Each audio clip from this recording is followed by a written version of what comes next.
Hello, hello, hello. Welcome everyone. Namaste. And we are in Pune, India for the fifth leg of the 2025 FIDE Women's Grand Prix. And here we already have action kicking off. Games just started about a couple of minutes earlier.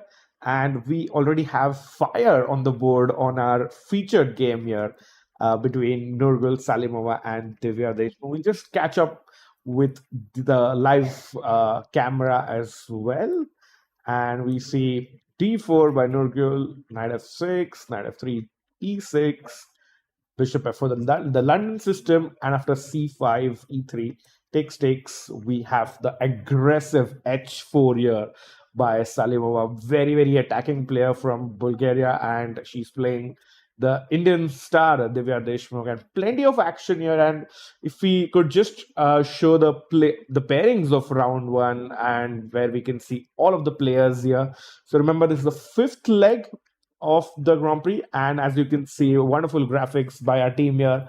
We have Munguntuul from Mongolia playing Melia Salome from Georgia, and then we have Zhu Jiner, who finished second in the last Grand Prix, versus Harika, who finished third in Cyprus in just the Grand Prix before this in March 2025. Alina Kashlinskaya actually is the winner of the first Grand Prix of this season.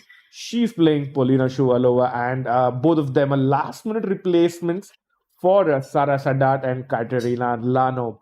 Next up, as we have already discussed, we have Salimova versus Divya Deshmukh, a battle between two young stars. And lastly is the India battle between Vaishali, Ramesh Babu, and Koneru Humpy.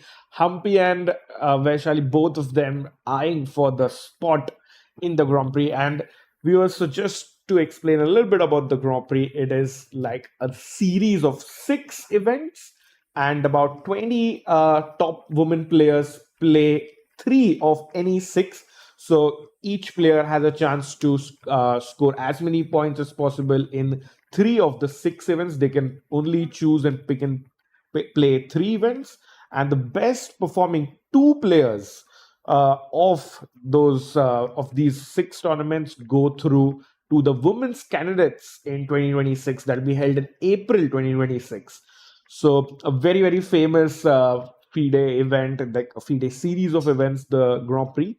And yeah, we can expect plenty of fireworks, because though Alexandra Goryachkina, who's won 2 legs of the Grand Prix this year, is leading by many, many points, but plenty of players, about I think of 5 out of the 10 players here, are still in contention and would love to grab the second spot. And we have out of them, Koneru Humpy playing here, Kashlinskaya, Munguntuul is playing here, Zhu Jiner and Harika, the 2 medalists from the Cyprus Grand Prix as well. So plenty of things at stake. We are just round 1 in the first few minutes of the Grand Prix here in Pune, India. And now with that, let's dive into the games.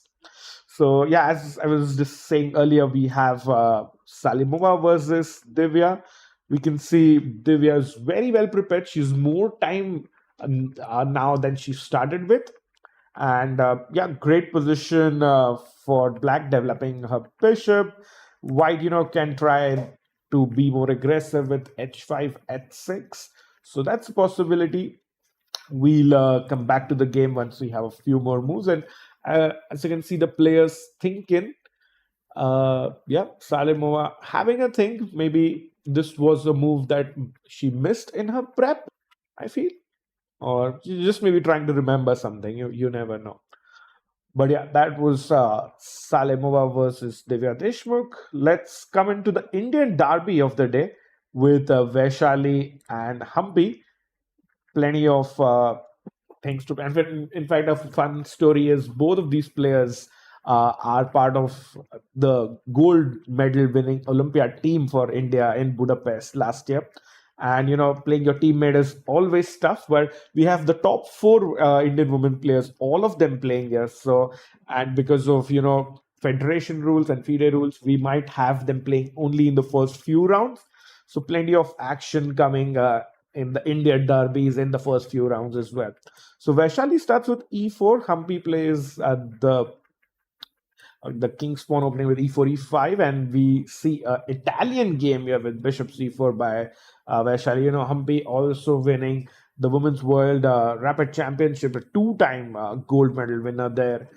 Just happened in the month of December, so fresh of that, and also very, very important spot for the women's candidates that is at stake between these two players. So very, very good friends, off the board, but I'm expecting some action tonight on this board. So d3, defending the pawn on e4, and then after bishop e7, short castle, and knight c3, developing the knights. Pawn to d6. And Vaishali plays the interesting a4 here. Always nice to have space for your bishop, because after knight a5, white does not want to get rid of the bishop, because this bishop is an extremely strong piece on the long diagonal, and is very, very important. So that's the intention of Vaishali, to play pawn to a4. So when black plays knight a5, we just drop the bishop back, and our bishop is still alive and kicking. After a4, knight a5 was still played by Humpy, and bishop drops back to bishop a2. And Humpy plays knight c6 back. Like it's like a cheeky little draw offer, because if Vaishali goes bishop c4 again, Humpy, is maybe ready to accept the draw with the black pieces and getting a solid start in this Grand Prix. But I think Vaishali might, try something. You might go h3 to, stop the bishop from coming to g4 and pinning your knight. So that is one possibility. So I would say h3 is possible. Vaishali could also develop her own bishop, just get the bishop and queen out in this way. Knight e2, knight g3 is a very, very common idea as well in the Italian. So plenty of action coming up, and plenty to play for the Indian stars in this, and playing on home silence. I think the first ever FIDE Grand Prix event that's being held in India. It's an amazing thing for Indian chess, and India has both the gold medals in the Olympiads, the world champion Gukesh, as well as Humpy in the women's world rapid champions. So also the world junior champion Pranav from Chennai, India again. So plenty of world titles, but we'll see if and ever we will have a women's world champion from India. Time will tell on that. And meanwhile, I will just have to have a look at the body language of the players, as we can see on our amazing cameras there. And if you can go full screen if possible, and just see who's looking the more confident here. I think Humpy is just the pose that she always has, and Vaishali is also comfortable leaning back in her chair. And we have the nice little player cards on the board for both players. So always nice to see that. And we might have, plenty of action coming up in other boards as well. So let's switch to another interesting matchup between Zhu Jiner and Dronavali Harika. So we'll try to get the cams as well. And we see Harika ji has left her board already, maybe taking a little break. But let's catch up from the start of the game. And I think both of these players, medalists, silver and bronze medalists from the last FIDE event. So in form, and again vying for the second spot, because more likely it is going to be Alexandra Goryachkina that's going to be winning the first spot from this. So about 5 players in this tournament will be trying to get in on that second spot that gives them a direct seat into the 2026 candidates. So let's check out how Zhu Jiner starts off with e4, e6. Harika playing her favorite French defense. A big expert in the French, and loves to play this with the black pieces. And we see, no, if bishop b4, we would have seen the Winawer variation, but after knight c3, bishop e7, black is just happy to, get a simple position in the opening. And after knight f3, knight f6, e5 and knight e4. A nice move, and you can just by the clock timings here on the left, you can see 1 minute 31 for Harika, and Zhu has just 122. So Harika has more time than she started off with. So that's great news. Just shows who's the more well prepared player in this scenario. And as you can see on the camera above me, Zhu Jiner also thinking a lot and try to figure out what's the opening, what's the prep here. And I think I'm sure this position has happened plenty of times, but Zhu just trying to figure out the best possible answer. Bishop d3 is possible, of course. There's another idea to just not trade the knights with knight e2. We'll see what she does, and we can, as we can see, Harika not at the board, just taking a little break, and Zhu Jiner is thinking hard on what she can do. The white games are really important. You might get 5 whites or 4 blacks, so very very important to make use of your white games, because with black the players are more often than not happy with a draw. So that's going to be really important. Let's have a look around some of the other games as well, with Kashlinskaya versus Shuvalova. If we can go to that game. Uh, Two very, very strong players from Russia earlier, but now Kashlinskaya playing for Poland. She's also married to Radek Wojtacek, a very strong Polish GM, and Shuvalova was playing for the sorry, yeah, playing for Russia earlier, but now she's playing under the FIDE flag. So two very very strong players, both of them former women, former world junior girls champion, and both of them interestingly are, I think, last minute replacements to Sara Sadat and Lano. Let's see how the game starts off with e4, e5, knight f3, knight c6, bishop b5. So we have the Spanish opening in this one, and Kashlinskaya was, I think, the winner of the first Grand Prix that was in Tbilisi. So Kashlinskaya with I think she got about 130 points. Let me check. Yeah, 130 points. That is what you get for first place.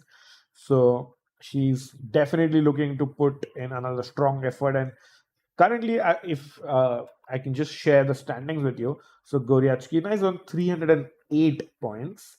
And I don't know if you have the standings for that. Yeah, there we go. Thank you to our producer there. Goryachkina is on 308 points.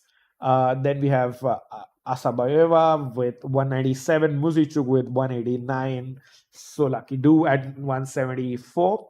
But it's interesting where we come to the rank 6 and 7 here with Koneru, Humpy, and Kashlinskaya, who have 161 and 130 points respectively.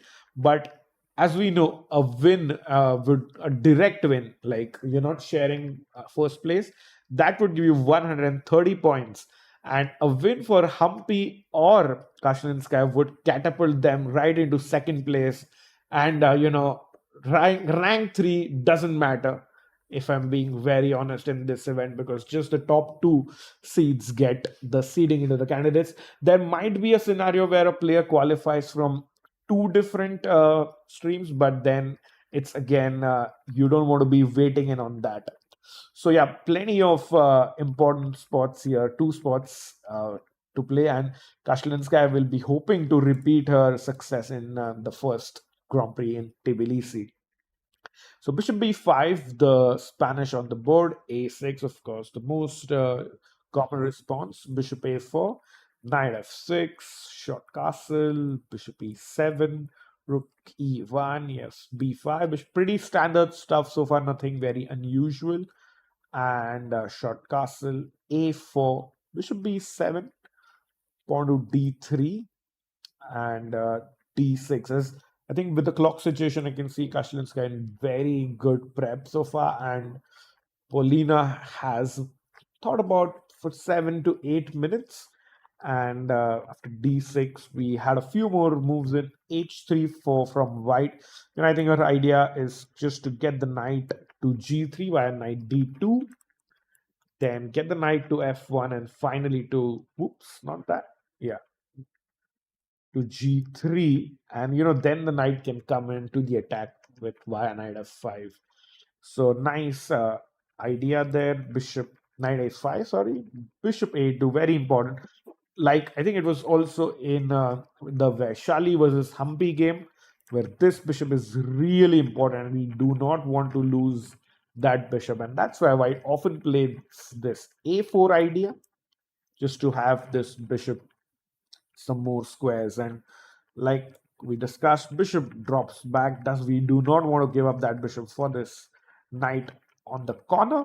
And pawn to c5, white, black is ready to go back with knight c6 at any point. And now Alina plays 92, and we might actually get these plans from white. And I think that's what Paulina is thinking now and trying to figure out how can we stop this. It's not really easy from her side, and I think she's about to make a move.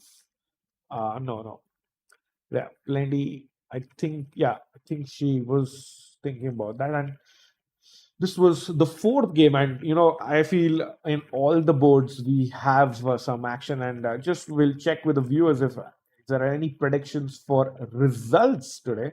I feel we might have at least 2 to 3 decisive games, because all these top women players are just playing very good fighting chess, and we might really get some action right from round 1 year in the fifth leg of the 2025 Women's FIDE Grand Prix. I think the last board to have a look is between Munguntuul versus Salome. Let's check it out from the start. As again, I see Melia Salome away from the board, uh, and with good opening prep. If we could just go from the start, the Sicilian in this one. So we got one London, no, one Italian, one Spanish, one Sicilian, and one French. So it's like the complete package here. All five games have different openings. So that's going to be super fun. And the Open Sicilian by Munguntuul, and I think she also was a medalist in one of the events. Let me just quickly confirm. Yeah. So Munguntuul won bronze in Monaco in the February leg. So it was the third leg. So she was also vying for one of those, elusive candidate spots there. So after the close Sicilian, then d6, knight c3, a6, knight e3, pretty much standard theory so far. And knight c4, this is an interesting idea. I think the top move is also knight c4, knight d5 is another playable move. But now, after the very standard rook b8, I'm not sure why Munguntuul is thinking so much, because we are pretty much in top level theory with ideas like knight e3, or you can just go with the other knight as well to d5. Both very, very good options, and we have about 230 odd games at a4, as we can see, just being played. And Munguntuul noting down the move, noting down the clock time as well. A very good practice if you are a young chess player, keeping track of how many minutes you thought on every move, just so that once you come back home and you analyze your own games, that's going to be really important there. So a4, I mean, not a novelty, I would say, but a new move in than the standard position. So it's the third best reply here, with like I said, knight e3 or knight d5 being the top level moves, and a4, and we have about 40 moves in the position out of the, I think, 230 odd games here. And we're going to be having some nice Bisleri water and some packaged water that's a sponsor also for this event. And we see Salome returning to her board, and she's also thinking a bit and leans in. Can we get a full screen, please, on the players? I just wanted to see some more body language of the players, and you see, she's sensing something amiss. Uh, I feel Salome was not expecting this move, and in fact, we can also see how confident is she with her move timing. If she plays something in the next couple of minutes, like 2 3 minutes, I would say Black is still in prep. As we can see, the timing also, she has more than 1 hour 30 minutes. But if she takes like a longer thing of 4 to 5 minutes, then I would expect that she's out of her prep.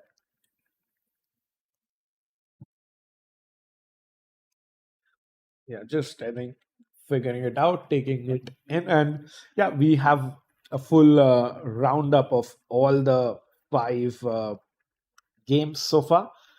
Just also reading the chat, if you think there's some interesting move, interesting position, game, and you would just like to check in on someone, we can always do that.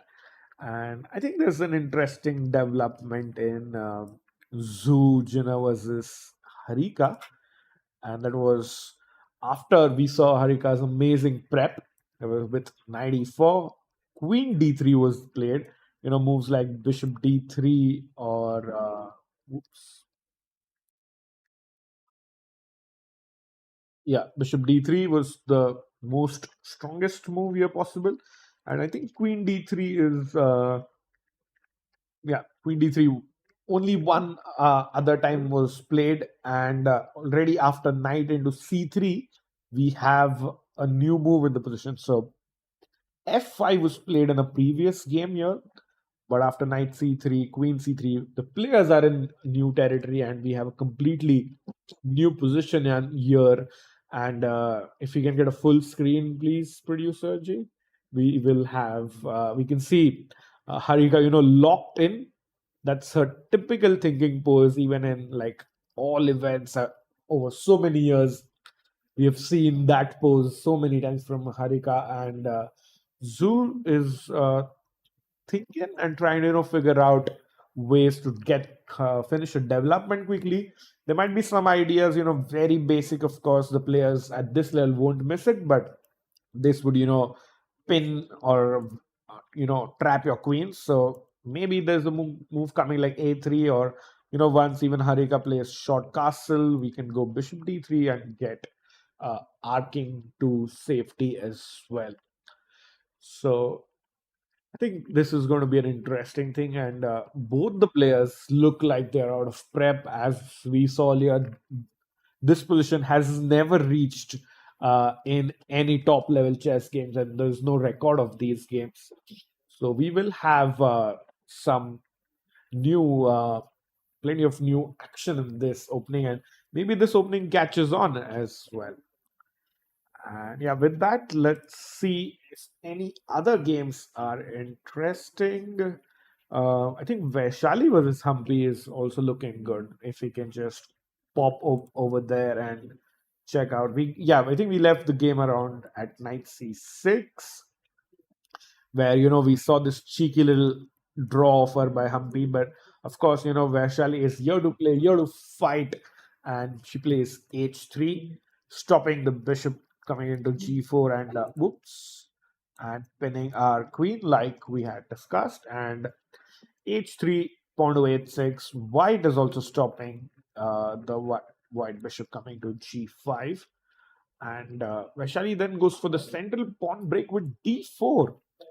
Very important to note, when in these e4 e5 structures, whoever gets in this pawn break first, d4 or d5, generally enjoys the advantage and has a better position. So after h3 at 6, Vaishali went in with d4 and knight d4, knight d4, e d4, queen d4, and bishop e6 is was the move challenging this bishop on a2, and then bishop into e6, f into e6 is the position we have on the board, and it looks like a very very nice position for white.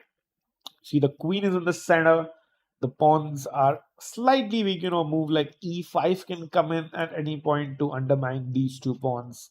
And I just feel White's moves and White's game is going to be easy. So bishop e3, rook d1, plenty of simple moves, and it's going to be Black who's going to be thinking and coming up with ideas. And it's just like even if it was a blitz game or a classical game, White's moves just come so easily to your mind, and I feel Humpy would have to defend this one. And yeah, it was a nice roundup of all the games here we have in Pune at the fifth Women's Grand Prix of 2025. And we'll be back shortly after a quick break.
Hello, hello, hello. Welcome back. Namaste. And we are here back in Pune at the fifth leg of the FIDE Women's Grand Prix. And I have a very special guest with us, Mr. Aditya Deshmukh, uh, of the director of the City Corporation. Welcome. Thank you. Thank And just want to thank you from the FIDE team and all of us here at MCA for giving us this wonderful playing venue. And the playing hall, the accommodation, the food, everything has been great. And just like to ask you about your involvement and how did you feel having a top FIDE event in Pune? It's actually a privilege, and we are very proud to be able to host this in the city of Pune. We're very thankful to the All India Chess Federation and the Maharashtra Chess Association to be able to do this. And Surprisingly, we already from last night seen so many kids coming to yesterday's event to the games today that I think this is going to be a big inspiration for all of us. And I don't think we've had an event of this level in Pune for a very long time. Yeah, yeah. In fact, I would like to also mention that this is the first ever FIDE Grand Prix, men or women, in India. Oh wow, I did not know that. So And yeah, Pune has always been at the forefront of yeah that. So forefront of chess and helping Indian chess grow. And we finally have 4 Indian players also playing. And how does that make you feel in your city, in your hotel? that's a very proud moment, right? 4 out of 8 players from India is a big deal. So all the best to all of them. Hopefully, one of them actually wins. And just because before we go, we have Vaishali versus Humpy playing. Both the Indian derby in today's edition. Yes. I know you said your chess is not that great, but if you just would make a prediction for this game, please. This one most definitely Koneru. Koneru Humpy, and thank you so Thank you. much. And we, would say a big thank you from all of us here for this amazing place and the wonderful playing hall that you see above us as well. So thank you so Thank you. much Thank you for having for me. helping us with everything, and we hope to see you here again. So Our pleasure. Thank you. thank you. And yeah, we see f takes e6 and e5, like I discussed in the game. A move that undermines both the pawns, and yeah, it's quite a really interesting position because after I think yeah, Humpy ma'am took d into e5 and queen takes e5, and we see queen d6, a really nice position for white, because this pawn on e6 is always going to be weak. All end games are going to support the white player, and Vaishali should be very happy with her opening prep. And I feel it's like a two results position. So white is either going to win this game, or at most it's going to be a draw. So a very nice opening by Vaishali, and she's just thinking, how to make best use of it. There's a possibility of rook e1, just threatening to take. Bishop f4 looks tempting, but I don't think how well that might work for white. But plenty of options. There's something even as simple as queen e2, as the engine suggests. Just drop back the queen, hitting on e6, and then you go rook e1. And I feel, somewhere things went wrong for black here, but it's like not that much, a very slight advantage for white, but I would say only it's a two results position. So 70 to 80% this game should end in a draw, but the other 20-25% chance for Vaishali to get this home and start off with a win. Yeah. Let's have a look at some other game as well if we have some action. Yep, let's go to the game we saw first between Salimova and Divya Deshmukh. And if we can see, we left the game around h4 last time out.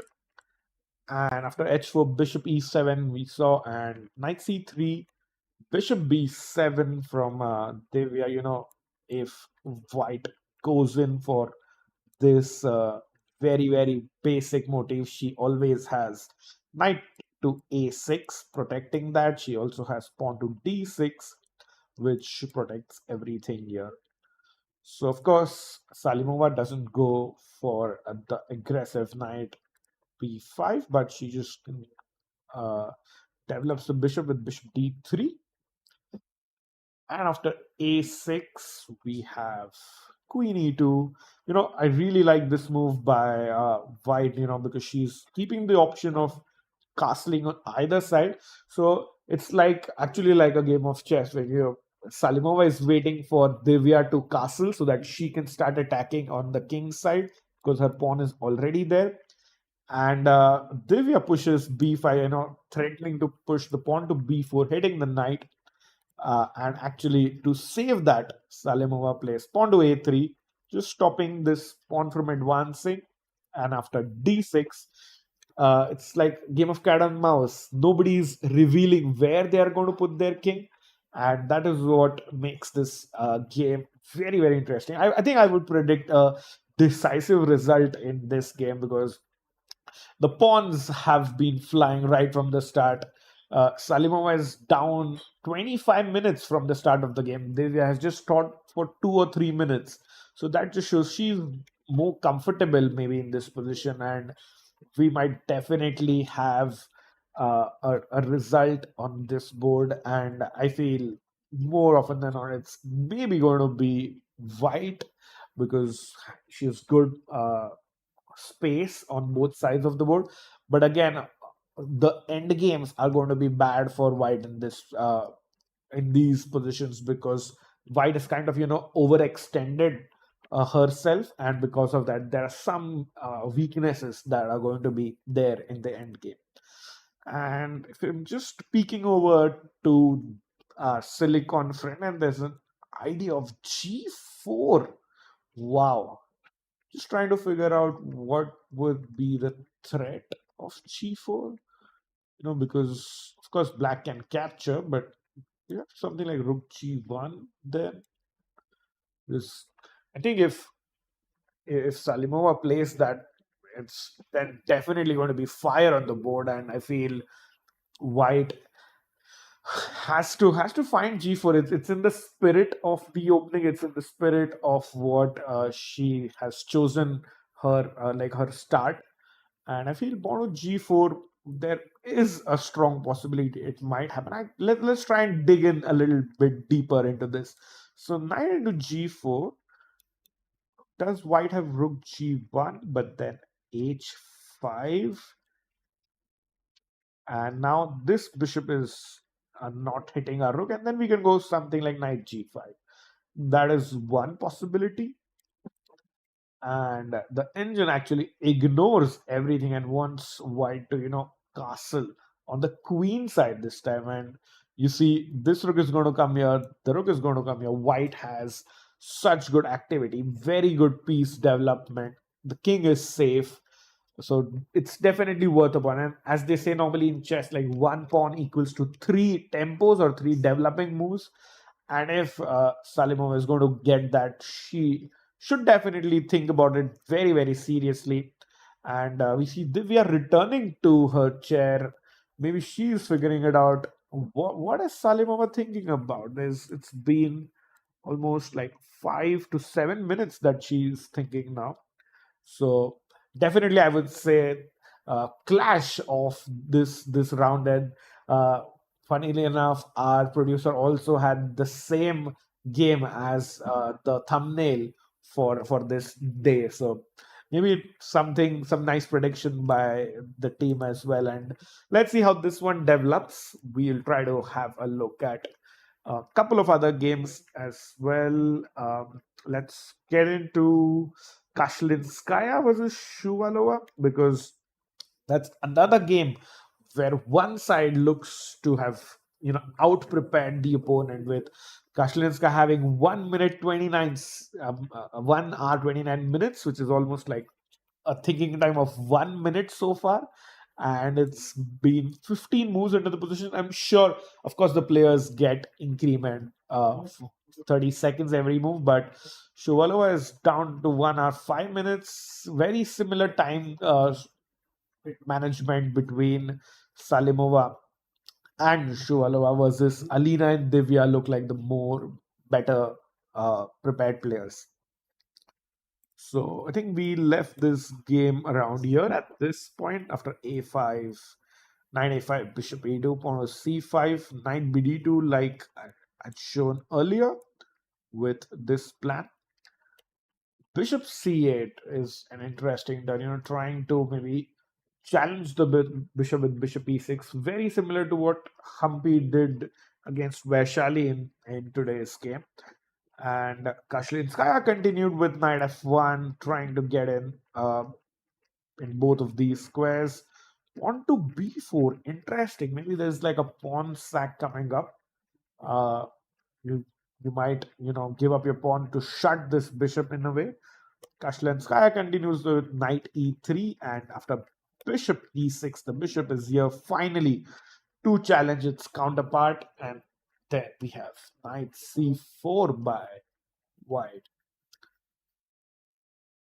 Okay, knight c4. I think that's what Polina is thinking, because if she takes, it's gonna be bishop takes, and if you recapture, then after d takes c4, this is going to be a problem for black because it's a backward pawn.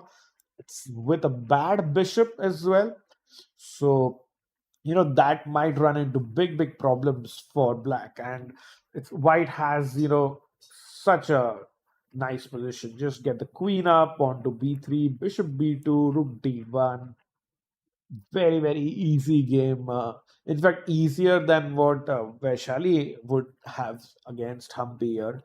And I think Kashlinskaya is definitely confident about this one. And that's what I think Polina is thinking, because after knight c4, the trades, might reduce the pressure, but it's like going to be a very tough middle game and a tough end game for black.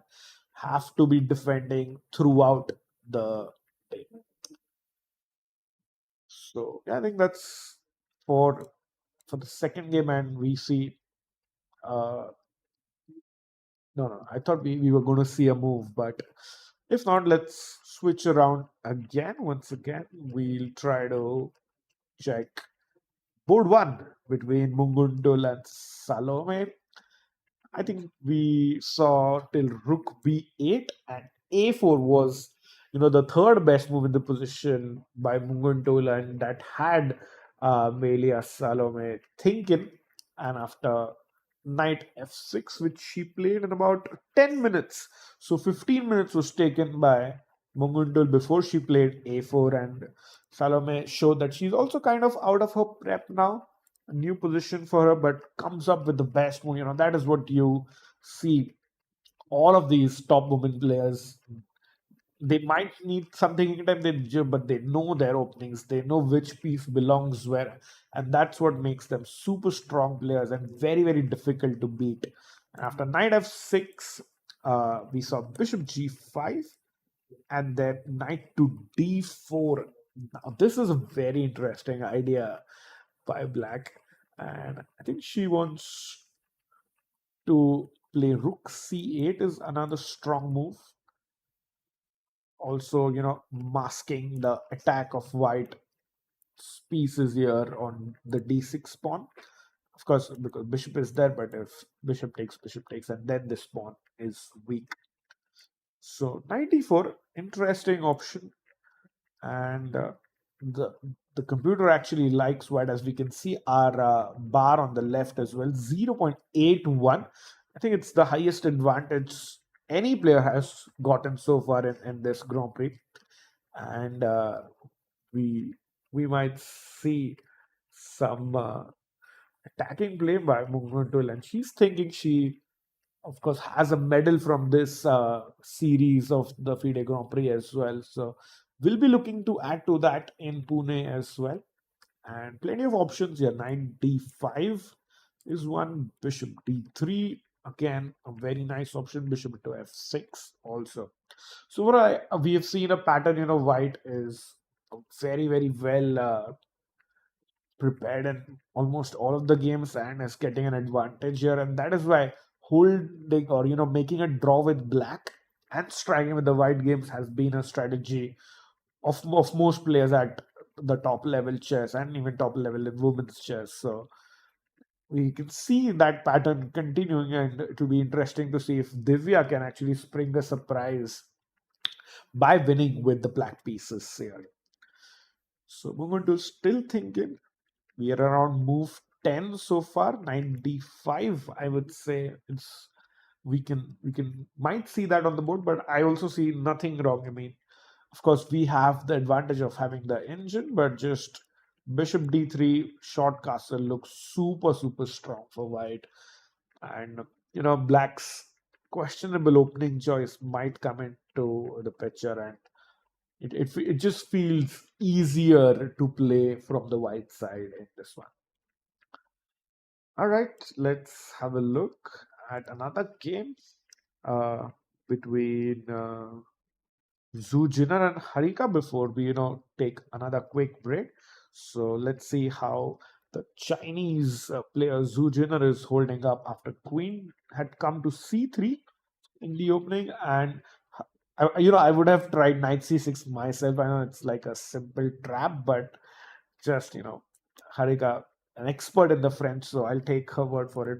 B6 was played. She's trying to get in the c5 break. That's so crucial in this. And if you're a big expert in an opening, you know the subtleties that Harika knows here. Maybe she's just threatening to castle, and then the bishop is going to come out to a6. So if we can have a sample line, so bishop e3, short castle, bishop e2, and black gets in bishop a6, because Harika knows, and all French players know, that this is the bad bishop for white, for black, sorry, and this is the good bishop for white, and it's always nice to trade that. Uh, Otherwise, you're because here you can see this bishop is stuck behind those two pawns, and that is why it's the bad bishop. So bishop e3 was played, and pawn to a5 by Harika. Okay, finally, not you know again a cheeky threat with bishop b4, pinning and winning the queen, and of course you wouldn't expect Zhu Jiner to fall for it. Queen d2 steps back, because after bishop b4, white has simple c3. And after queen d2, we see c5 played very rather quickly by Harika, and just showing that she knows a bit more than her opponent so far. And pawn to c3 was Zhu's reply, and we see she is looking a little bit more confident than we saw earlier, and Harika locked in with her usual pose and trying to figure out, do I get the bishop out from here, do I play knight c6, and knight c6 is on the board. So good move, because bishop b5 doesn't really matter, because we have enough protection for the knight, and just trying to hit the pawn structure here for black, because castle f6, another very common motif in the French defense, and we might just see another game featuring that. But after knight c6, I think Zhu Jiner also just bending more into the position and thinking about ideas like bishop b5, queen d1, queen a4 is an interesting option, or also just pawn to a3, because you want to go b4, not now, once your king is castled, pieces are developed, and the rooks are connected, and then you could try with ideas of locking on your queen side. So I think, yeah, it's the second round up done. We're almost about an hour into the game, and we'll have a quick break, and maybe a very, very interesting guest on the other side of this short break.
Hello, namaste, everyone. We have a very, very special guest with us, Ashwin Rimalji. Welcome.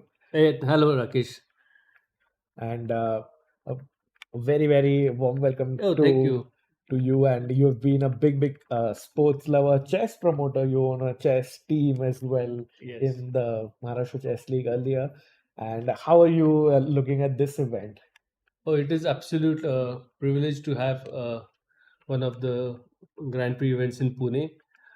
As you are aware, India has been doing really well over the past few years. Uh, we have in both in the men's and the women's section. So it's particularly a matter of interest for the sports enthusiasts and chess enthusiasts of Pune to have a tournament of this magnitude to be hosted here. We are very, very glad to have all the international players and, of course, especially the four Indian players who seem to be doing a pretty good job overall. And yeah, speaking of the Indian players, we have one of them playing here, Dronawali Harika, and she's playing the Chinese player Zhu Jiner. And just in the break, you were telling me about how both these players have a very good chance to qualify for the candidates. Oh yes, particularly Zhu Jiner. I mean, she's played one leg so far and she's won it. So at least going by aggregate, she presently is the highest aggregated player over Correct. individual ties. So I'm sure she'll be wanting a very, very good tournament here. Uh, as you're aware, Harika, I think will need to be a little lucky. She'll need to win Correct. the tournament and she'll need to have a little bit of luck on her side. But Humpy, of course, has a more realistic chance of getting into the top two post if she does manage to win this leg. So as you say, this is the second last leg of the Grand Prix. All players have possible chances of winning. We have only one player who's I can say clearly been qualified for the candidates Korean. Yeah. So the one spot is wide open, and I think that makes this leg of the FIDE Women's Grand Prix very, very exciting. Absolutely. And like Ashwinji was mentioning, Zhu Jiner having the highest aggregate score. If we could have the scores of all the like the standings so far of the four previous Grand Prix, that gives a good idea here. And as we can see, Goryachkina is miles ahead of everyone else. Oh yes, she has had a very good 308 points or so. and she's finished all her three, but I think that's a very good. So one seat we can lock in for Yes, we surely have one seat for that, I guess.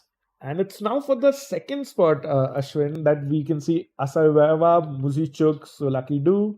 Tanzongi might come in from as we know, the Women's World Championship is also going on. Yes. So she might get that seat. But then we come into this interesting bracket of Koneru Humpy, Kashlinskaya, and Zhu Jiner. So plenty of chances here, and all of them around that 130, 160 mark. I think no. I think among all of this, Zhu Jiner has a much better chance. Correct. She could actually be the. She could actually end up top of the table, going by the performance of her previous leg, and she's had apart from this one, and she's one more leg to go. So she's actually one player who could get 390 points, and she go all out. So she really has a very good chance, honestly. And yeah, of course, I mean. The other ones, Anna Muzichuk has a very good chance. She's got one leg remaining. So the top 5, 6 contenders, I guess, have very good chances. They need the one Grand Prix that they play to pan out well for them. Incidentally, I guess, except Zhu Jiner, this would be the last for the ones playing here, the last leg for the players playing this particular event. And then there'll be others who'll have to play one more event. So except for China, almost all participants would have only one event after this. So yeah, I mean, the last leg would be. I think by the end of this leg, we would have a more clear picture as to who the possible candidates are. So this makes it very, very exciting, I think. For sure, for sure. The next leg is in Austria in May, but as Ashwinji is pointing out, we might have a decider in this leg as well, and that is what makes this game that much more important, because it's like Harika, of course, playing for herself, but she could also Yeah. make a huge favor to Humpy by beating Zhu Jiner. True. I mean, and the cards seem evenly placed as of now. Yeah, Uh, the timings are also the even. computer shows a slight advantage to Zhu Jiner, but I think that's a very marginal increment as of now. Uh, we have a lot of moves to be played. I think 11 moves so far, so a pretty long way to go, and the game could pan out every ways. As you said, Humpy could do a big favor to Harika could do a big favor to Humpy, but Zuzana would like to start on a very interesting winning note. So she's gonna be very aggressive, as you can see already.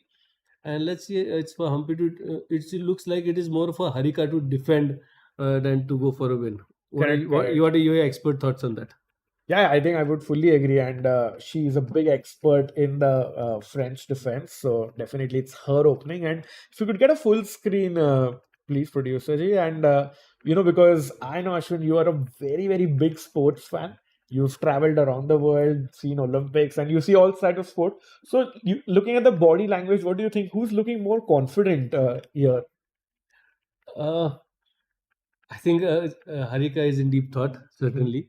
So she's. Uh, I think it's very early time still. Both at this level, I think by the time the players play the first 15-20 moves, unless something's gone really wrong, they wouldn't lose their composure. I mean, they wouldn't lose their composure even if they're losing Yeah. at any time, even if they blundered.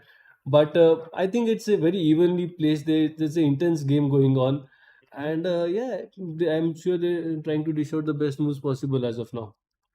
True. Bishop b5 on the board, and we would expect, Harika to just block it and support the knight with bishop to d7. So that we're, somehow expecting that. Any other? I see both the players haven't castled yet. I mean, some Yeah. expert comments from you on that front. I mean, why would that be a possibility? Because the general perception would be that players would try to castle as early as possible, but that hasn't been the case with either player. So, what are your expert thoughts on that, Rakesh? Yeah, it's a very great question, and it's like both of the players are, waiting for the other side to commit in a way. And we saw a nice surprise by Harika in the opening around this move. So normally, the white knight goes back in this position, but Harika has maybe something new prepared. So she went in aggressively, and we saw, instead of the bishop coming out, we saw the queen coming out. Yeah. So, because the bishop doesn't come out, the king has to castle one move late. So it's a nice opening battle here. And as soon as we saw the opening stage finish, we see the players, thinking a little bit now. They have just 1 hour left on the clock, and moves are coming in thick and fast. Actually, it's nice we are on this Do game. you think the queen move that Harika did instead of the bishop was one of the first of its kind, or have there been any prior? No, it was the first. So after So, after the seventh move, this position has So- never been oh, reached. so they have so you asked me which player was more thinking. I guess that makes them think additionally more. I mean, given the fact that early in the game they have to come up with some really new positions. So That's very tough. uh, And as we can see, if we are at the end, Bishop went ahead, a little defensive move, and the Bishop drops back. And now it's going to be super difficult for Harika to castle. She has to be very careful, because we can She has expect a- some attack or some sacrifice from Zhu. she has the bishop is quite in attacking position as well. Correct, So, correct. So she has to be careful, and we'll let Harika think for a while. And I would love to hear your thoughts, on the Indian derby here between Vaishali and Humpy. If we can go to the last position, yeah, around this position. So I mean, Oh, they have castle. So that's Yeah, both players have So castle. one thing that's to think over. And after Queen E5, Humpy offer the queen trade. The rook comes in, protects the queen, and Queen E5, rook E5, King F7, rook E2, on to A6. So a very we have already in the end game with just 1 hour of play, and I think White is either going to win or it's going to be a draw. It's unlikely Humpy is going to win this game today. See, Rakesh, Vaishali has not had a greatest of the first leg. The first leg Correct. that she played, she's Yeah. earned around 35 points. That's not a good start to a Grand Prix. That pretty much rules you out of the candidates in the first round itself. So I'm sure she's had some really tough, hard preparations for this tournament. She's gonna go all out, I think. So For and sure. that looks that as you mentioned, she's already in a pretty strong position within the first star, wherein seems tough to beat. I think it's going to be really tough for Humpy going forward to win this particular game, because Humpy herself, as we all know, it's a very important tournament for her to get into the candidates. She realistically has a chance of getting into the candidates. Uh, so maybe she has black, so that will be some consolation for her to start off with black and not be in such a winning position. Yeah. But Vaishali, of course, I mean, she's going all out, and she certainly is going to make this Grand Prix better than the previous one. We That's hope a so. low bar to clear, so I'm sure she's gonna do really really well. Absolutely. And both of them won gold for India in Budapest at the Olympiad Oh last year, yes. teammates. And any thoughts on that? And you spoke about India's success recently. No, see, the very fact that Humpy, of course, is a legend. Yeah. Um, Generations of chess lovers know about her. Harika, of course, is one of the Humpy and Harika were the only two grandmasters until recently. So they have done big service to the country already. Vaishali has been exceptional in the past 2 years, and add to that the fact that she and the brother sister duo have done so well internationally across tournaments. It's phenomenal to have them here. And wow, the local lead, Divya Deshmukh. She's from Maharashtra. That's the host association of this tournament, and we are very very glad. She's one of our brightest prospects of our state, of our country, and she has been wonderful. I mean, right, she won a gold medal at the Olympiad also, so she's done very very well. At times I wonder, these players are playing as a team one day and then playing against each other, so how does that pan out for them? It's But very they're thorough professionals, and I'm sure, I mean, this is a Grand Prix tournament, and they are looking to give their personal best, and uh, it's a treat for all the spectators of Pune to come and watch them in action. It's a treat for people around the world to see the top ladies in action. All the 6 legs of Grand Prix, they give a huge opportunity to the top 20 women to participate and give them a good platform to win. And of course, the stakes are high. The prize money is good, and a spot in the candidates. That's something to prepare really really hard for. So very exciting time for us in the next 10 days in Pune, and I hope for the chess viewers around the globe too. right. That was very, very well put. Thank you so much. And any other game you want to stick out, or I don't want to keep you here. No, I think we should have a look at the Divya. Yeah, yeah, yeah, for sure. So yeah, just switching to Salimova versus Divya, and good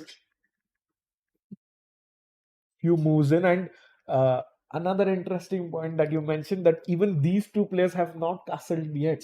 Oh yes, So fighting chess overall, everyone. true, true.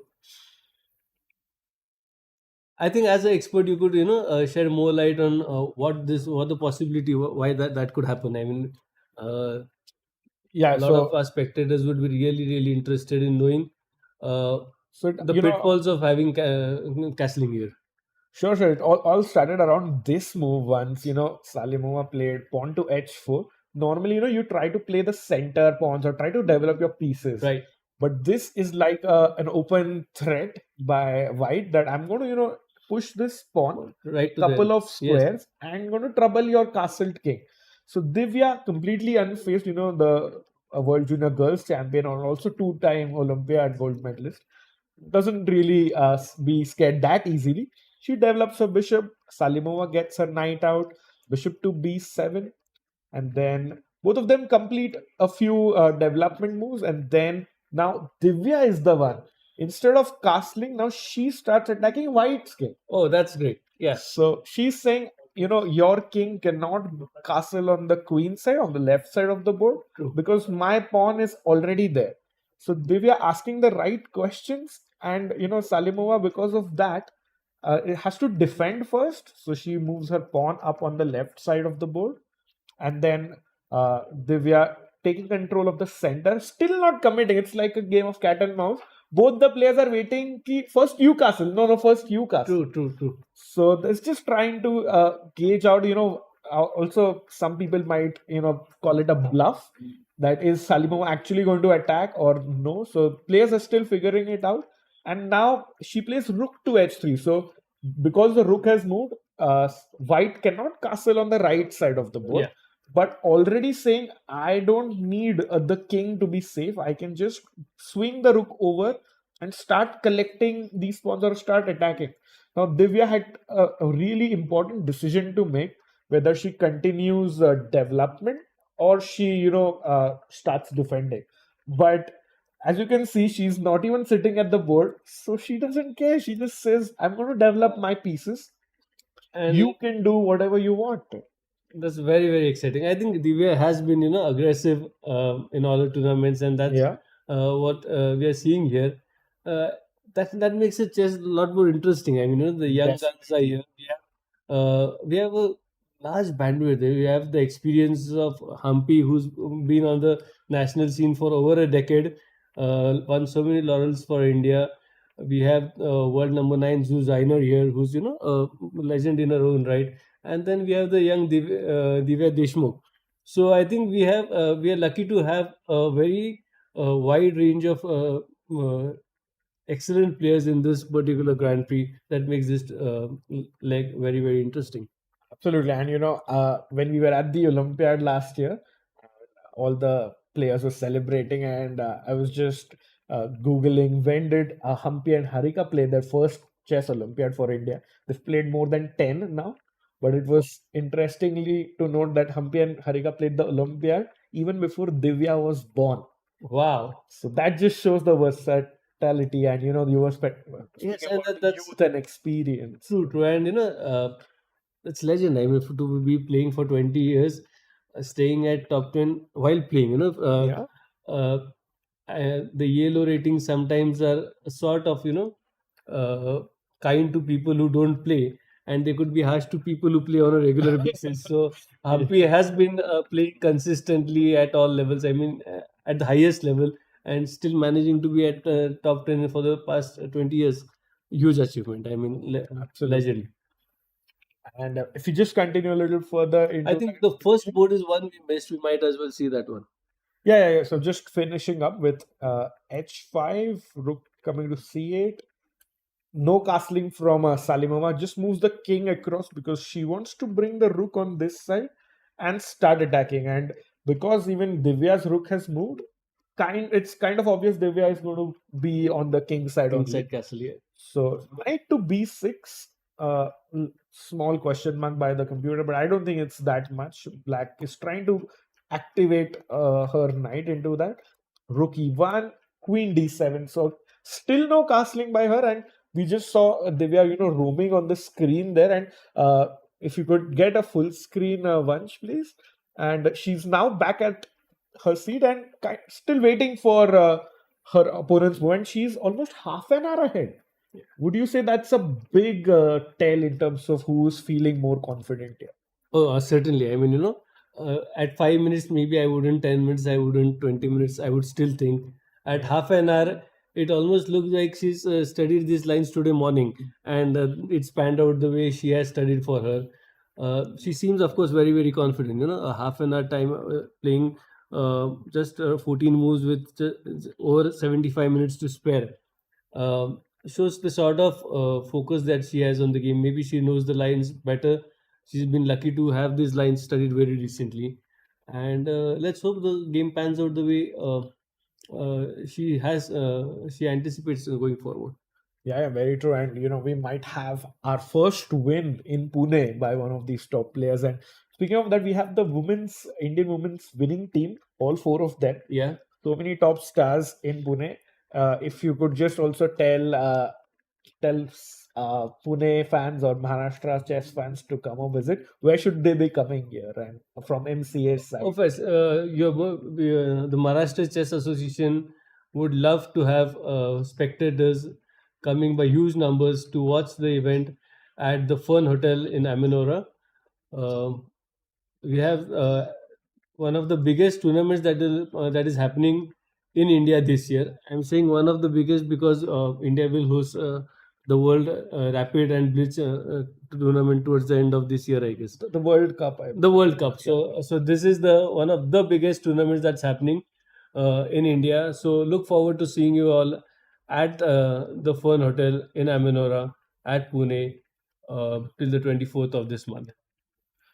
Very, very nice from MCS side, and we'll have a quick look at one of the other games as well between The birthday girl, the top board, the board number one today. this one, Munguntuul and Salome. Yeah, I think so. And also, just before we get into the game, it was very amazing to see yesterday at the opening ceremony. So many young fans got their photos clicked, and they even the top players were signing autographs. It's so nice to have the world stars in our city in Pune. See, Rakesh, what's happened is, until 5 years ago, 6 years ago, the Indian chess was being broadly, on the shoulders of few players like Anand, of course, Humpy, Harika. They were the real players who were performing big time on the world stage. But in the past 5 years, of course, things have changed. It's these people, the consistency with which Indians are winning tournaments across the board. Yeah. They also get invites now to play in the bigger tournaments, and it's given them chances to beat the top players in the world consistently. So the interest in chess obviously has gone up. Uh, we cannot, I mean, of course, deny the fact that Gukesh again has multiplied it. The interest was already high after winning the chess Olympiad.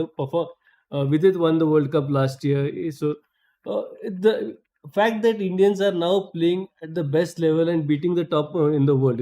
We regularly see the Indians beating the top five in the world in world chess. So that of course brings confidence to the game, confidence to the players, and that makes the game that much more inclusive for the people to absorb and for youngsters to play. For sure, for sure. Very, very well put. And let's get into the game a little bit because we left the position here with our viewers with knight to d4.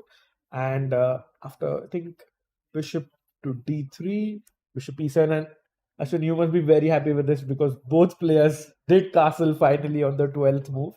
And we see white having a slight advantage here, and should be possible that we have all three results, but white currently in the driver's seat. Yeah, I think so. I mean, they have. It looks like not just a minor advantage here to the white, and that could easily be increased over a period of time. So yeah, it looks the day one seems interesting in the way that we really can have some interesting results to come up, not just draws. So which makes the tournament interesting and uh, very very competitive right from day one. Absolutely, and we as fans, commentators, chess lovers love to have decisive results. Out of five, how many games do you think will end decisively today? At least two, I think. Two, yeah. I think Vaishali does have an advantage, but Humpy should be able to hold on to that. I Yes. think so. That's one thing, one game where it looks like slightly a winning position, but maybe we couldn't get a win there. Yeah, and I think between Salimova and Divya, I feel that's going to be one decisive game, and everyone everywhere else we might see one more. So two, I think the game between Harika will also have to fight a little harder yeah, to save her, to get a draw. She'll be very lucky, I guess, given the present position to win from here. But that's one game that I think is going to be very competitive over the next 1 hour. very much so, very much so. And yeah, I would say let us know in the comments about your predictions as well. Chat, we are live on the FIDE and the Chess.com India channel. So thank you for joining us, and do let us know in the comments your predictions. We think it's going to be two decisive games today. So we'll just have a quick look at one more game before we head into the break, because that's one game which is we have not looked at is Alina Kashlinskaya versus Shuvalova. Interestingly, both players are like last minute replacements Yes, yes. because we had some other. So the other day I was just discussing, how does the tournament pan out for people who play just one leg of the tournament? Yeah. They obviously have no chances of qualifying for the candidates, but given the fact that the overall Grand Prix is represented by some of the best women in the world today, it gives a very, very good chance to players like these to test their games, improve their rating, and play with the world's best in spite of not having a shot at the candidates. Correct. And Kashlinskaya was supposed to play the last one, but she won the first Tbilisi Grand Prix. So she's definitely in with a chance with if Yes. she wins in Pune. But like you said, for Shuvalova, there's no chance. But there's a good about 18,000 euros in prize money for first place. Yes. And you play a very, very strong tournament in a chess-loving city. And 4,000 euros even for just being a part of this. Yeah. That's the So- minimum. That's the minimum. You get it's of course the money is good, but the chance to play at this level Correct. at every possible tournament, I guess, given the young age and the experience that they can garner from this, I think that is invaluable. Yeah, and the highest level, and 2,500 already. Shuvalova has a great rating. Both of these girls and former world junior girls champions. Divya is also on that list. So it's like so many achievements these players have. And again, I would also give a shout out to all people in and around. Do try to visit the place, and we have players giving autographs, selfies to anyone. They're very, very kind. They're happy to be in Pune, actually. Yeah, they are happy to be, and I've been to a lot of chess tournaments, and at times chess players, um, when during the time of tournament they are in their zone. Correct. So they may not be very, very outgoing at times with but to see the players in action, to see them while they are playing, I think it's a treat of a lifetime. Pune has been lucky over the past couple of years to have hosted the big players, but every time is a treat, and I think a chess lover should make the most out of it. All right, and as we left the position here, chat with knight c4 coming in. Knight c4 was taken, and like I had mentioned, if black takes this, then black is going to have a very long-term weakness with the bad bishop on e7. So Shuvalova smartly plays pawn to h6. Maybe she wants to get her knight around. And after pawn to a5, gaining space on the queen side, alpha 0 style by Kashlinskaya, hitting the pawn on a6. Now the rook can't move from here. So she gains space on the queen side, the left side of the board. And after knight h7, it is Shuvalova has played knight h7. It's Kashlinskaya is thinking clocks. Timings are level. Both players have about 55 minutes on the clock. And I think she's figuring it out. Do I take the bishop here, or do I develop my pieces here? We'll, I think, let her think and let her decide. And while we take a short break, but I would say a big, big thank you. You are a very big sports lover, chess promoter all across India. So big, big thank you, and thank you for coming here in the commentary booth. Thank you so much, Rakesh. Great to be here. Guys, with that, we'll be back with a very, very short break, and we have somebody from the FIDE team as well joining us.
Hello, hello, hello. Welcome. Namaste. Welcome back, everyone. We have a very special guest, uh, Phuke ma'am, with us, chairperson of the organizing committee here.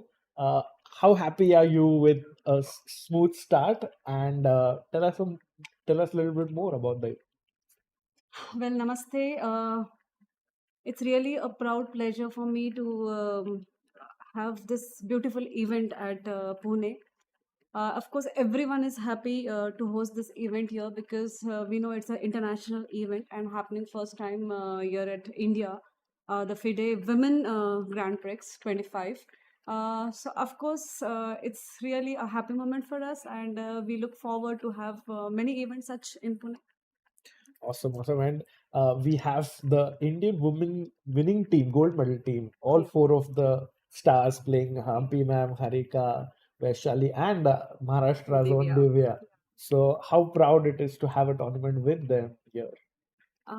Yes, being a Nagpurkar means I belong to Nagpur, and Divya is also from Nagpur. Yes, So of yeah. course, it's a proud moment to see Divya here at this FIDE.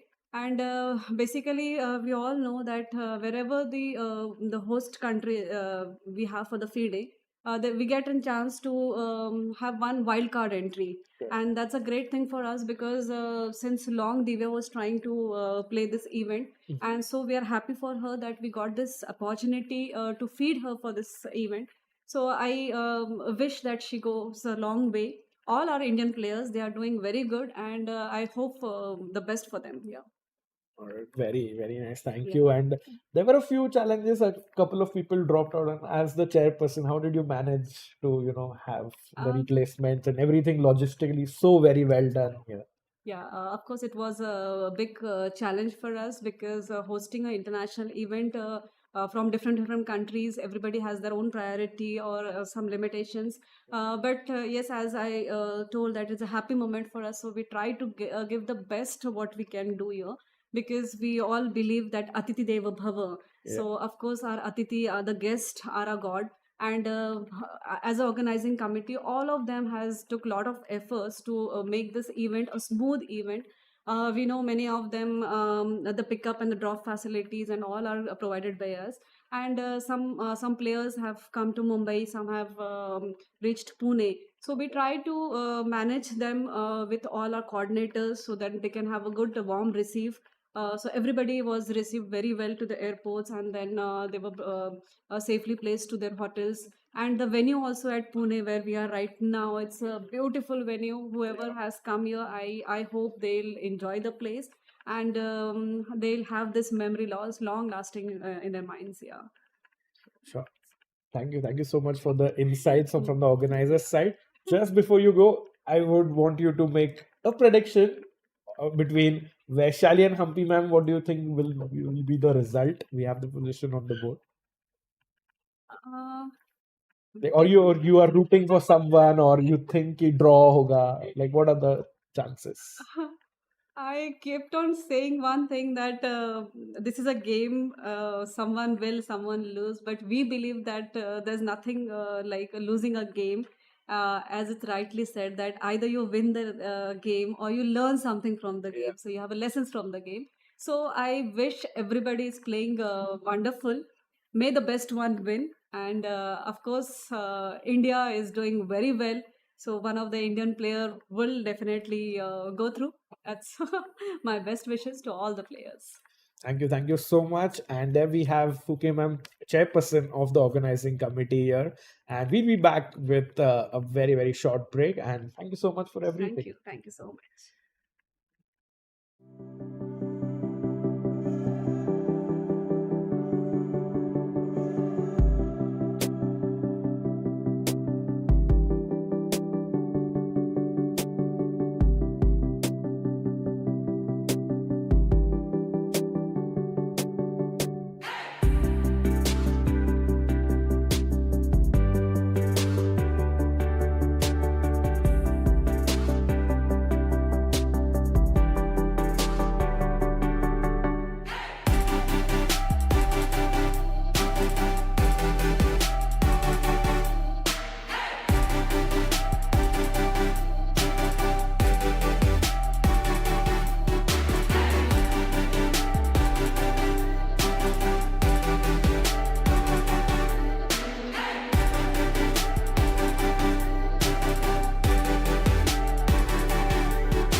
Hello and welcome back everyone to the fifth leg of the 2025 FIDE Women's Grand Prix. I have a very special guest with me, International Master Michael Rahal. Namaste and bienvenidos. Bienvenidos. Namaste. Thank you, Rajesh, for inviting me to the studio. And just first in, what are your thoughts about Pune and India? I know you attended the Olympiad in Chennai, but what are your thoughts about Pune so far? Chaos would be my name. We're very lucky to be in this hotel, in the Amadora Hotel. I think it's one of at least the nicest places I've seen here in India. I was in Chennai, so I know that it's a chaotic place with a lot of people, lots of traffic. Yeah. Especially the traffic is amazing here. I mean, the way the cars negotiate klaxon every time as a warning, it's unbelievable. There's not more accidents than there probably are. No? That's something that always amazed me. And I love Indian food, so that's always important. And I also, in my personal experience, I've been very grateful for the friendships I've made with Indian players and people around chess. In general, they're all very nice, and yeah, it's great. It's great. Of course, India's not perfect. There's many things that could be improved, no? But it's good. And this is actually a very nice hotel, and we're very lucky to be playing here. Yeah. And you talked about Indian food. Any favorite dishes that you have? I'm every day I try to eat something different upstairs in the restaurant. Uh-huh. I always go for low spice or medium spice. I never go for high spice. I mean, it's not good for me. And even medium spice sometimes is just slightly above average. And I especially like in Barcelona, we have nearly 40 Indian restaurants. Okay. There's a lot. And I've been to most of them because I enjoy. And I normally go for different types of curries. Tikka masala I like a lot. I used to eat only korma, but I'm upgrading. And I also like samosas. I like panak paneer. I like all types of toasted cheese. I like quite a lot. I still have to try more local dishes outside the more popular ones. So anything which is not too spicy is good for me. Sure, and we And have mango lassi. always take it down. Always mango lassi. Yeah. Sure, and we have about 9-10 more days in India, so we'll try to get you there. It's not going to be a problem. It's not going to be a problem. And speaking of spicy, even the games have been spicy Really? today. And I think it's my prediction that we'll have a decisive game in this one. Okay. So I'll just take you quickly from the start here, Michael, and anybody joining us later. So a London system gone very, very chaotic, like in Indian traffic style. This is Nurgul against Divya, no? Divya, yeah. And she just goes H4. Wow. H4 here. I've played this. I actually played this line with black. Oh, okay. Against Torre and London, against everything. And no one's ever gone H4. So very, very I interesting. don't think this is... Of course, this is modern chess, no? Yeah, Alpha Zero style. This is modern chess, but there's something wrong here with White. I mean, he's going all over the place, no? The rook on H3, the pawn on H5, the pawn on A3. Yeah. I suspect he might long castle, but he might go king F1 at some point as well. That's what happened, Mike. Oh, he play king F1, yeah. Because if not, he might get sacked on C3 if he goes. Correct, like those typical dragon. I would definitely do that. And then knight D5, and I'm super happy. Our computer doesn't like knight to B6. Yeah, but it seems logical. It's a logical move. Exactly. So rook E1, queen D7. Divya's still not castling, keeping her king in the center. Yeah, she's worried that if she castles, she gives a direct attack with H6 and some things on the dark square. Yeah. And then knight H2. But black should be okay here. Putting a knight on D5, swapping a couple of pieces. There doesn't seem to be anything very, very dangerous happening. She should be okay. Yeah, and I think the bar agrees. We're not looking at the moves, but just the bar on the bar left. is more or less equal. She should be okay. Yeah. She should be okay.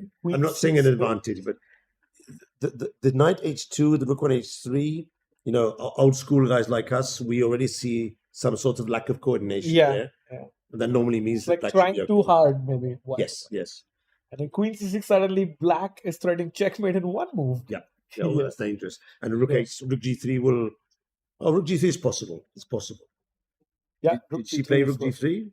Let's check. Play F3. But look at the coordination. The coordination is bad. Yeah. The computer says it's equal, but I would prefer this position for black. Yeah, and Divya is almost 20 minutes ahead on the clock. Also useful. Throughout the game, she's been, she's playing a great counter-attacking game. And I think Nurgul went for the aggressive option, but the pieces are not flowing. It never really got going No, for no. white. I wouldn't be. Black has to be careful that she can't get d5 Uh-huh. in a good. But there's a lot of pieces they're protecting. I would actually say that Divya might end up winning this game. Yeah. You know, Yeah, that because- would be because- a great start. Because look at the trend for the last 4 or 5 moves. I mean, Divya's improving her pieces. There's been a move.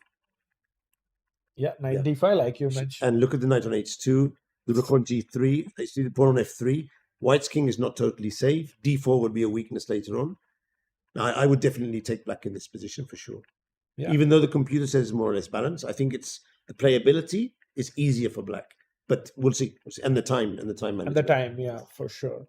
So bishop d2 and That's Divya is thinking. So we while we let the players, think, and while Divya figures out the best way possible, I would like to ask, were you part of it? It's surprising that black does not play h6. I would have thought that at some point black would have played h6 in this position to stop the pawn advancing at some point. But she's not doing it. And that makes me think that at some point she might want to castle. Uh-huh. She doesn't want to be hit by bishop to h6. That's what I'm Correct. thinking. But then again, she might play king to d7 at some point. I suddenly like that, especially after the bishop drops back. Yeah. There's an idea of just, using your king and Running, maybe. But I'm not totally sure. like this. Then again, maybe I'm just wondering. Knight takes b5 is possible here. Is that a threat? Yeah, now She has to be careful now. So Divya, So figure that's why that out. King may- d7 would be a blunder. maybe it's time to play either b4 or maybe castle. Sorry, go ahead. You were saying? Yes, I was just saying, like, while Divya thinks about it, have you been part of all the FIDE Grand Prix legs? Of this series, I've done 2. I'm Okay. working as press officer and more or less working in media for Cyprus and India. Okay. But I was doing the same role in the previous cycle, and I Okay. did 3 in the previous cycle. So I've been in total. I think I've done 5 plus one of the open, Okay. not men's open tournament. We did one as well. So I'm quite familiar with the way the tournaments run and more or less the level of aggressiveness, the level of. Normally, you sometimes get even more decisive results in the Women's Grand Prix than in the Open Grand Prix, because of the strength of the players as well. The higher the strength, the more equal are the games as well. But the level play is normally quite good. But I will say that the amount of non-forced mistakes in the later parts of the game, I think it's higher in the Women's Grand Prix. Maybe I'm not quite sure why. But compared to the open one, they're much more solid in the latter parts of the game. Yeah, maybe it's just something to do with the difference of the level of the players. But they're always very combative. They're always also the 40 move draw rule is very important Okay. because in some tournaments it's 30, but here it's 40, which means you really get a long game, and those last 10 moves make for mistakes in time pressure. Yeah. So this also is a good rule to get more decisive games, because you force the players in a lot of positions where you're on 25, 26, 30 is just there. You might play it safe, get to 30, offer a draw. But when it's 40 moves, you're in time pressure and mistakes happen. So I actually think this is a good rule. So a very, very nice change by FIDE here, where players can't offer or, agree unless it's a repetition. But it's tricky because if you can't offer and you can't agree, and obviously they don't talk before the tournament because this is professional chess, it's not so easy to sort of like look at your opponent and say, would you like a draw? Wow. So because this doesn't happen really, no? Yeah. So the games have to be played. And if you force them to play the full game, then you get more decisive results. Of course, if the two players play it very safe, but also they don't know so much theory than the 2,800 guys. So it's not as if they can just play one of 100 theoretical lines and draw. Yeah. Because the theory levels is a bit lower. So you get for more. I mean, look at this game. Crazy. It's going for a win from the first move. No? Yeah. So it's amazing. I think it's a good rule. The 40 move rule, I think, is a good rule to get more decisive results. No? And thanks for pointing that out. We hadn't discussed it yet, and I think we'll just go into another game. Let's check the other games. Yeah, I always like to check Paulina's games. Paulina In the Okay. previous cycle, Let's it was win or lose, win or lose, win or lose. She's very, very aggressive and plays fearlessly, and she's really a good player to check. So this is she's playing with black yeah against Alina, who won the first Grand Prix. Grand Prix. Alina's a funny story because she's an excellent player, very strong player, Yeah. but she wasn't part of the cycle. As She's far a as I know. wild card. She was a wild card in the first one, in the Okay. first tournament, as far as I understand. She was a replacement, Okay. as far as I understand, and she won the tournament. And she won the tournament without being in the cycle. And now she's come back here, I think, again, as a replacement. So theoretically, she could even qualify for the candidates. Of Wow. course, she would have to win here. And I'm not sure then what would happen in the last tournament. I'd have to check my notes. But it's a funny story, no? Someone being a replacement and then winning the Yeah. tournament, no? It's like meant to be. And But last year it happened as well. Dinara was the last player and she won the Cyprus tournament. yeah. So, yes, it was very funny. Something interesting. And I don't know if she wins here, does she get invited to Austria? The last I'm not sure year? about that, but as far as I know, she is in qualification for the candidate spots. Okay. But I'm not sure if by 2 tournaments, 3 of the, this is something I'm not quite sure. And also these things may change from tournament to tournament. Correct. Here there were some withdrawals and some new players came in. Could happen again in Austria, so we'll see. Yeah. And So what's happening here then? yeah, so it was, I think, started off with as a nice Some Spanish Italian, yeah, by the structures. and then we really saw a similar idea like this a4 and bishop a2 ideas in Humpy's game and Yeah. in this game as well. But it looks like she was Anti-martial Yeah. approach. looks like she's the more comfortable player, at least. Before she has to. Sometimes you can sacrifice with b3 here, as you Yeah. know. Here they change pieces, but And I noticed she changed on e6. Yeah, knight h7. takes, and now c3, and maybe some d4, queen b3 Yeah. sometimes. Yeah, So that's traditionally opening up the f file is traditionally okay for black. uh-huh. You get better control of the f5 and d5 squares, as you know, and some opportunities on the king side. She played knight to h7, suggesting maybe knight to g5, Yeah. swapping off a couple of pieces. But she does have some a6 could be weak in the future, but then again, a5 could also be weak in the future. Yeah. So it's difficult to know. d4 would open up the game in the center. What do you think? You think white has an edge here, or it's just? I think so. I think so. And it's also interesting. Both of them were like last minute replays. Yes. So maybe did not get that much time to prepare or something. But it's They're very strong players. yeah, Raja. of course. These 2,500 players, they're on the circuit normally. Alina also, it's a public. She's married to Wojtacek, who's a 2,700 player. I'm sure she gets Very big opening expert. excellent training there. So that's something that she's definitely prepared with. So even though their last minute replacements are 2-3 week, they probably come, at least for the first games, they've come strong. Yeah. Maybe they haven't prepared fully the rest of the games, but the first 2 or 3 games, they must have good preparation for sure. Sure, and of course, I think both the players are former World Junior Girls champions, very strong, 2,500, and maybe just missing a norm for becoming a Well, Paulina is a Grandmaster? grandmaster. Oh, okay. For me, both of them are grandmasters. Grandmaster. So I'm a weak IM. We are weak. We are weak IMs. of course. I mean, 24.96 Alina, wow. 25 Paulina, and she's been 25.10, 25.15. Yeah. The fact that she's not grandmaster is anecdotal. I mean, she has the rating. Both of them have the rating, Just and they're just missing a norm or some. But for me, their strength is for me at 2,500 is grandmaster strength, yeah. and 2,400 is IM strength. And between, you get the players who just go down like us. We got to IM and then we just went down, or the players that continue upwards, and they would become grandmasters for sure. I mean, for example, Munguntuul, she's 23.61. Okay. Very strong IM, Yeah. but for me, not at the same level as Paulina and Alina. However, she did do very well in the previous Grand Prix, Yeah. but her rating is or Salome, 2,300. The difference between the 2,500 and 300 is, for me, it's quite substantial. Yeah. Paulina is a fantastic player, and she'll get her norm. and she also plays a lot of tournaments. Yeah, a lot. So for sure, in one of them, she'll get the norm. I think maybe in one of the maybe in this tournament as well. Because Maybe in this tournament, there's She 4 has- grandmasters. She had. it's enough. I'm not sure if the rating floor has to be 2380. Yeah, We'd have to check that to make sure the medium of the 10 players is minimum 2380 to qualify for a grandmaster tournament. There has to be 4 grandmasters, which there are. and The flags, but Flags. the rating floor has to be 2380. If it isn't, already you don't qualify to get the norm, even if you win all the games.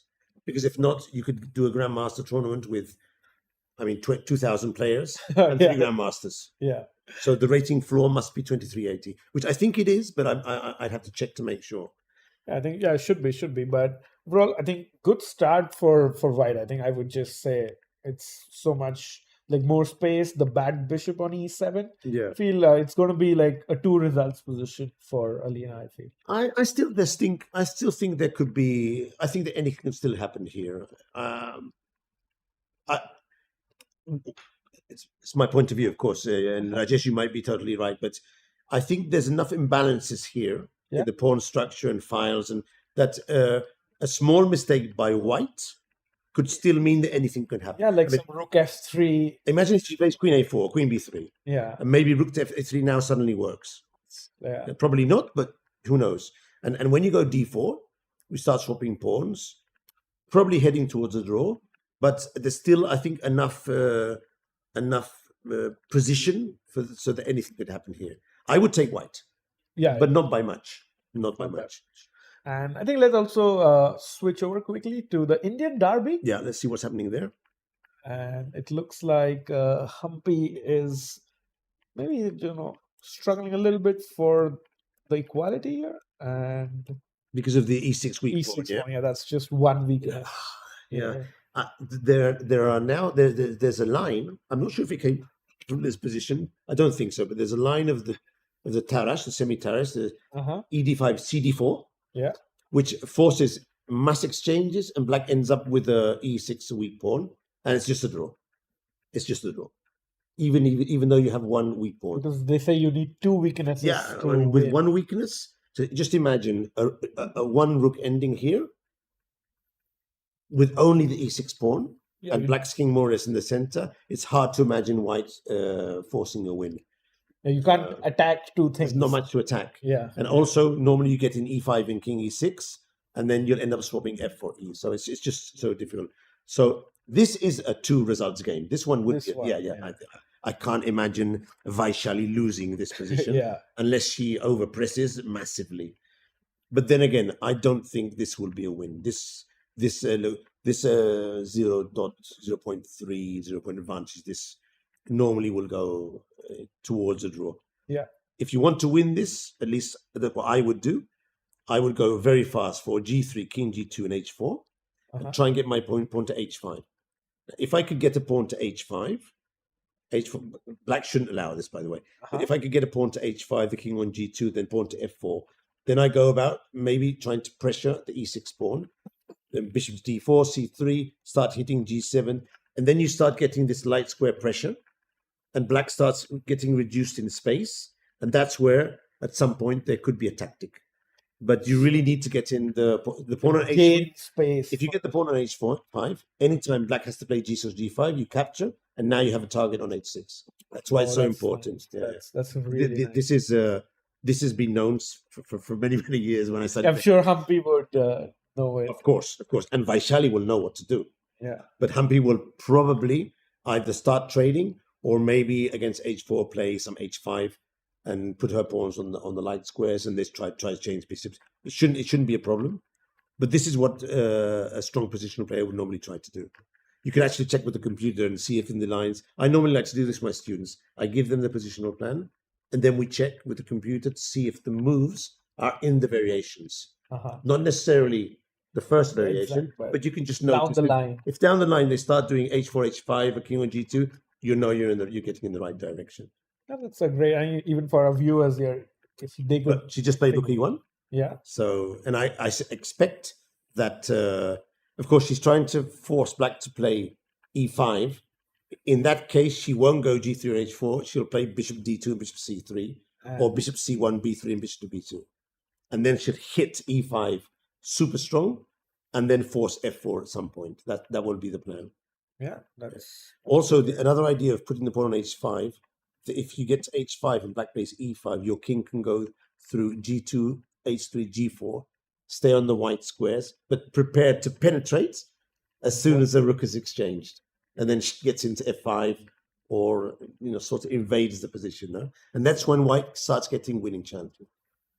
For the moment, I think it's not dangerous, but Humpy should defend with precision here. Yeah, for sure. I would lose this position against Vaishali, knowing exactly what I'm supposed to be facing, but I still lose.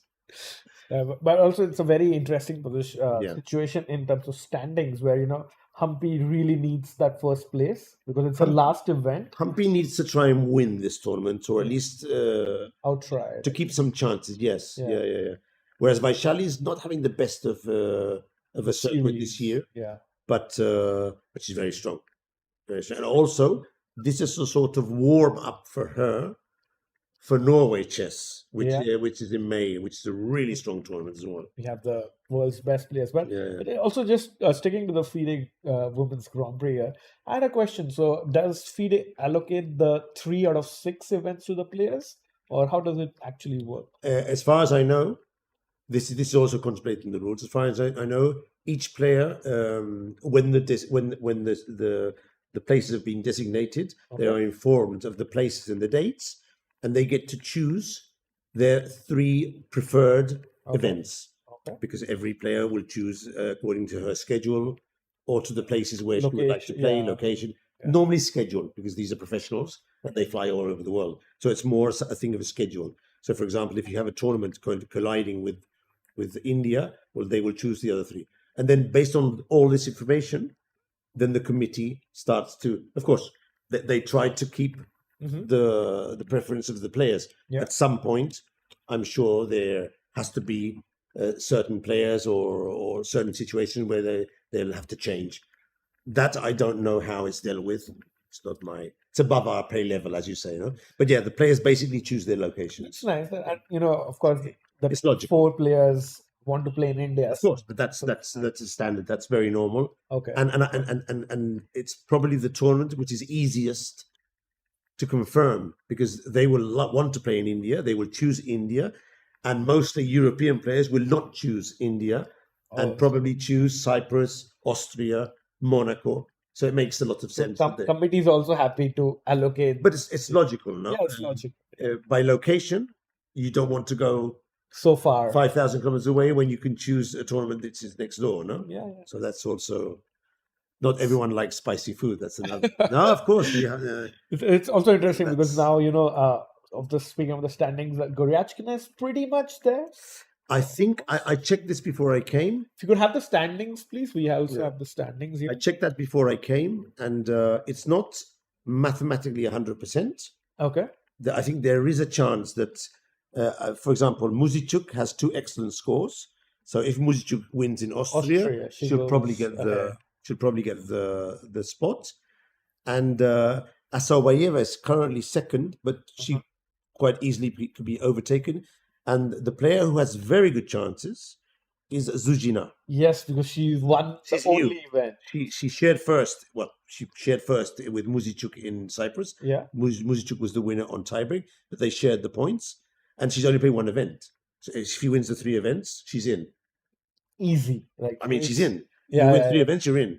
Because she'll take the spot from Goryachkina, who was 3rd, 5th. So if she wins the 3 events or shares first, she's in for sure. So there is a scenario where Zhu wins or shares first in the 3, and Muzichuk could overtake. Well, I don't think she could overtake, because look, Goryachkina has the same points in the 3rd tournament. Yeah. She's got 130 in Siemens, so Muzichuk would have to win in Austria outright. But then the 2nd place shared would actually defeat Monaco's second. Because that's 1st and 3rd. That's 1st and 3rd. So mathematically, you can't say Goryachkina is still in.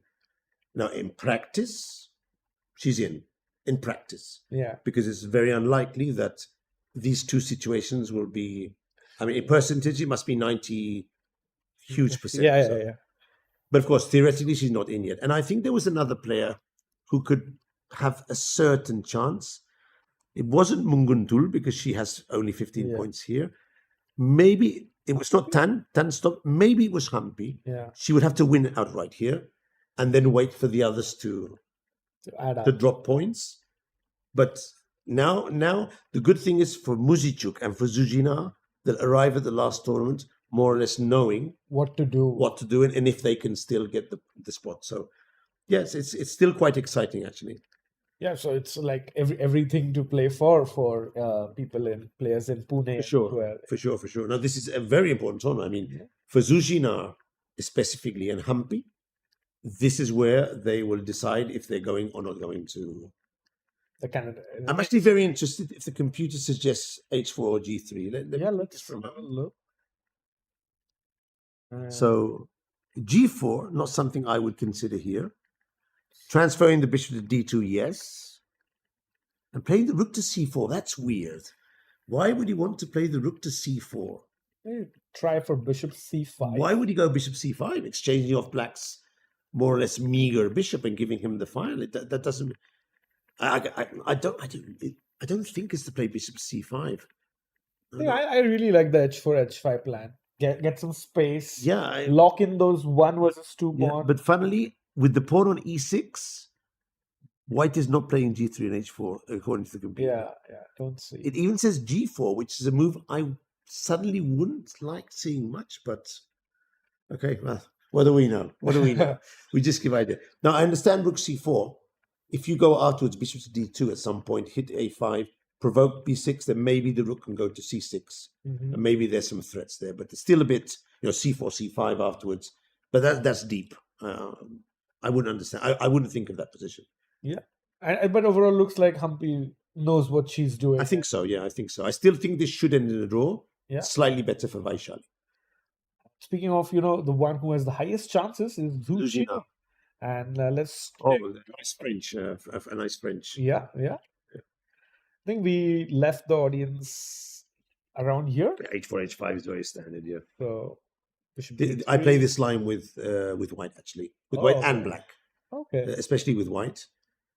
And Harika, we know, like a big expert in the French, but has her task cut out because I normally don't play H6 until I get H5. Okay. So unless White plays H5, I don't play normally H6. When she plays H5, then I play H6. Because sometimes you play H6, then she doesn't play H5, and a knight lands on H5, and it's worse having played H6. Not this case, but it's something I learned. Also, those many bishop years ago. H6 ideas which we saw it Exactly. But in this position, normally you're long castling and either shutting with C4 or exchanging on D4 and then playing knight to C4. And it can never be ejected because of the pawn on A4. So that's another idea. Castle, king B7, rook C8, and C takes D4. Yeah. And knight C4. Somewhat, I'm not sure, but I saw the king on A8. So Harika castles because she closed with C4. Okay. And now I'll tell you something that happened to me. Okay. In a very similar position. Let's close the position. This is the rook G8. Okay. So this is okay. I had this position very similar to this against Kevin Spraggett from Canada. A candidate player, and he was 2600 when I played against him. It's exactly this position with two differences. The bishop on C2 was on G3. Sorry, on G2. Okay. So it was in fianchetto, and the other knight was on G4, and I had a knight on A5. And at a certain point, I dropped, and my king was on B7, not on A8. And I dropped back my knight, and I got hit by knight takes C4. And the bishop on G crushed me on the long diagonal. So I learned that. Of course, these guys know this. Yeah. But don't be surprised if at some point that bishop ends up going to the long diagonal. So something like, bishop. I don't think she will do it in this position because there's too much maneuvering. And now that it's there, she'll go for another idea. Now here, what I think White will do is try and get in F4 and F5. Yeah, that's the standard way of doing that. Black will play G6 or G5. And then if the position opens, anything can happen. Could be all three results. If they end up blocking up the position, then normally these positions end in a draw. because there's not much going on the queen side. And that's why I think she played rook to g8. She needs to be prepared to play g6 or g5 when Once white plays plays. F4. Yeah. 'Cause imagine white plays f4, you don't do anything. Then f5 comes in. Now, what are you going to do? If you take, you're going to lose because of the s7 pawn. And if you don't take, f6 is going to hit you strong. So let's just show it to our viewers. So So after here, probably here, she should play g6 because now h6 pawn is not attacked by the bishop, and if you take back with the pawn, and you try and hold this position. and then both these pawns are holding Yeah, the and F5. put the pawn on h5, and you just wait with this position. And actually, black, I think white has played a move. Let's check it out. Knight to F3. Now she'll go knight to h2 and knight to g4 probably, so that when she plays f4 against g6, she can hit the h6 and the f6 squares. Oh, that's fascinating Yeah.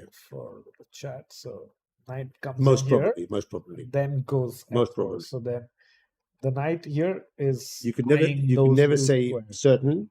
So of course, if black doesn't do anything, now if black holds, she'll hold with king a7, king a8. She'll just hold there. If just Harika wants If to she holds, she'll play hold that maneuver. But if she fears that the knight on g4 will leave her without any options, then she might strike here with g6 or f5. But the thing is, if you strike too early with black here, you normally get crushed by the weaknesses. So, for example, you can put the computer and see what it says if you go g6 or g5, just as an idea. Now it's saying g6, knight h2. There's the move, knight h2. So maybe black is just in time. I think she's holding here, but still, all the positions slightly favor white. Yeah. And if you make another mistake, that will jump to +1. So you have to be careful with black here.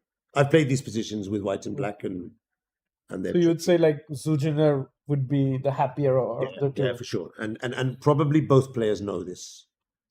They haven't more than enough understanding to know. I mean, they're grandmasters. If I understand this, I mean, they understand it better and deeper. So I think she will play g6 here. I'm pretty sure she'll. The other idea is bishop to e8, and there you can see there's some g3, some knight h4 if the bishop moves away. So there are different plans here.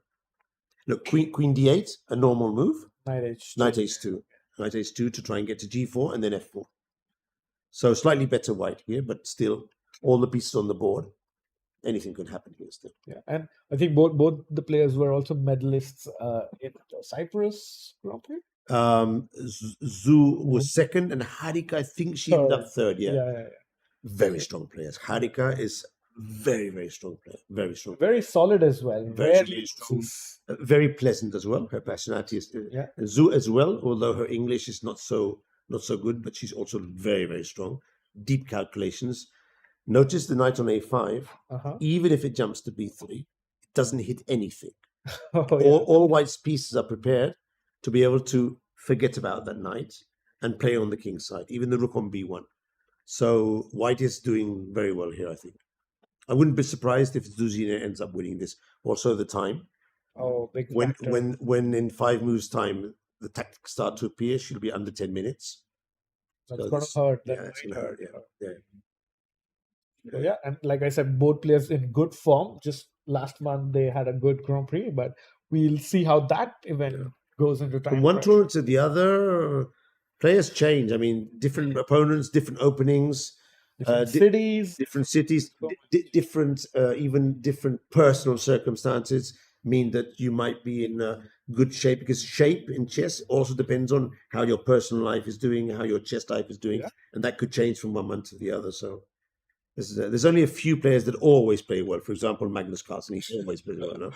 But very few players consistently perform at the highest level. You see these small. Let's check the Munguntuul game, and then I think I must get back to the. This looks like some sort of Shveznikov, for sure. And was really good for white right from the start. If you just show up. Kalashnikov or Shveznikov, one of the two. Probably Shveznikov. Let's see how it goes. Kalashnikov, okay. But transposed to Shveznikov. Yeah. A6, knight e5. Interesting rook b8 idea. The bishop e6, 9, yeah. I played this against Grandmaster, what was her name, from Cuba. Well, she played against me. And I didn't get the best of positions. I put my knight on e3. I thought I was doing well. And then she told me after the game that my knight had to go to b6. And then you see Munguntuul. And I didn't understand this when she told me. But now I'm sort of seeing the reason why. Yeah, white is better here, but I don't understand why rook a3 is a mistake. I wonder why she played rook a3. It's a sort Because of weird move, isn't it? she want like c4 and a rook swinged on the third The row. rook swing on the it could be, yeah. But notice that if she plays c4, at any moment the knight Yeah, doubles d4 back is to d4. So it's a sort of move you don't really want to do unless something has happened with the knight. Again, the knight on b6, like the previous line against the rook on b1.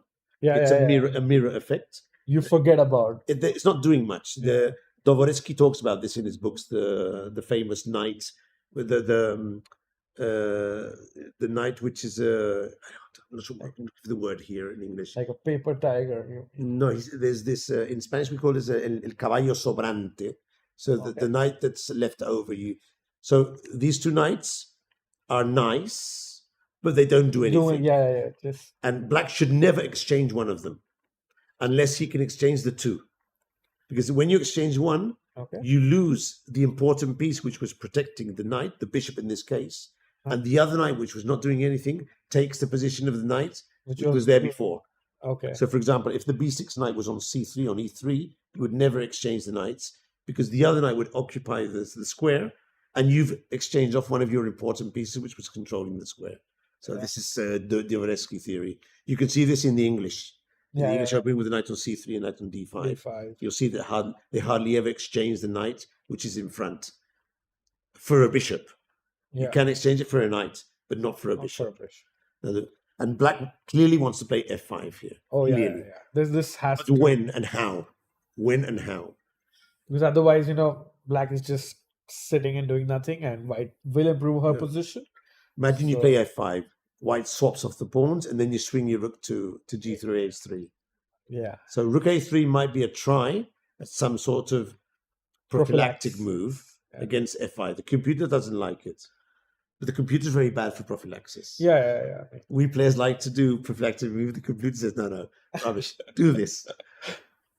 So, yeah, I think this is maybe slightly better for white, but the time situation is troubling for Munguntuul. Munguntuul Bakujak. I'm not sure how to pronounce that name. So, yeah. And of course, neither the two want to lose their first game Oh, because they're the lowest rated players in the tournament. And if you lose a game being the lowest rated player, you're in for a difficult event. players start to pick. They see Yeah. who's in form and who's not in form, and they start thinking, okay, but if I draw these games, who am I going to win? I'm going to win these games here.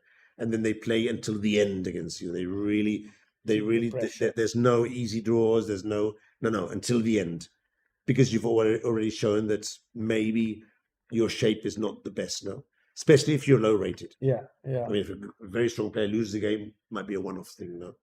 Also, it's kind of difficult because I don't think either of them have like a good chance from the Grand Prix side, It's difficult. but it's still like very good prize money at stake. And Salome, of course, she's a replacement as well. yeah, Very last-minute replacement. I think she was 2 or 3 weeks before. okay. And she's probably the player who's least experienced in this type of.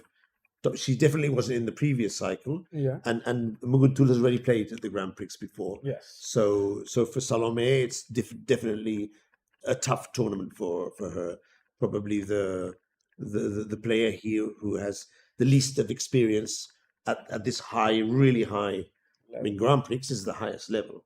Yeah. I mean, There's just the candidates it's and the world it's champions. just under the candidates. I mean, it's the Yeah. highest level. You get the best players, and many of them with very good grandmaster level preparation. So it's a tough one for them. Let's see the last game, and then I think I'll be back to my. I think we've seen all. Did we see all? Yeah. We actually saw all the games. Yeah. Okay, so now I go back, and now I can reflect on my comments here and see how the games develop, and see. And if, you also have a good idea about all the openings and the everything. good thing is now when I do my post-game interviews, Uh-huh. it's I normally do this more or less at half round, Okay. but take some notes, and then I have some ideas also for my report at the end of the day, which is another of the things Mhm. Jesse, it was a pleasure coming on here, and I've enjoyed it a lot, and I hope to see you maybe during the end of the tournament. If you Sure. We hope to have you back, and It was a pleasure. Gracias. Thank you so much. Muchas gracias a ti, Regis. And which is my camera here, that one over there. Yeah. A warm, heart-warming, affectionate greetings to all the viewers of the channel. And hopefully you can connect every afternoon here with Regis and the other guests and follow these really interesting games. So see you soon. Thank you. And we'll be back with all the action-packed stuff in just a minute.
Welcome back to the fifth leg of the Women's Grand Prix 2025. And we have all action packed games. All the five games are heading into the third hour of play now. And we have the games into, players are getting into the time pressure situation. About 20 minutes left on the clock.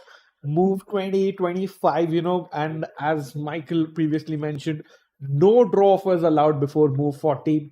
So it's gonna get really complicated. And I was discussing with the production team here that very similar situation always happens where all the games might end at the same time. So let's be on the lookout if to see if we have any particular game that's close. And overall, this game looks really interesting because Kashlinskaya has 20 minutes left, and we left the game at c3 before this. Rook b8, d4 takes. A lot of exchanges in the center usually favor the side with the more space. So Alina would be really happy with this. And then after rook b5, takes, queen goes to the corner on the left side of the board, and bishop to f6, a mistake by Polina Shuvalova. Let's try and figure, what might actually be the reason, because white of course has the move e5, which looks really bad for because the bishop has to move again. And there you have it. As I said, Alina played it, and she is into her, her usual thinking pose. Polina, relaxing back in her chair, swinging her chair, but does she realize the gravity of the situation? Bishop, if it drops back, that's bad news for black because the queen swings over on the king's side, and queen g4, hitting the pawn on e6. The bishop comes into the play, hitting the pawn on h6. It's like X here, and this is bad news for Polina. So remember, after bishop f6, e5, which is on the board, bishop to g5 is the only move that keeps black alive in the game. It's still looking great for the Polish player Alina from the white pieces, but bishop to g5 has to be played, or else Polina might start this event with a loss. And you see now, Alina, if you could have the full screen, please, rocking back in her chair. She looks confident, has a sip of water, and she looks the happier out of the two. And maybe now is the time where Shuvalova is figuring it out. Where did it go wrong? Because queen a4, you could play any move. The knight could come into g5 with, threatening a trade, but it was maybe just like a hand move, as they say. It's like a move that you just play in blitz with bishop g5, and after that pawn to e5, and it is gonna be big trouble for Polina here. And I think while she thinks, I'll try to figure out if there's some other game that's heating up. And I think it's one game which I feel would be decisive right from the get go here, which is Salimova versus Divya Deshmukh. If we could switch to that, because that's another game where we haven't seen any player castle, and both kings are out in the open. And 18 minutes for white versus 26 minutes for black. Decisive result loading here for sure. And I think we left the action around here when we were discussing it with I am Michael. And queen f2, knight c3, bishop c3, king to d7, queen to d2. Still trying to get some attack going, and bishop to c6.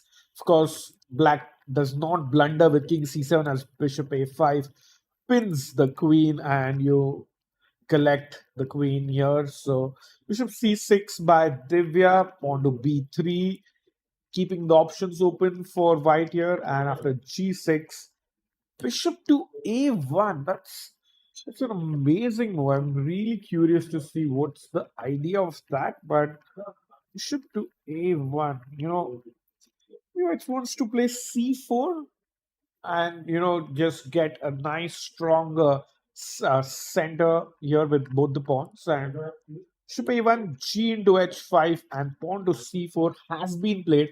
And now it's suddenly, first we thought, Divya's king is unsafe. Then it was Salimova's king on f1, which looked a little dodgy. But now again, I feel the tide is turning.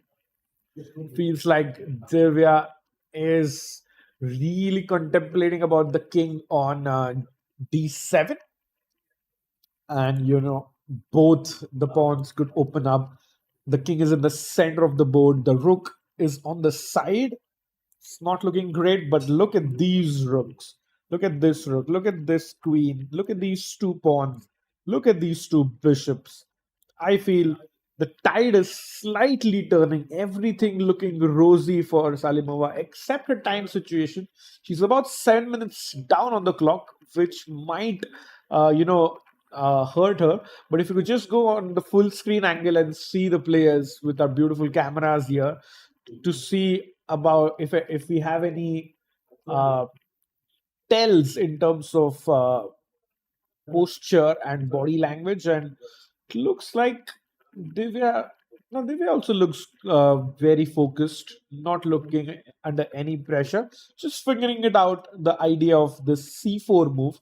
She's picked up a pawn on the king side, but the real action lies on the central file. The C, the D, and the E file is where all the action is going to happen.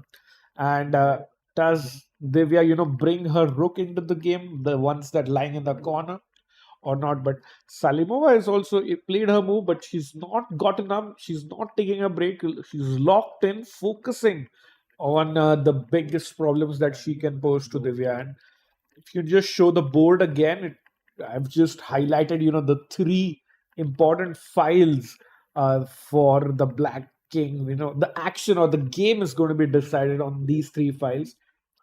Sure, black has a pawn on the side, the h5 pawn, which I just highlighted, but it's this rook in the corner. If this rook can come in, that would be really, really good. And Divya in the tank now. She thought for about 10 minutes on the previous move, and already she has burnt about 5 minutes of her clock, and 17 moves to go before the time control. That is on the 40th move. And no draw offers are possible, so it's really, really crucial that you play it out. You're not allowed to communicate to your opponent, so no draw agreements or offers possible. Of course, if there's a repetition, then that's fine. So action is heating up here as well. Let's check another board which I and Michael were thinking, that is the one between Zhu Jiner and Harika, because that is one game where again kings have been on the opposite side of the board. We left the position here for our dear viewers, and bishop e8 was what we saw with Michael, and then knight h2. Idea was of this f4, which we had shown you guys. f5 by Harika. She's a fighter. She doesn't want things to happen. She doesn't want just to sit and wait. She wants things to happen. That's why she's trying this f5 move. Of course, ef6, bishop f6 follows. Whoops, yeah.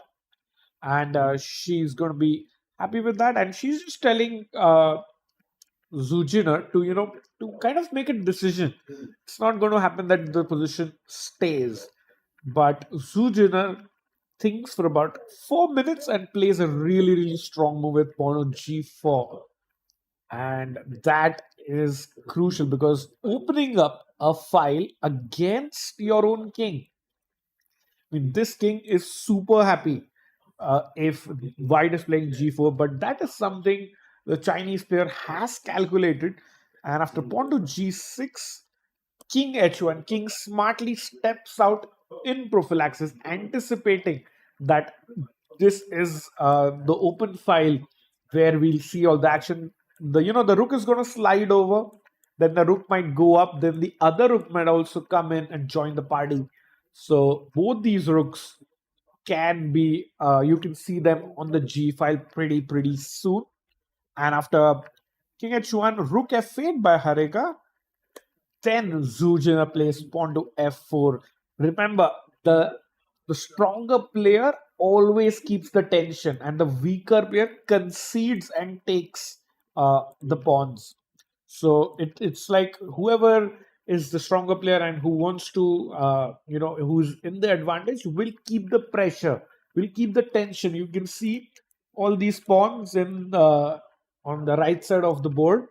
They can be captured, but all of us, we always capture the first pawn we see, but not these strong players. They want to keep the option of taking whenever they want. And after f4, bishop b8 followed, and then again we see both sides not budging. Rook g1 played by Zhu Jiner, and she is just supremely confident of this. Look at her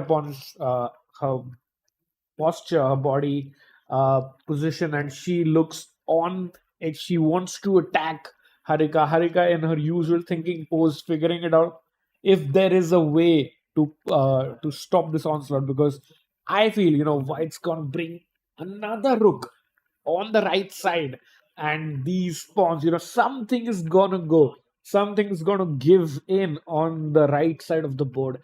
19 minutes and for Harika, and 21 and a half minutes for Zhu Jiner. Very important, crucial round. Zhu Jiner, remember, we have been saying this throughout the day. It's the first day of her second Grand Prix. She's already won the first Grand Prix that she played last month. So she definitely wants to get off to a good start, and I feel she might be able to do exactly so, because the position looks great. The engine still says, Queen D7 is a nice move, and that could really, keep black in the balance. But it's difficult right now for Harika and us as well. And we'll be back with a very, very short break, and just get into the action very soon.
And we are back. This action-packed game, all three results possible. You know, uh, what a game this has been, and what a opening day this has been overall. And big thank you to everyone in chat. And we have so many supporters here in the tournament hall as well. Can we show that angle, to our audience here? We have so many kids in the tournament hall as well who have watched to come these superstars play in Pune here in India. And as you can see on the right there, you know kids coming in just checking out the games of their favorite players, and a few adults there in as well. And of course, if you are in Pune, do let us know, and you can come over to the venue at the Amanora, in the Fern Hotel at Amanora town, and check out the games yourselves. And if you're lucky, get a photo, get a selfie with one of the stars as well. And yeah, we'll be back into the action because games are actually heating up. And let's check out Salimova versus Divya Deshmukh. Oh my god, so many changes have happened.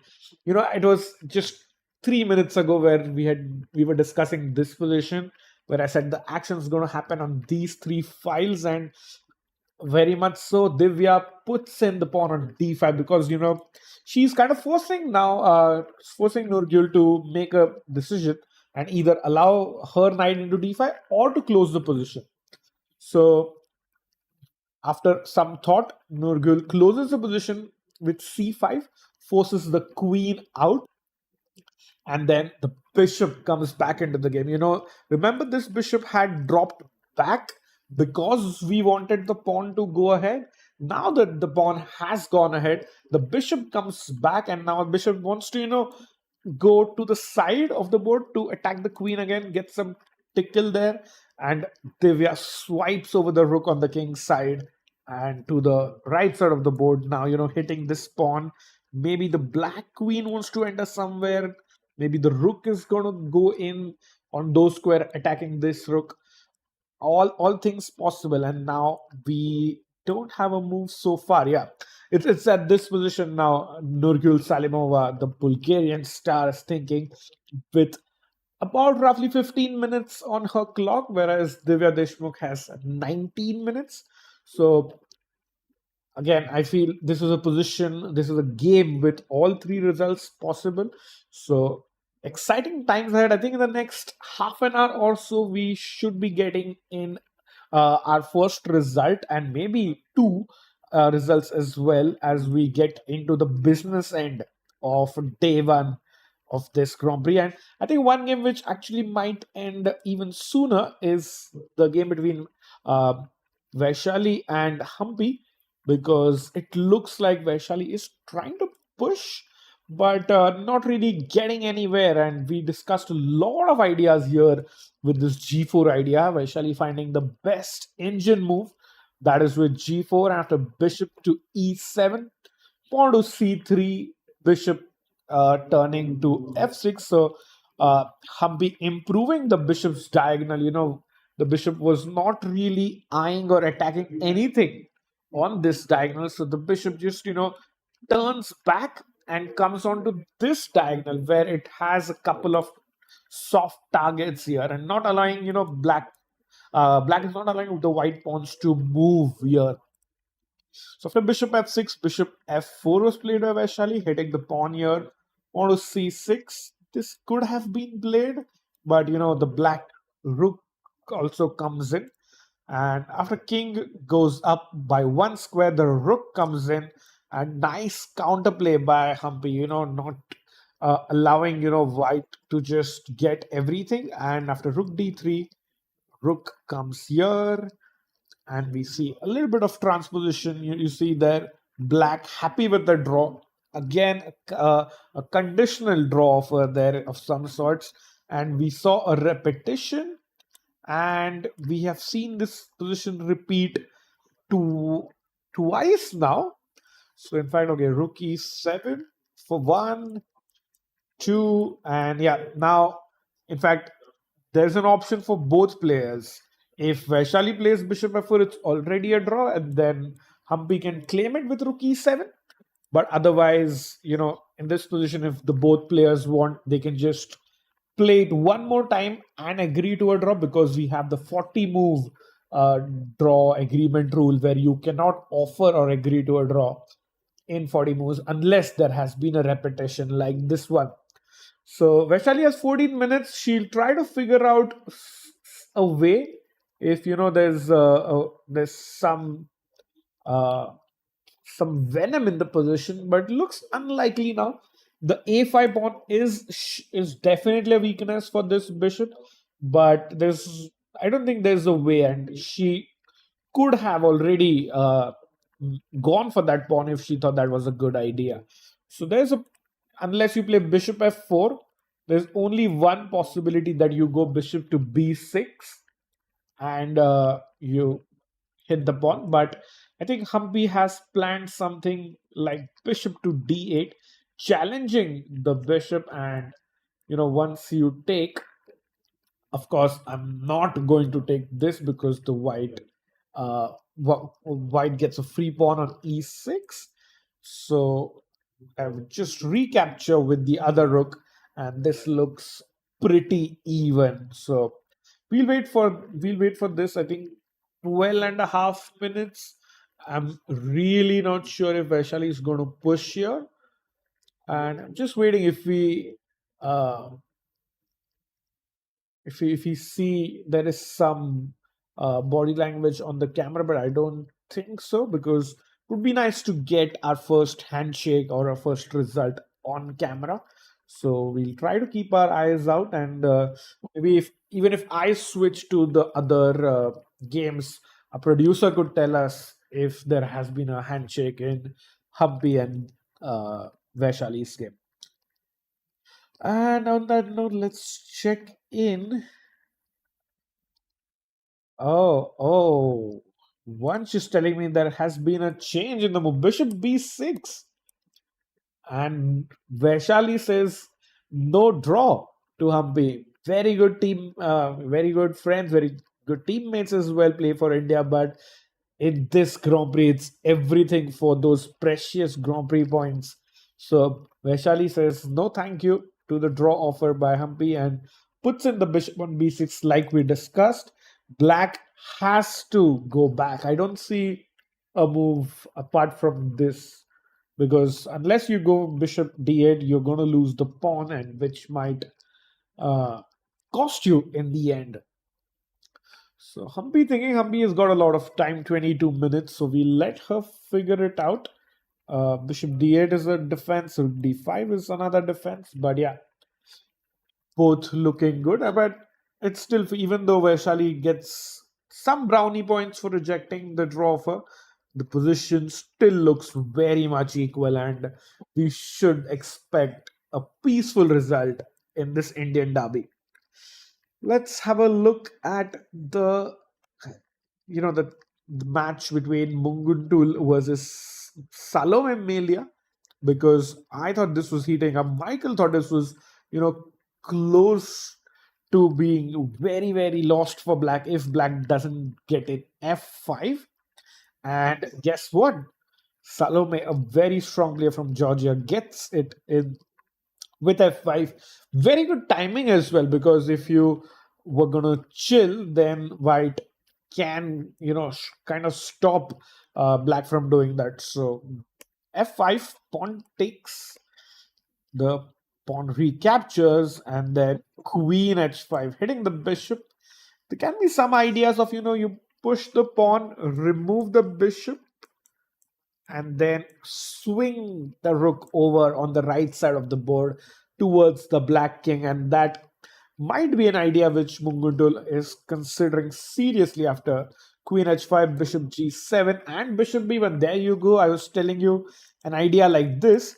She's being very smart, very subtle, sneaky with her idea, because the bishop is doing the same work it was doing from this square or the square it's actually on.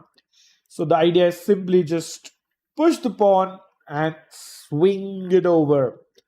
And not sure if Salome has anything planned, but she plays pawn to e4, just kind of, trying to block the bishop. Now, you could go in like this, but you lose control of key squares in the center. So, Munguntuul first place, pawn to f3, hitting uh, this pawn on e4 and forcing black to decide. If Salome takes the pawn like this, I think white was planning to capture with the rook and then swinging this rook. So there's no rook on the left side because our king side rook was much closer to the action. So that was an interesting choice by playing pawn to f3. And after that, takes has happened in fact on the board, and black is challenging the white queen now with queen to e8.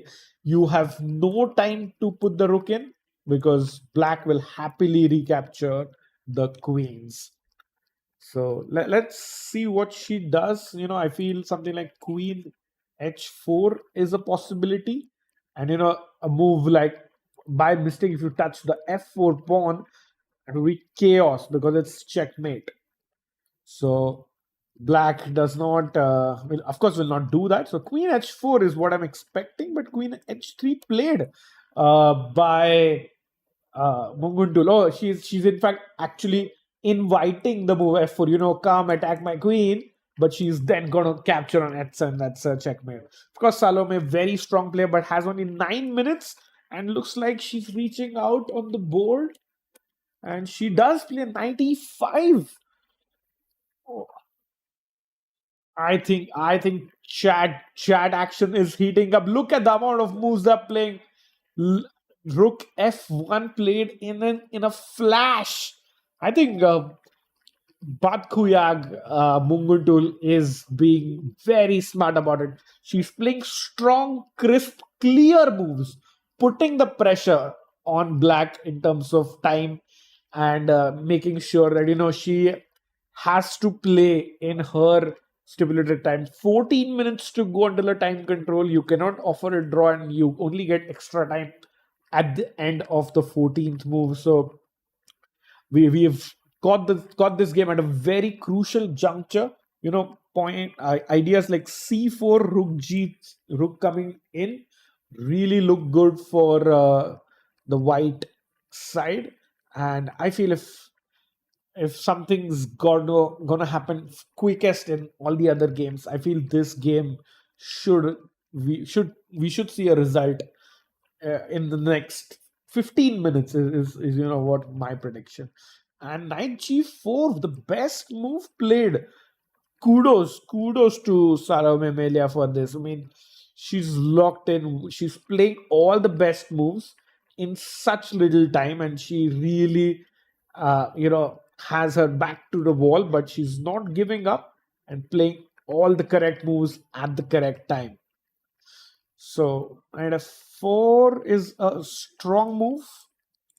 If the knight comes back, it's going to be really good for Munguntuul. Let's see if she finds it. The bar thinks the position is dead equal, by the way. 0.00 is the evaluation.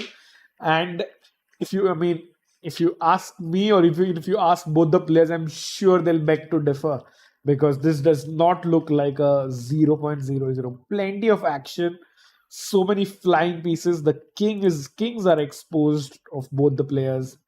Anything can happen. And we'll see if there is a big update in Zhu Jiner versus Harika. I see the bar has gone flying there. Oh my god, what's happening? What's gone wrong for the Indian star Harika? It shows that Zhu Jiner is completely winning. We left this board, around this moment, rook g1, and like I had mentioned, whoever makes the first trade is going to lose, and that is what is happening. You have to keep the pressure. I know it's difficult for Harika because white is just going to double and bring both the rooks, all the heavy pieces on the right side of the board, but she caves in. Harika makes the huge mistake of pawn takes pawn, and this just opens up stuff. Zhu Jiner smartly does not recapture, which maybe Harika missed, because she captures on this side, and that allows so many weaknesses. Now this bishop is getting into the play, and this queen are going to create havoc.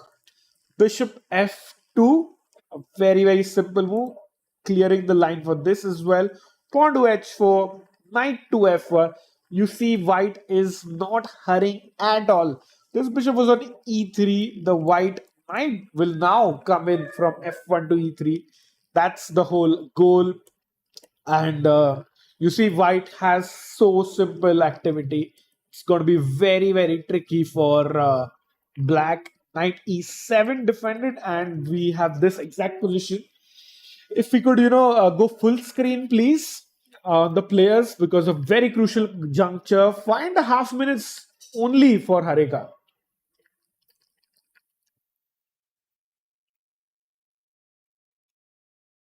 And I'm just getting word from our production team. There are some audio issues, some ambient sound issues. So, in case you have, you're getting some sound or audio issues, do let us know in the chat, and we are working on resolving that. So, just an FYI there for our lovely viewers at home. But yeah, 97. There's one more annoying sound in that is in black's position. I don't see a way that Harika is going to, survive this. And Zhu Jiner has made a move. His bishop into h4. Goes the dynamite. There it is. I know audio issues outside, even in the commentary box. Bishop h4. Things are looking bad to worse now, because bishop takes e7, knight takes f5, rook coming to g7. This is just absolutely game over, and it's a dream start for the Chinese player, but a very very difficult tough to loss to swallow for Harika, and she's still thinking, she's not giving up, she's a fighter. And let's see what Harika does, because she has only 5 minutes to figure out the defense for this. And I'm not sure. I mean, even if I look at the engine, I don't see any simple defense, and white is gonna crash through sooner rather than later over here. So yeah, this actually might be our first result. All other games still in the balance. The bar is at the middle, but in this game it's gone up to 2.6 now almost for white, and looks very very tough. In fact, knight g6 or knight c6 are the only moves which keep the evaluation under 2.6. Everything else and black is simply winning. And I don't know, it's so difficult from a player's perspective, because you do not want to move this knight, which is like the knight in shining armor, defending both the pawns, keeping the position under control. But what's gonna follow, I'm very very afraid for this. But if Zhu Jiner goes on and wins this, what a dream start. She won the previous Grand Prix. She again might get off to a winning start, and that's just going to ensure she might get onto that second spot of the women's candidates in 2026, which is why we are all here and we are watching this, and the players are playing for those two candidate spots, which one of them likely should go to Goryachkina, but the other spot is very much up for debate. If you can go full screen once, please, and we see Harika locked in 3 minutes 10 seconds. Can we get a zoom in, producer G? Just to show the clock timing, and I don't know if you can add a board as well at the top, but it was just to focus, just nice to focus on the players, especially if they are under 2 minutes. Yeah, that's nice. And plus, if you could zoom in on the players as well, because we saw, Harika just lifted her hand, almost about to move. And oh, Zhu Jiner also is looking super confident. She knows she's in the driver's seat. She can smell the victory. And Harika, she moved the pawn, or the pawn to b5 or king to a7, I think. Move has not come in. I'm pretty sure she made a move. Queen to c6. There it is. There it is. And guys, I had told you, Chad, I was telling you, knight had to be moved to one of these places. Queen c6 is a mistake, and Harika is in very very deep trouble because we see the bar rising on the left, and it's almost 3.5 plus for white, and because like the arrow I pointed, rook to g7 looks like a killer blow. Rook to g7, bishop into e7 is also possible. Plenty of things possible, and Zhu Jiner nicely has 18 and a half minutes to figure this out. So doesn't look promising at all for Harika here, but we will just continue and see if Zhu Jiner is able to, find this finishing touch, or does she allow Harika to get a chance? She's thinking, no moves yet that I can see. With a lovely shot of the playing hall, thanks to a production team here. It's also nice to see the board on the right. I'm just wondering if there is a way for white to even slip up, because what else do you go? You either capture the knight or you just put the rook in. In fact, white is not using this rook at all on the left side of just the one that I've highlighted right now. White is not even interested in using that rook. I mean, given a choice, I would love to get my first rook in on the 7th rank. As they say, rooks feel like they are on heaven on the 7th rank, and then get the other rook, swing the other rook across. So things looking really, really tough for Harika, and Zhu Jiner, deep in thought, might spring us a surprise with her calculation. She's a supremely amazing calculator. Always, has fun tactical ideas and is very strong in with a calculation. I think she's pretty much calculating till the end of the game because she feels it, she can sense it. It's pretty close for from a win for her. And while Zhu Jiner thinks, I'll just see if there are any other games which look like they're about to end. Yeah, this looks like the most interesting position for me as well. Just trying to figure out. And in fact, this is also the game where one of the players has the least amount of time. And there we go. Bishop takes e7, like we said on the board. Harika quickly recaptures with the bishop.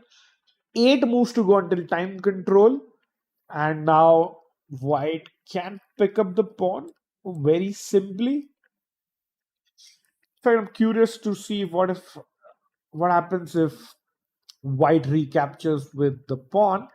Now, okay, it's a very tough, it's a very difficult engine move to find this. So, yeah, and there you go. She recaptures. Bishop takes f5 on the board, and it's like Harika is thinking a way to just try and do some counterplay.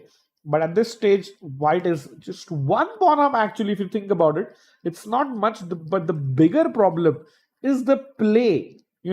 Given a chance, white would just simply bring this rook across. Oops.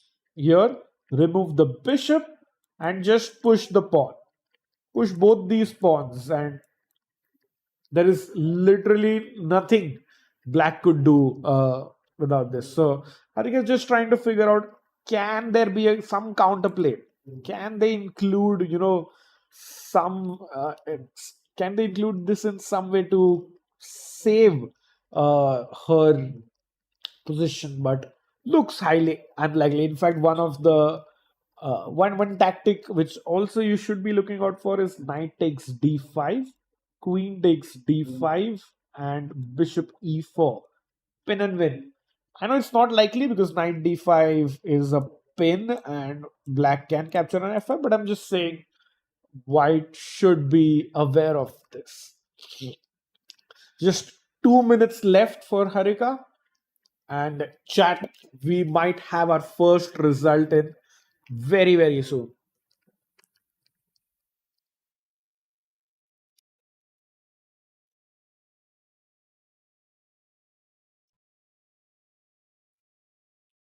There we go. Might see a move very, very soon. 8 more moves for the time control.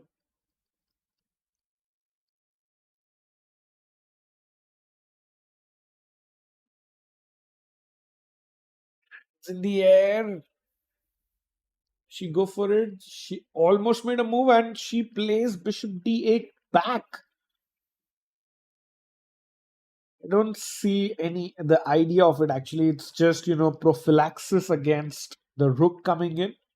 But I feel if just Zhu Jiner just continues uh, with the same simple idea, it's gonna be pretty difficult for her.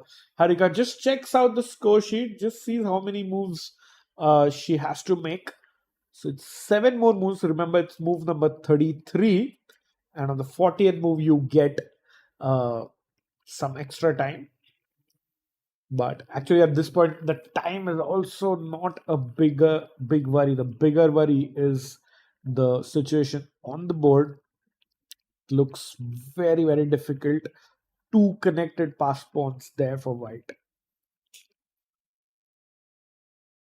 Though, black has this pawn on the right side of the board on f6, but not looking super strong. And there you go, the same idea which I had mentioned, rook to f1 there by Zhu Jiner, and just gonna get the bishop out of the way, start marching those pawns. And I think while we hope to get the handshake moment of this game, our producer team is on the lookout. We also have some nice updates in Divya versus Nurgul Salimova. So let's have a quick switch at that game. And oh my god, what a turnaround this has been. So it was around this point which we left the game. Rook g8, king g1, and I was telling maybe black has some ideas on the g file. And it's like again a game of cat and mouse. Whose king is more exposed? It was white's king first, then black's, then white's, and now again it looks like Divya has managed to turn it around and get some counterplay. Rook g8 coming in, attacking the pawn on g2. Nurgul plays rook e2, protecting it, but Divya now tries to get a king out of the way. I don't know why they're saying it's a mistake. Maybe she could have done something faster in a way, but a4 is the move which the computer really hits. White was in a good position up until now, but pawn to a4 completely throws it away according to the silicon monster.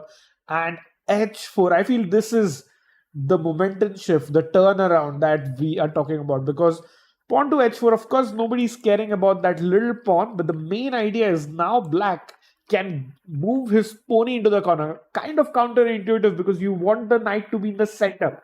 But knight goes to h4, and then knight wants to come into f4, knight wants to come into g3.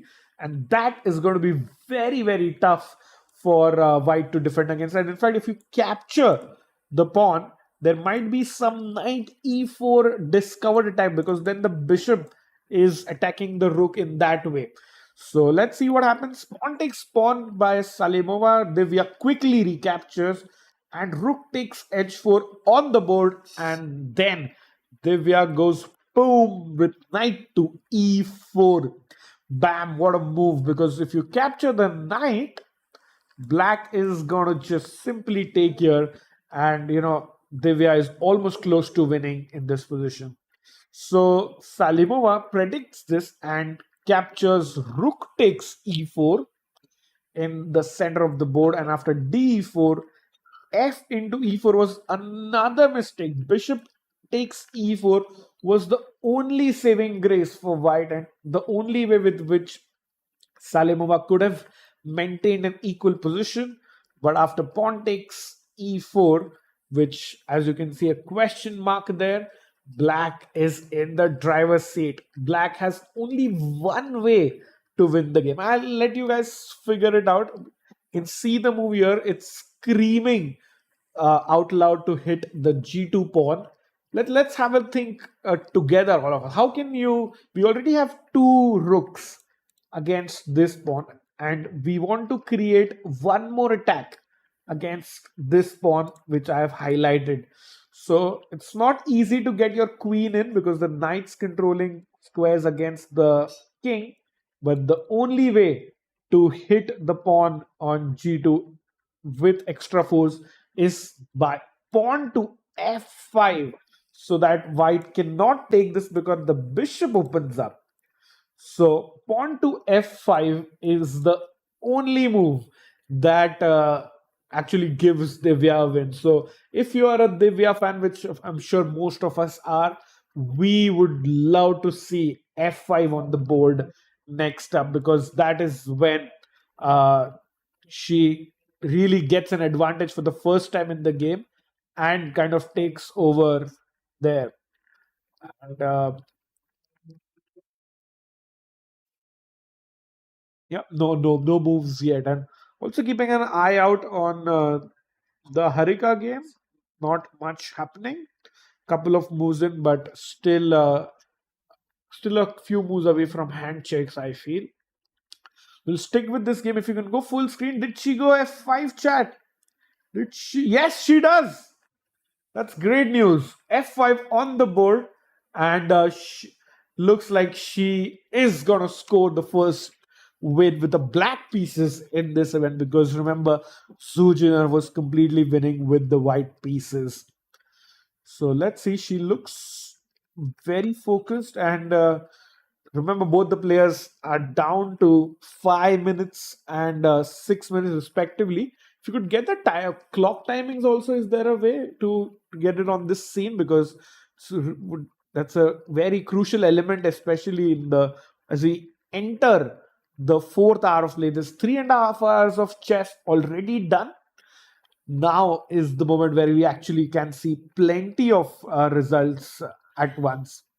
And did Harika's game finish? No, not yet, because that's still going on. We'll date you once we have a result. But 6 minutes for Salimova to figure out a way to stop Divya from winning this, because pawn to f5, like I mentioned, hitting g2, the bishop's coming, and Divya is still an exchange up. She has a rook against a knight.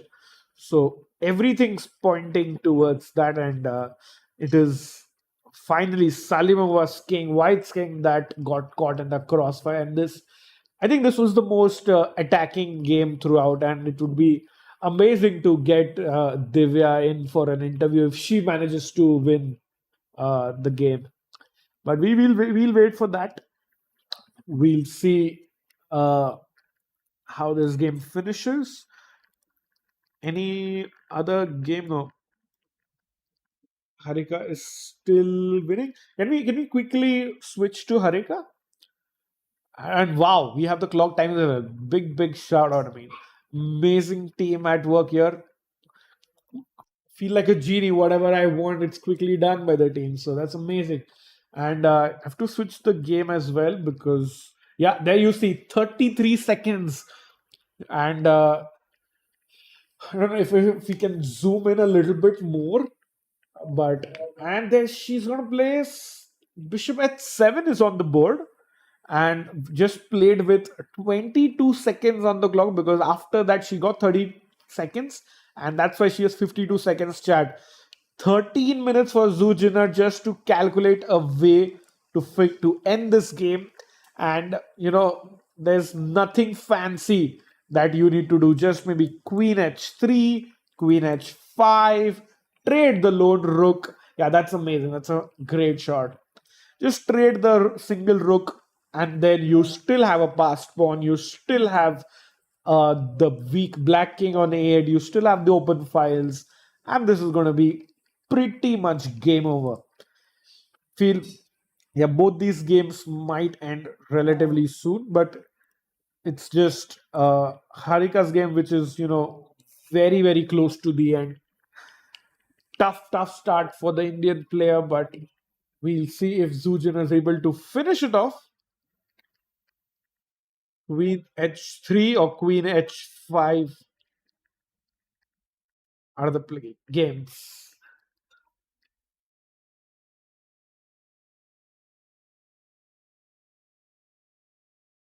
Let's see what's possible.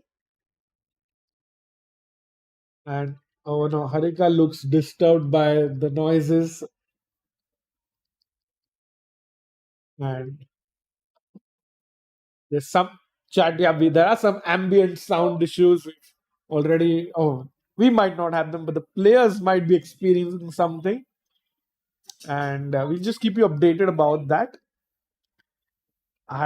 Let us give us a thumbs up if you think our audio is fantastic. And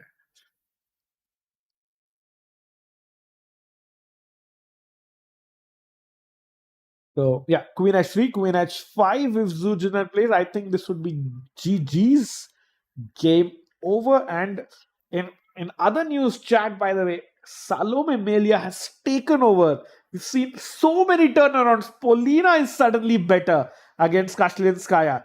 Queen h3 played, and Humpy is still holding against Vaishali. So no turnaround in that game. Zhu Jiner plays queen h3. 45 seconds for Harika. What can she do? Any suggestions? Queen h6 is a huge threat. She has to save that pawn or trade the rooks. There is absolutely nothing otherwise. Does she trade? Bishop takes f5. I don't know. Rook f8 is a nice move. And then she played the best move in the position. But I think still queen into h6 is such a nice move, because there is no time to capture. I'll just show you. Queen takes h6. There's no time to recapture on f5 with either the rook or the bishop, because queen takes c6. This queen is hanging, and it's also a check. So queen takes h6 by Zhu Jiner. If she plays queen takes, knight takes, and there's absolutely no threat from black that you should be afraid of. And these two pawns will still queen no matter what. So I think queen at 6 would be just very, very strong. And we are at around move 38 now. 2 moves to the time control, but at this point, I think it doesn't really matter. Harika just checking it on her score sheet, making some notes. She's just making sure she's on the correct move number, but sadly, at this point, it's not even about the time, it's just about the position, which is very tough.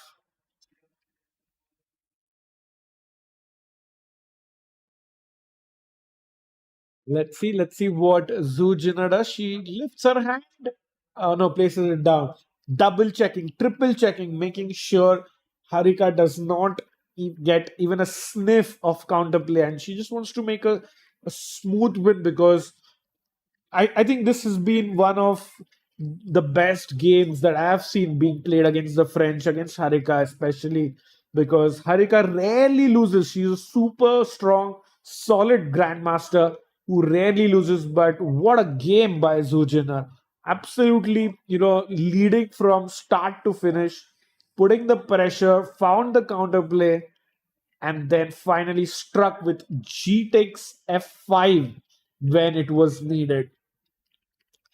She's 9 minutes, almost second time about to play. And there she goes, queen at 6, like we discussed, chat. Queen takes at 6. Bad news if you're an Indian fan, but if you're a chess fan or a Chinese fan, a Zhu Jiner fan, you should be really, really happy and proud with the fact that how she has played this game. Harika just 30 seconds to figure out the last piece of counterplay. At this point, do you even take and play rook h8 somehow, trying to put the pin?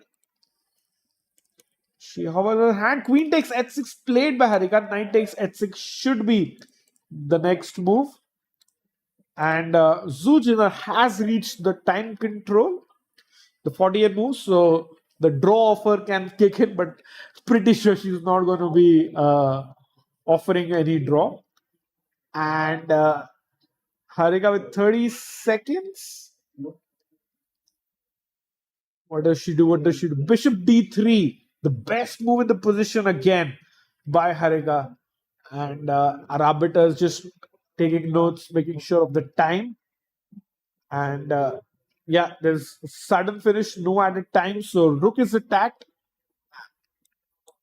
And rook h8 might be possible, pinning the knight.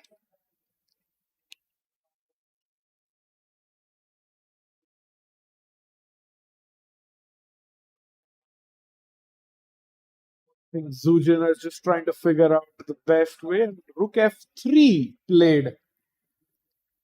Just making sure if in case Harika plays rook h8, Zhu wants to play rook h3 and support this knight and make sure that knight is not pinned. Okay, 40 moves done, but yeah, no added time for either player. It's just going to be a matter of a couple of moves before Harika actually throws in the towel, resigns in a game which was a very, very well played game by White, actually. Divya is also in a very, very good position. We'll hop on there as soon as we see handshakes in this one.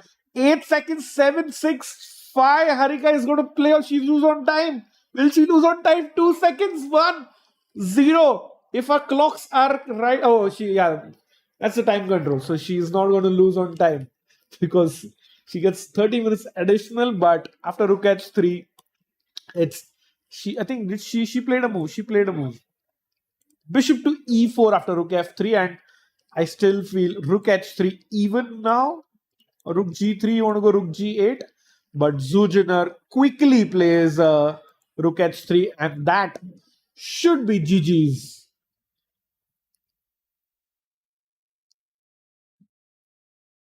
This looks pretty much over, because even if you play rook takes f4, I'm going to go in rook g8 and capture that bishop on d8. So it's just looking no chance for black, sadly.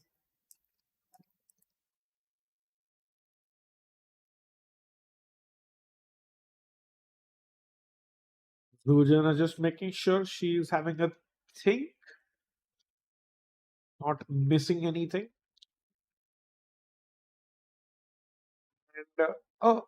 And do we have moves? No. Rook h3. Yeah. Rook h3 was played, and it's Harika's turn actually to try and figure out if there's any counterplay.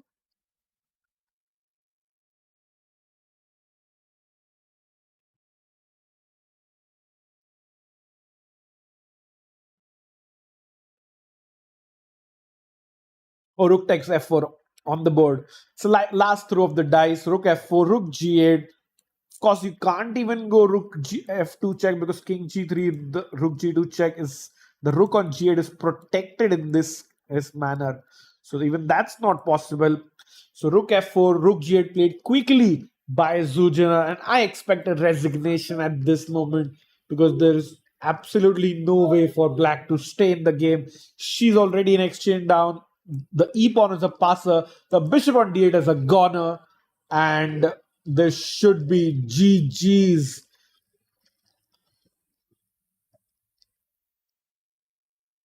Harika looking over to the side, a little bit annoyed with something around the tournament hall, or just also unhappy with her own play, maybe because she, of course, plays to the highest standard. Rook f2 check. I think the king is going to even just go on g1. There's no way, no counterplay. King g1 played, and now rook takes b2, rook takes d8 check, and a resignation incoming, chat. Will we see a resignation on this one? Because there's absolutely game over. There's no counterplay. Harika fighting on. What a champion. She plays king to a7, not giving up. She still feels there is a glimmer of hope for Harika. Is there a glimmer of? I don't see any way whatsoever. This pawn is just going to go up the board, up the board, up the board. There's no way for black to stop it. Rook g2 is of course a check, but if you give a check, I just come to the side. So I don't see any reason why Zhu Jiner, doesn't win this game. There's just too few pieces for black to also threaten a counterplay. So it looks absolutely over.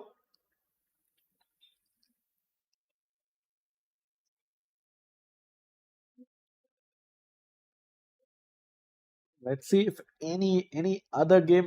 Divya is very close to losing, so I wish to quickly hop into that game once this game is over. So as soon as we have handshakes, uh, producer G, if we could quickly go to Divya's game after the handshake. So let's just be ready with that scene. And Rook G3 played. Rook check. Now don't go King H2. That was a trap which Harika was hoping for. King, if you had gone there, the results are overturned and Rook H1 is a mate. But of course, Zhu Jiner, a grandmaster, spots that, plays King F2 immediately. And now this should be GG's. I know I'm saying this for the third time, but it's actually should be game over. But Harika plays Rook B2 check. King goes up again. There's sadly no mating net or no mating idea. You need a massive blunder from white. Even that was maybe possible in the corner, but now because the white king is in the center, there is just no way for the king to be checkmated in the center. So I feel okay now. I know I'm saying this for the last 10 minutes, but Rook B3, Harika is not giving up. She is fighting till the last end. But do you push E6 here as white and calculate all that, or just go King F4, avoid all the calculation and just streamline to a win? Harika is just banking on, I want to either capture this pawn or capture that pawn and try to push it. Still a million miles away because white's pawn is already just has 3 squares left. So it's gonna be super easy. Zhu Jiner just making some calculations. Pawn to e6 on the board, and that doesn't sound good for Harika because it's just e7 and e8. Queen incoming. Rook c3 check. One last check. King should go up. King f4 on the board. And if Harika trades the rooks, then this pawn can be easily defended, which is the passed pawn. Otherwise, just pawn to e7 and pawn to e8 for white, and it's game over. Let's see, Zhu Jiner about to score the first win of the Pune Grand Prix here, and Rook takes g3, King takes g3. With that, I feel it's pawn to c3 there, Rook c8, or you go pawn to e7. I think, wait, let's see. Pawn to e7, pawn to c2, pawn to e8. You can do that, yeah. You just ignore black's pawn altogether as well. Because then you will have a queen and a rook. So pawn to c2, pawn. Just a quick variation for you guys. Just give this check. King goes here and rook here is checkmate. Let's see what happens over the board. Pawn to c2. We might see the checkmate I just showed you. Chat. It might happen that this checkmate which I showed you will be the last few moves of the board, and that might happen. We might see it on the board. Zhu Jiner reaches out, makes a new queen, and Harika resigns. Zhu Jiner scores the first win of the Pune Grand Prix in 2025. Harika looks quite disappointed because it was in her favorite opening, the French defense. Zhu Jiner won the last Grand Prix and is off to a flying start.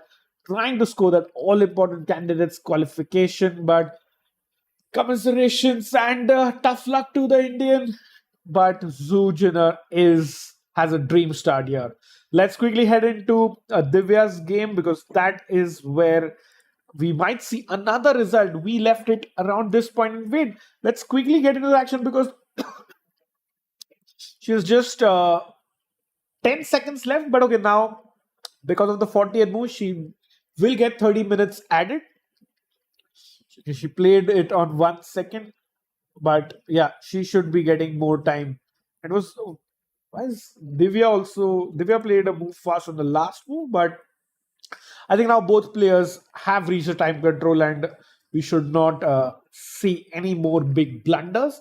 But if just we could go back and see, F5 was the point where we had last left, and after Queen E3, Rook G4, Bishop E1 takes,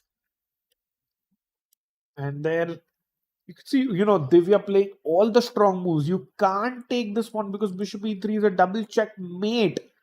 So powerful moves by the Indian star. And for King F2, Bishop D5 is the move where the computer thinks it was a mistake, because Queen C6 was the much stronger alternative. Actually it makes sense, because after Queen C6, you want to throw away the bishop and then use your queen to enter on this long diagonal.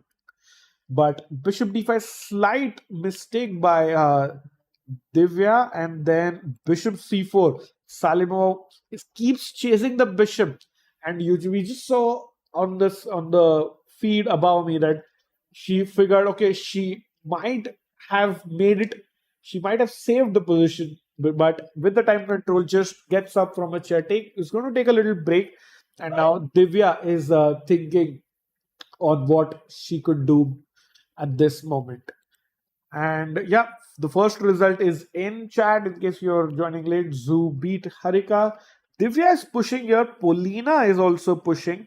And I'm just checking if all the games have reached the time control. Yeah, all the other 4 boards, in fact, even the result board which you had, made it to move 40. So all 5 games have reached move 40. That is where the fighting chess that we see amongst these top women players of the world. And because we've reached the time control, on that note, we will be taking a quick break, and we'll be back on the other side with our round 1 action after our number 5. Thank you, and we'll be right back.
Welcome back, everyone. We have reached the time control in all of the other four games that are still going on here at the Fern Hotel in Aminora, Pune.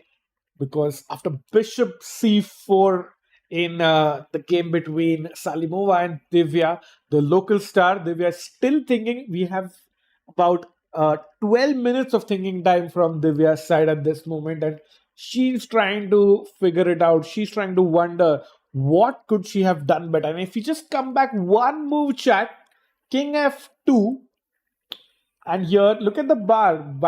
Black is completely winning. Divya is plus 2.7. And it's the infamous 40th move, a mistake or a blunder that we have heard so often.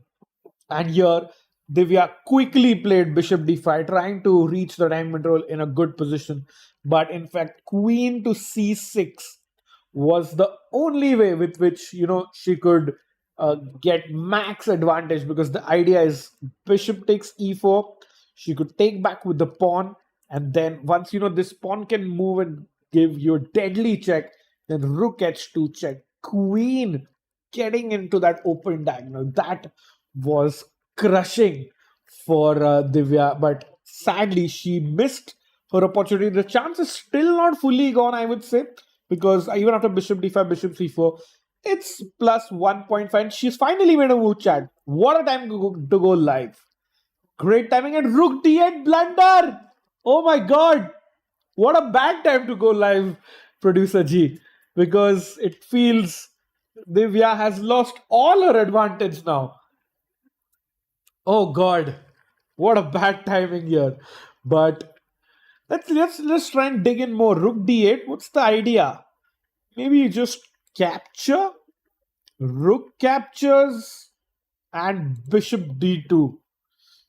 That's tough to find. I don't know why it's a blunder. Let's see if what was the best move possible. Was again that I think if you want to checkmate your opponent's king, activating your queen has to be important. Again, as the Silicon Monster shows us, queen c4, queen c6, activating the queen, getting the queen on this long possible diagonal, and threatening to enter with disastrous consequences for white, should have been played by Divya, but sadly she chose rook to d8, getting the rook from the open file to a semi-open file just so that she can take back rook takes d5. I feel the advantage is slipping from her. And can we get a full screen, please, just to see, does Salimova recognize that Divya has made a huge mistake here? We see Divya is away from the board while Salimova is looking quite comfortable here. And I think uh, the time control also really helped. And sad part, if you are a Divya fan or an India fan like me, is Divya has made back-to-back mistakes. 40th move was a mistake played after 56 seconds. And then after about 12 minutes, Rook d8 is another mistake. And Nurgul Salimova, international master from Bulgaria, 2400, will not miss the chance. She has played the correct move. Bishop takes d5. And now the interesting moment will be to realize after Rook takes d5, how fast does Salimova play her next move, and does she realize that she's actually back into the game? I mean, Rook takes d5 was the only move here. Capture with the pawn, then in fact white is better because the queen slides across, hitting the rook in the corner and the pawn ahead, giving you a check, hitting the bishop as well. So Divya had no option but to play rook takes or recapture with the rook. And now it's couple of moves that really brings back Salimova into the game. One is challenging the bishop with bishop d2, and the other is just putting the king on the light square, kicking the rook out of the enemy territory, and then solidifying everything close to your king. So let's see if Salimova has any moves planned? Doesn't look like it. I think she is gonna take a longish think here, more than 2-3 minutes for sure. So that gives us a chance to explore some other games. We will see some other games with Vaishali versus Humpy now. And if we could have their cameras as well.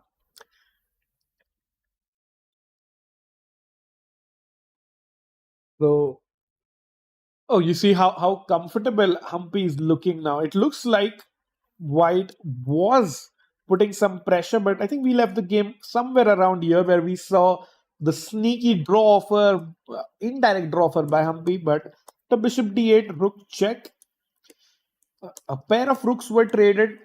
You see, black has a weakness and a half, but normally you need two weaknesses to win a chess game. These are just about enough, but the rooks never really got going for Vaishali, and so is the bishop. A lot of repetition here between the two Indian teammates at the Olympiad. Rook d2, king e6, protecting everything. Pawn to c5, bishop e7, king f3. Sure, I mean each of White's pieces are better compared to its counterpart. So the king on f3 is better than the king on e6. The rook on d2 is better than the rook on e8, and the bishop on e3 is better than the bishop on e7. But sadly, where are the threats? Like, where is the weakness? What are the squares? What are the weak squares that White can exploit or enter? Vaishali has a great position, decent time situation as well, but there's absolutely no way to make progress. The engines also say it's 0.00, so looking extremely tough, but very good defense by Humpy here throughout the game. And kudos to Vaishali also, not going soft on her teammate and her good friend Humpy, and actually putting her to the test, because this is the Women's Grand Prix. 2 seats for the women's candidates up for grabs. Meanwhile, any other game that looks interesting? I think I would love to see Kashlinskaya versus Shuvalova, because how the tide has turned. Boy, oh boy. Polina Shuvalova, what a player. She was, but not said down and out, but she was definitely on the defending side around here. You know, I remember when we had FIDE's international master Michael Rahal here in the commentary box. He said he just loves how Paulina plays, and she's such an attacking player and never count her out. I was saying, no, I don't think so. And boy, oh boy, he was so right about that. And like he mentioned, Paulina has managed to change the direction of this game. Let's see how Rook B1 still looks good for White. And takes, still looking good for White overall. She captures a pawn, but it's just White's activity. White's pieces are so well placed. Queen c4, hitting that pawn. Knight d8, you can see Black's pieces not very well coordinated on the back rank, defensive overall, but that doesn't stop Shuvalova from switching the fortunes. f4, queen went back, and it's around this time pressure stage where we saw some action. Queen a6, and now Paulina starts pushing her pawn with c4, rook c1, c3. Passed pawns should be pushed. Passed pawns are dangerous. And that is where I think Alina Kashlinskaya maybe put her guard down just by a little bit. And all these top players just need a sniff of an opportunity to get the ball rolling in their favor. King f2. You can see the last three moves by Paulina was c4, c3, c2. Just pushing her pawn and making sure this rook on c1 is blocked and has to stay there for the remainder of the game. King to e2, Alina trying to bring the king to use it as a defender, but knight to c6, queen to c4, queen to d7, blocking the king from coming in. Pawn to f5 was a mistake, and Oh my god, again, it's the dreaded 40th move, which was a big mistake. And Shuvalova missed a simple win for black with knight in the corner. I know they say knights on the rim are dim, but a very simple tactic, chat. I'll just pause a bit for you to figure this out, because knight a5. What if white captures queen takes e6? Isn't that a free pawn? So queen takes e6, queen takes e6, pawn takes e6. White should be back in the game, shouldn't she? Or do you have a very forcing move which gives you the immediate win? And okay, 3, 2, 1, and boom! That's right. If you found the move, knight to b3, hitting the rook, and if rook captures pawn, you capture back. That's GG's. So Paulina had a very simple move, but she returned the favor of the knight of the 40th move blunder by making a huge mistake herself with knight to d8, missing the win, allowing Alina back into the game. And after pawn takes, knight captures, queen e4, queen check, and king d2. It's like white is still defending, is on the ropes, but it's minus 1.7 advantage, and black should be able to convert with moves like rook c4 and queen a5 check. So Paulina definitely, putting the pressure, is very close to winning. And we'll see if the experience of Alina Kashlinskaya can help her to defend this game, or we'll see the youth prevail over Alina. Any other game heating up? Vaishali and Humpy has just remained the same. Salimova and Divya Deshmukh has also kind of remained the same. The rook has gone back in that one. We're just seeing Kashlinskaya versus Shuvalova. And lastly, let's also check in on Munguntuul versus Salome. So our roundup is complete against all sides. Oh, yeah, this was so interesting. Like, we had last seen it here, chat, because the queen h3, I felt white's gonna get a strong attack, but it doesn't look like it. In fact, it was black who managed to get some counterplay, get some defense as well, and black was completely better here.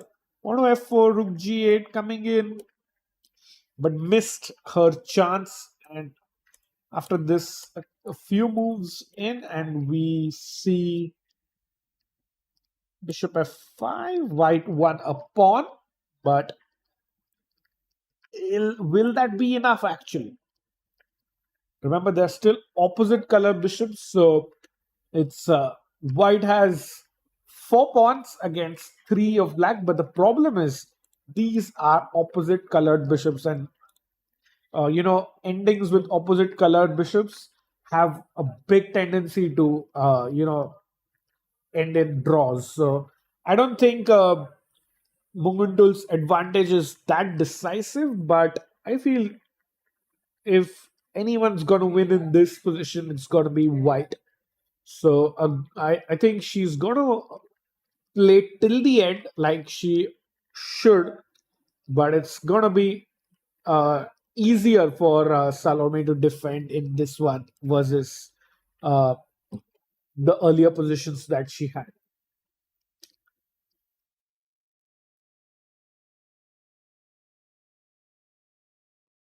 Oh, if we just quickly go to the Humpy game, she has offered a trade of rooks, which should be equal. I feel there is no way that black's gonna lose this one, because even if you capture rook d8, bishop comes back, you might eye a pawn for all black's gonna enter king d5, king c4. So let's say you play with the proper technique. Still, even after this, there's just so little, so few opportunities for black for White to create pressure, and this should be ending in a draw pretty soon. I feel the longest game would be between Munguntuul and Salome versus we had one game which is already finished. In case you've joined us late, Zhu Jiner has beaten the Indian star Harika, but all the other four games are still on.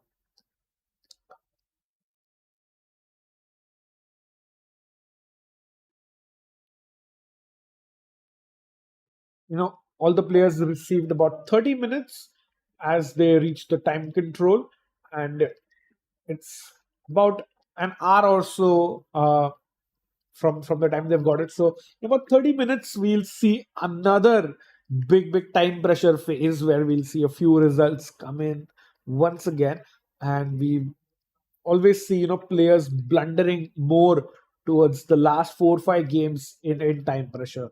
So we'll see how that goes. Meanwhile, after King G2, Rook at 6 by Divya wants to bring the rook back, consolidate around that phase, and might want to hit the G3 pawn once again.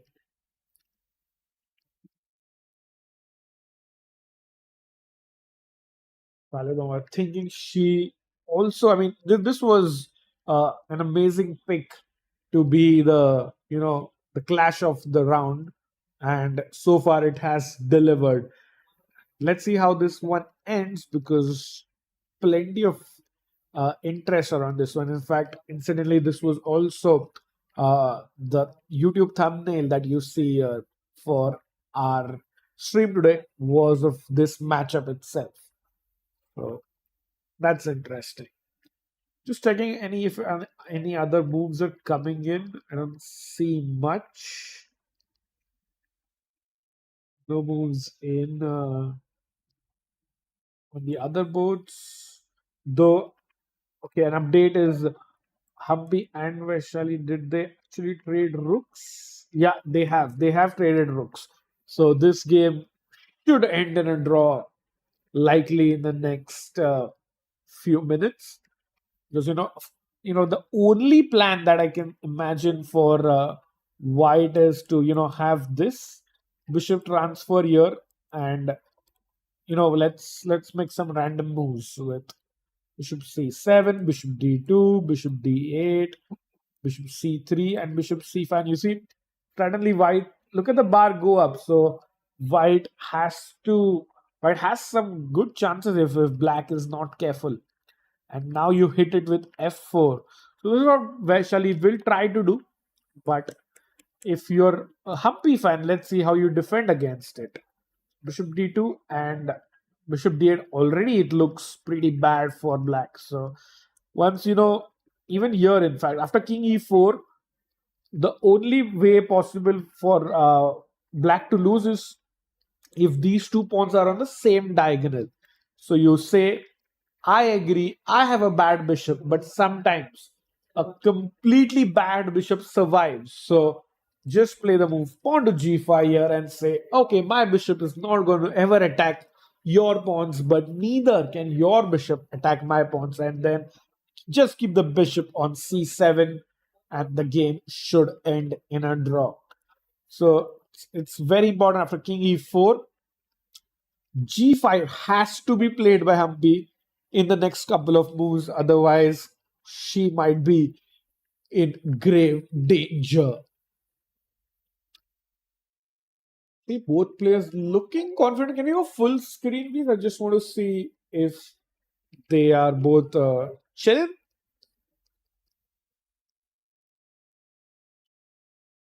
Yeah, I feel fairly chilling, both of them. Vaishali rocking the Vaka logo there, and Humpy with ONGC logo. But yeah, she's just calculating some line, where she's 100% sure that doesn't work out, that it does work out, and I'm pretty sure that a player of Humpy's stature would find the G5 idea. It's just very instructive though, because in chess, you can never be lazy or not be attentive, because you know you'll fall for ideas like this, like bishop c7, bishop here, and boom, suddenly it's lost. So even one, like a two moves of chilling has caused black to lose. So in fact, you can just chill for one move, not even two. Bishop c7, bishop d2. Now already g5 is like one of the only moves in the position. So you cannot relax if you are black, and you have to just think that how can you defend with no complications, not even like a little bit of chance for white. So Humpy has to find pawn to g5. Will she? Will she chat? Do you find that? Do you see the point after? Let's say if white chills, if Humpy is not attentive, I'll just show you what happens. She has 14 minutes. From 99.9% sure that she'll find it. But in case she doesn't, this is the way to victory for Vaishali. Once you've brought your bishop to d2, you're attacking that pawn in the corner, and then suddenly you also want to attack this pawn in the center. So you make a waiting move. Again, very good square for the bishop, hitting everything. Now black has to defend, only one square possible with bishop here. And then finally you go in pawn to f4, because then this bishop opens up and these two pawns hang. So this is a very, very interesting position. And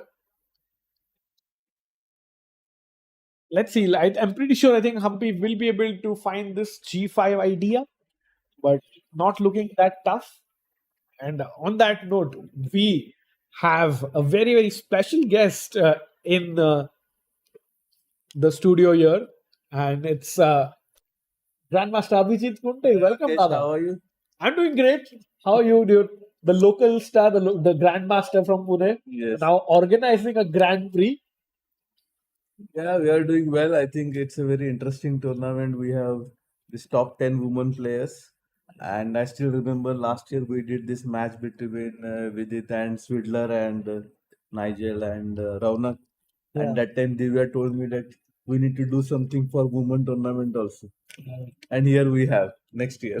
Amazing. And in fact, you are the coach of the Indian women's team that won gold. Yes. And you have four of your players from the Olympiad playing here. Okay. That must be a proud feeling. Humpy was not playing in the women tournament, but Yeah. but last Olympiad she played. Yeah. Okay, I think I'll just come back. Yeah? Sure. Thanks. We'll take a quick break, chat, and get back on the other side.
first game has finished here in Pune in the Women's Grand Prix, and the victory is for Zhu Jiner, the Chinese project. Welcome back. That was our winner of today's round, Zhu Jiner, who scored a fabulous thumping win over Harika. And you might have been seeing something, chat. Our apologies, dear viewers, because due to some unforeseen circumstances, we had to pause the games. The players were asked to just step out for a couple of minutes.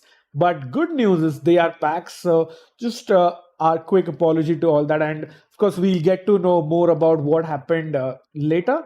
But games are back, players are on the position, are back on the board, and we are seeing the live action. I think the players also, it must be really difficult because in the middle of a game you had to pause. But I think the only silver lining in this is the players were not in time pressure. Imagine you have less than 2 minutes and the arbiter asks you to do this. But yeah, we have the live boards back, and the clocks are still being adjusted manually, so we are also working on that. Meanwhile, can we have full screen and zoom into the players, please? Because I saw a couple of moves, but the moves are not being updated.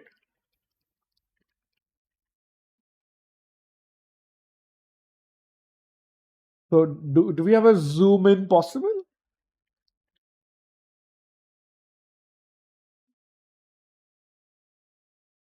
Because I see a couple of moves and it was G5 was the only saving grace. And I think if my vision is right, I don't see a pawn on G7. Let me just check if there is a black pawn on G7.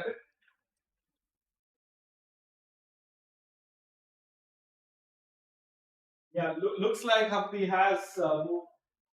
Yeah, that's perfect. That's perfect.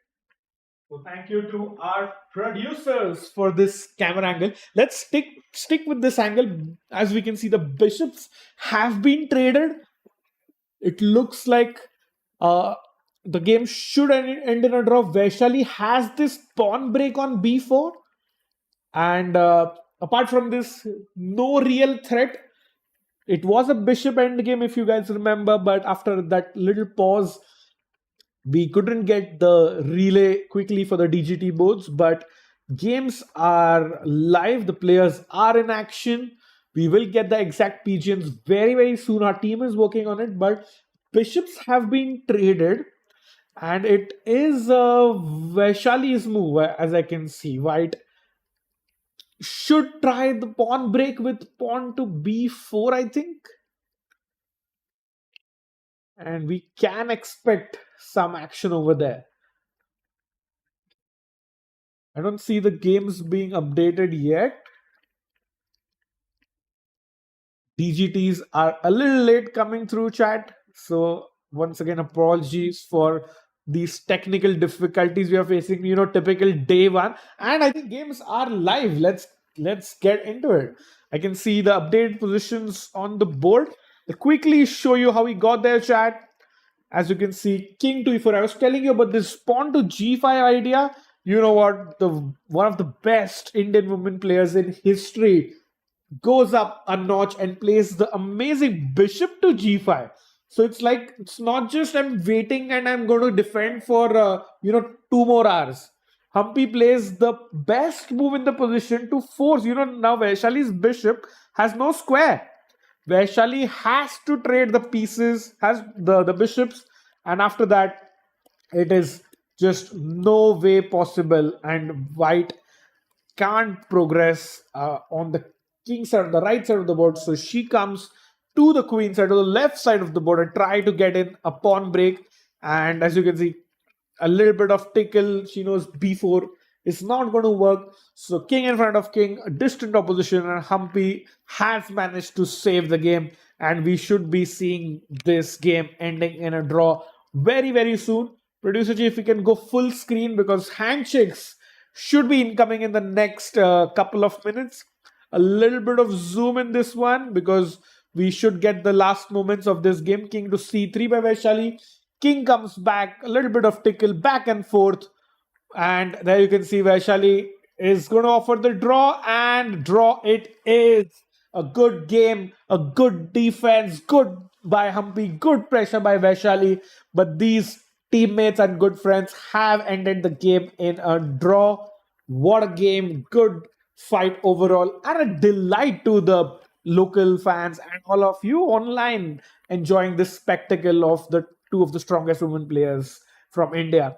And yeah, no, that didn't happen, Chad. That was just the arbiters placing the kings in the center of the board, which indicates it's ended in a draw. So white king on e4, black king on e5 means the game has ended in a draw. So second result of the Pune Grand Prix coming in, Vaishali versus Humpy ends in a draw. Let's have a quick look at one of the other games between two foreign stars here, Munguntuul versus Salome. And they all the four pending games were taken a quick break, but now we see this bishop and knight endgame with opposite color bishops, so high chances that this game ends in a draw, and we should be seeing black just go bishop c7 and bishop takes a5 uh, is threatened. So after bishop c7, knight c4 only move. The only factor which can, kind of disturb Salome is the fact that she has less than 2 minutes left on the clock. But pretty sure this game should be a third result of the day with our second draw incoming. So two games up. I hope we will also have the results tab at the end of the of the day with all results together. I hope we will have that very, very soon. But yeah, Salome plays bishop to c5. Okay, knight c4. Maybe then she wants to go king g7. That's a possibility. But yeah, even if like the pawns on the left side are traded with each other, so this goes out for this, then one pawn will go out for another pawn on the right side of the board. Then black can just sacrifice the bishop or the pawn for the remaining white pawn, and that's how this game should more often than not end in a draw. So this is like, yeah, this is the most likely result on this board. And let's quickly jump into Kashlinskaya versus Shuvalova, where Polina is completely winning. Chad, what happened here? We were in this position somewhere before the break, and queen 8 check, king at 7. Alina trying really hard, but Shuvalova very beautifully changes the coordination of the pieces. Remember that pawn on c2, which she had pushed c5, c4, c3, c2, three moves in a row, and that has caused the big problem in the position. Queen check, king goes back, pawn to g4 isn't enough, and the last blunder there by Kashlinskaya, and queen g2 check, queen comes back, queen with a check from the center. Polina challenges it, but then knight to d4, brilliant move. Threat is to play check. You can't capture because the queen is pinned. But after knight d4, this is a huge threat. Kashlinskaya tries king e1, but Polina replies with queen h1 check in the corner.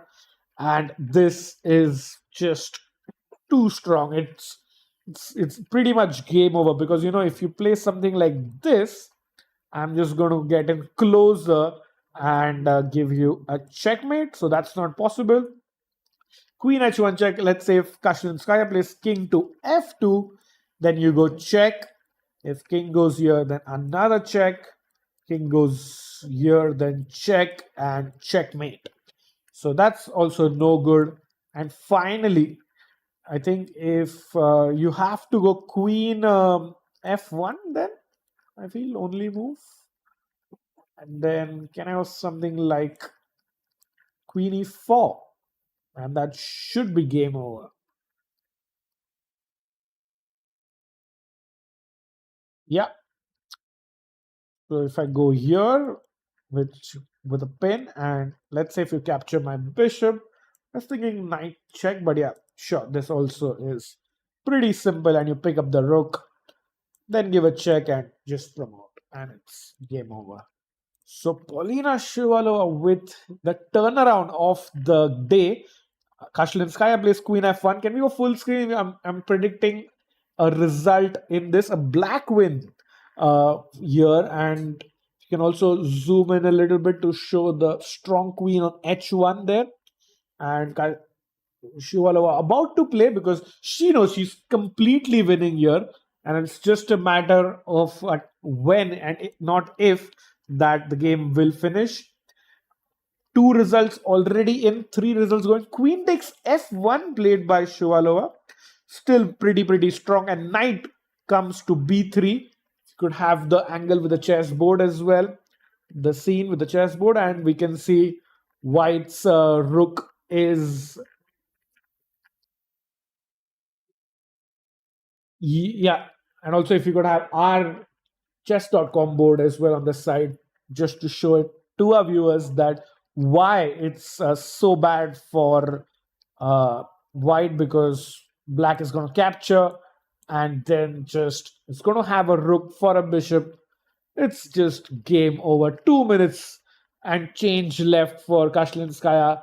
Shuvalova has a good enough 15 minutes and a completely winning position. So this would very likely be a third result of the day. Kashlinskaya just figuring out what went wrong. She had a good position. She had a good attack.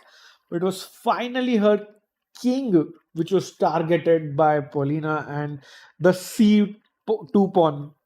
I mean, I would say that's the real game changer moment when the pawn started promoting, and she plays rook to E1, saves the rook, and now I think you can just go rook E4 and capture the bishop, because if the white rook captures, you promote the pawn. So you can also actually just promote the pawn directly here itself. That's also a possibility. Plenty of wins. It's like now Polina Shuvalova has to just see which win works out best for her, because it looks like it's gonna be pretty simple for her. So it will be the third result. We'll stick to this game until it's finished. Just checking if the other two games have any interesting moments. Divya Deshmukh, remember, still fighting and has got some good chances. And yeah, rook e4 played by Polina should be over soon. We'll head to the Salimova versus Divya Deshmukh game in a moment, because that game is fully heating up, and it would be nice to see both players playing intense time pressure under 5 minutes for both of them. So as soon as Kashlinskaya resigns this one, we will head there. King f2 played, and I think there should just be rook can capture the pawn first, then rook can capture the bishop, and it's game over. We'll just wait for the official confirmation here. While it's Salimova who's thinking against Divya. That game will be... Oh, that's a fantastic view there by our producer. Amazing. It's like you can read my mind, and rook takes e5 on the left side of the board. Shuvalova completely winning, and Divya also winning on this. So it's like two wins with the black pieces. That's what happens when you have strongest women players of the world fighting it out for those Grand Prix points. And I think we will have a result on the left pretty soon, and then switch full screen for Divya. And I can see some supporters in the chat for India, and plenty of Divya fans as well. And we really hope she manages to bring the point home here.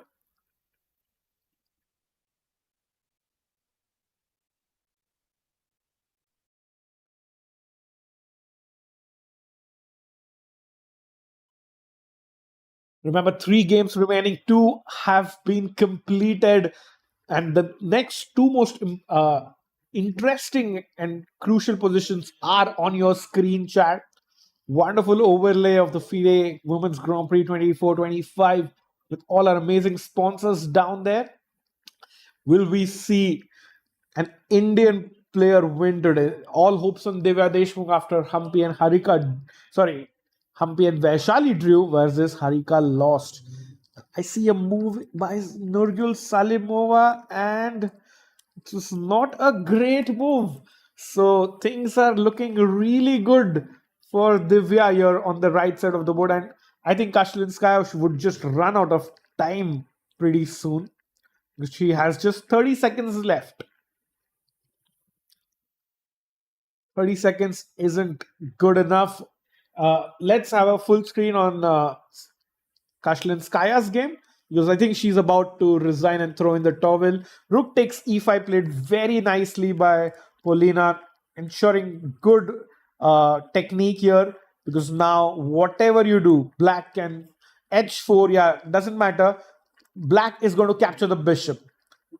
Oh, king h7, that's even better. She doesn't even look at her opponent's move. She's just going to capture the bishop and then promote her other pawn. 30 seconds for Alina. Pawn to g5. And yeah, rook takes e3 coming in at any moment. Pretty simple tactic for Polina to figure. She's just double checking everything, and we should have our result. And there you go. Boom! Rook takes e3. You got to capture with the king or the rook. Doesn't really matter, because black is going to promote the c2 pawn. And resignation incoming in this. Nice win by the former World Junior Girls champion Polina Shuvalova, originally from Russia but now plays under the FIDE flag. And a very nice tactical finish here, ensuring she gets a very good and important win over her good friend Alina. And yeah, just last 15 seconds, should see a resignation pretty soon. G6 check, last throw of the dice. Well, that's an interesting point, because if you go king back, you have to capture the pawn, remember?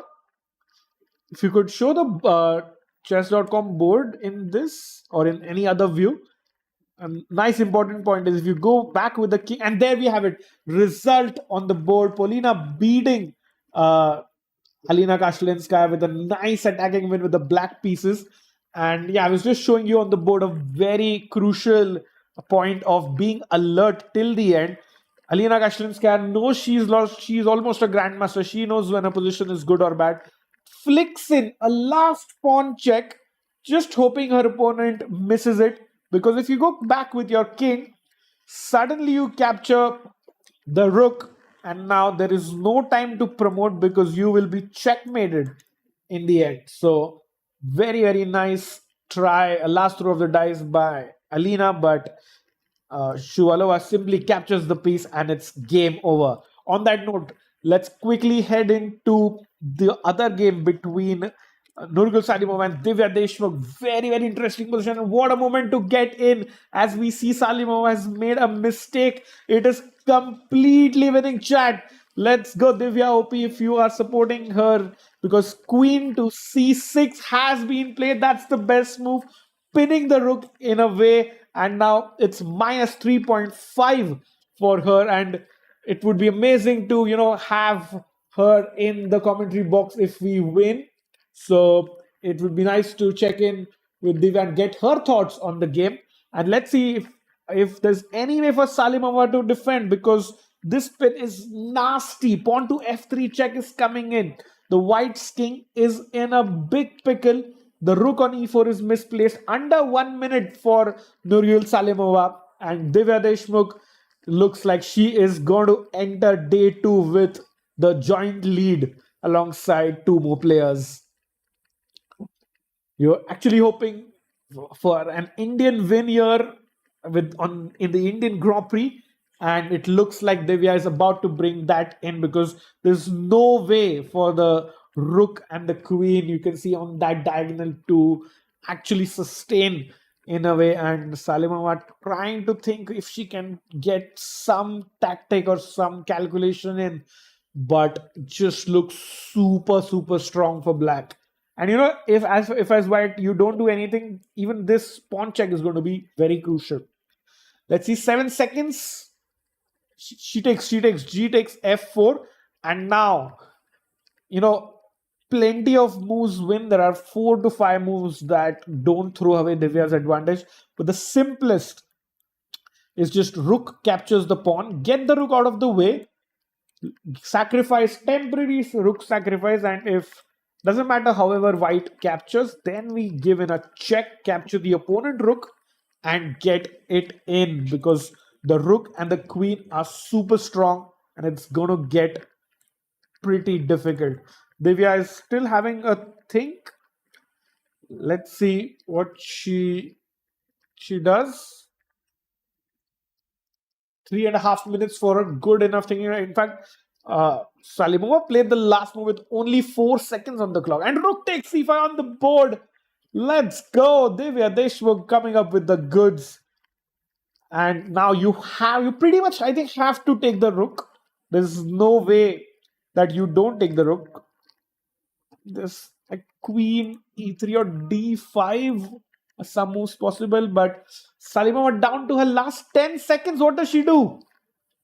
Remember, there's no extra time in this. Queen f3 played. Queen f3, unpinning the rook, and now threatening, I'm going to take this rook. Divya should be giving a check here. Rook g6 check looks like pretty strong. 4 minutes. I'm 100% sure she's going to find that. Yeah, rook c3, attacking the queen, still nice. You can't go queen h5, because if you give a check, Divya will give you a counter check with rook to g6. So that's not happening. How do you save the queen? Where do you save the queen? Salimova has so many questions but so little time. Look at the bar. It's -5 in Divya's favor. 5 seconds. Ooh, she had 4 seconds when she played the last move, and she played bishop to e3, blocking the rook's attack. Now 4 minutes, -6 in Divya's favor. Divya is just completely winning. Just got to compose herself and put the finishing touches to a fabulous game.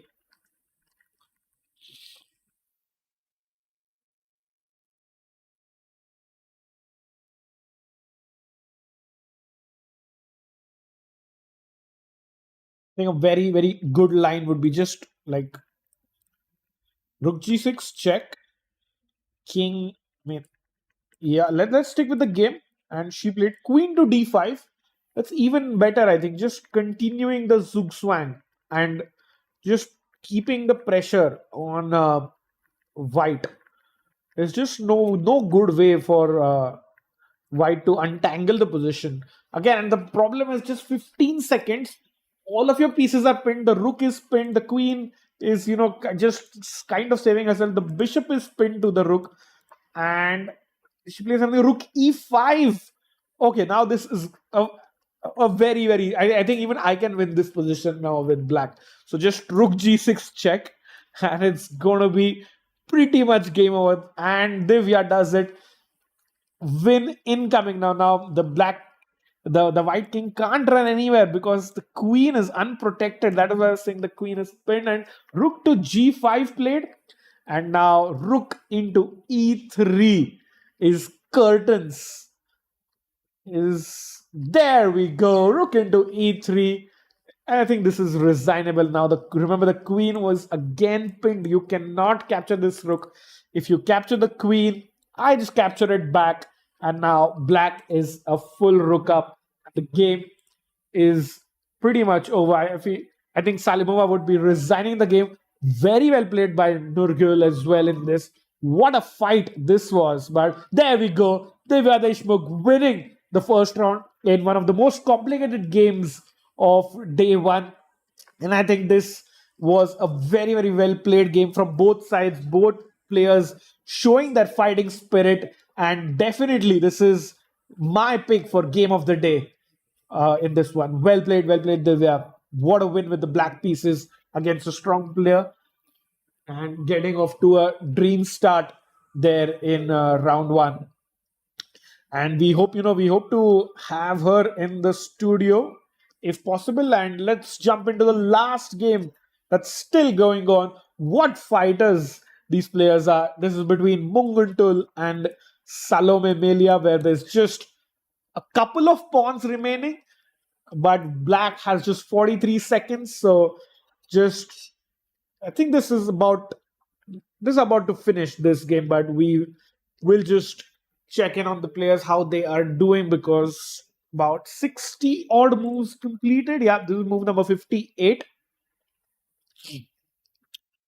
Shout out to Munguntuul from Mongolia, who's still trying to win this very, very equal position, putting the pressure on her opponent, because wins are very hard to come by, especially with the black pieces. So Munguntuul wants to push harder with the white pieces and would love to get a W in front of her name in round one.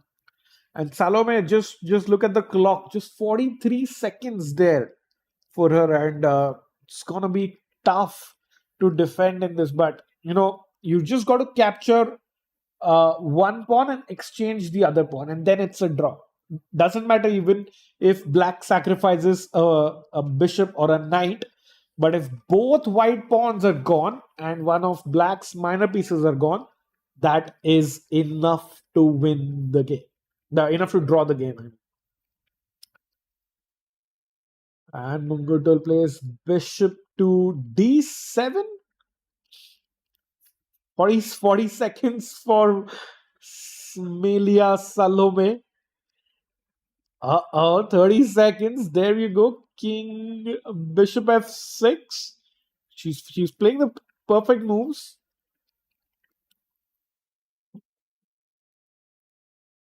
What amazing game by Divya. I think there are some local fans setting off fireworks in the background. I don't know if you can hear them, but I think she deserves that. It was fire on the board. And if your audio is picking that up, then you are lucky, because that game deserved some fireworks. And let's see, bishop f6 can park to Munguntuul convert this. She has just one extra pawn remaining, and I feel, chat, if this was an end game with similar colored bishops, then this would have been winning. But because it's opposite colored bishops, it is very likely a draw. Even the engines agree, it's like 0.00. So should be ending in a draw, barring a huge blunder by black. So let's see, Munguntuul still thinking.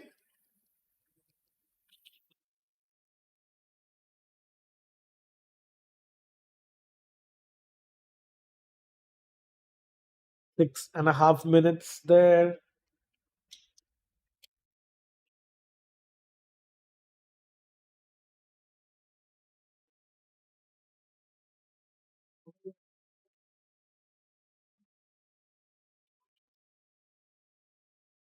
And while Munguntuul is still thinking this one, we have the star of the day here with us, Divya Deshmukh, with amazing win with the black pieces. So, firstly, congratulations, Divya. What a game! And it started off with this crazy h4 idea. Would you like to take us through the game? Okay, so I was not really expecting London from her, but I knew that it was a possibility. So Uh-huh. I just briefly prepared this. My coach prepared this, and I thought it was quite interesting. The positions that were coming out of these h4 lines are quite fighting, and I somehow knew that she would go h4 and this knight c3 a3 idea. So So you and your coach predicted this. yes, Okay. we did. So I think till rook c8, Mm-hmm. it was all prepped from my side. Oh, And okay. I'm assuming I've never played this line before, so I don't think she checked it. And King F1 was a surprise for me, and I forgot what to do here. But I was so afraid of castling all the time and then getting mated, so I just decided to play on the queen side. Yeah. And okay, knight b6, they say is an inaccuracy, but it just feels so natural to It put is the quite knight on d5. castle. I wasn't sure. I didn't want to go there. So Okay. So rook e1, queen d7. And even I think you were always ahead on the clock throughout the game. So just showed you were the more well prepared player overall. And did you expect this knight h2 stuff? Or no, actually, I didn't see knight h2, but I think queen c6 was not that great. I was regretting it after playing f3. I think I spent quite a bit of time because I didn't find any plans for myself. And you have to be careful of this knight b5. Really annoyed by my king. I cannot cast it, I cannot put it here, and I'm always afraid of an attack. And then also knight b5 is coming. So I thought, okay, best to maybe just exchange it. I didn't expect bishop d2. I thought she would just take, and Like that's what I was. trade knight d5, and then go. Yeah, because now after bishop d2, I have the additional option of taking with the bishop, which is what I wanted. Correct. So I didn't expect that. And then she went f2, I guess. Natural. Mistakes. Finally, your king has a home. Were you planning to put it on a8? No, I was just planning to keep it in the center. I didn't think some attack would actually come. f4, I think I have always had g6, so I wasn't that worried.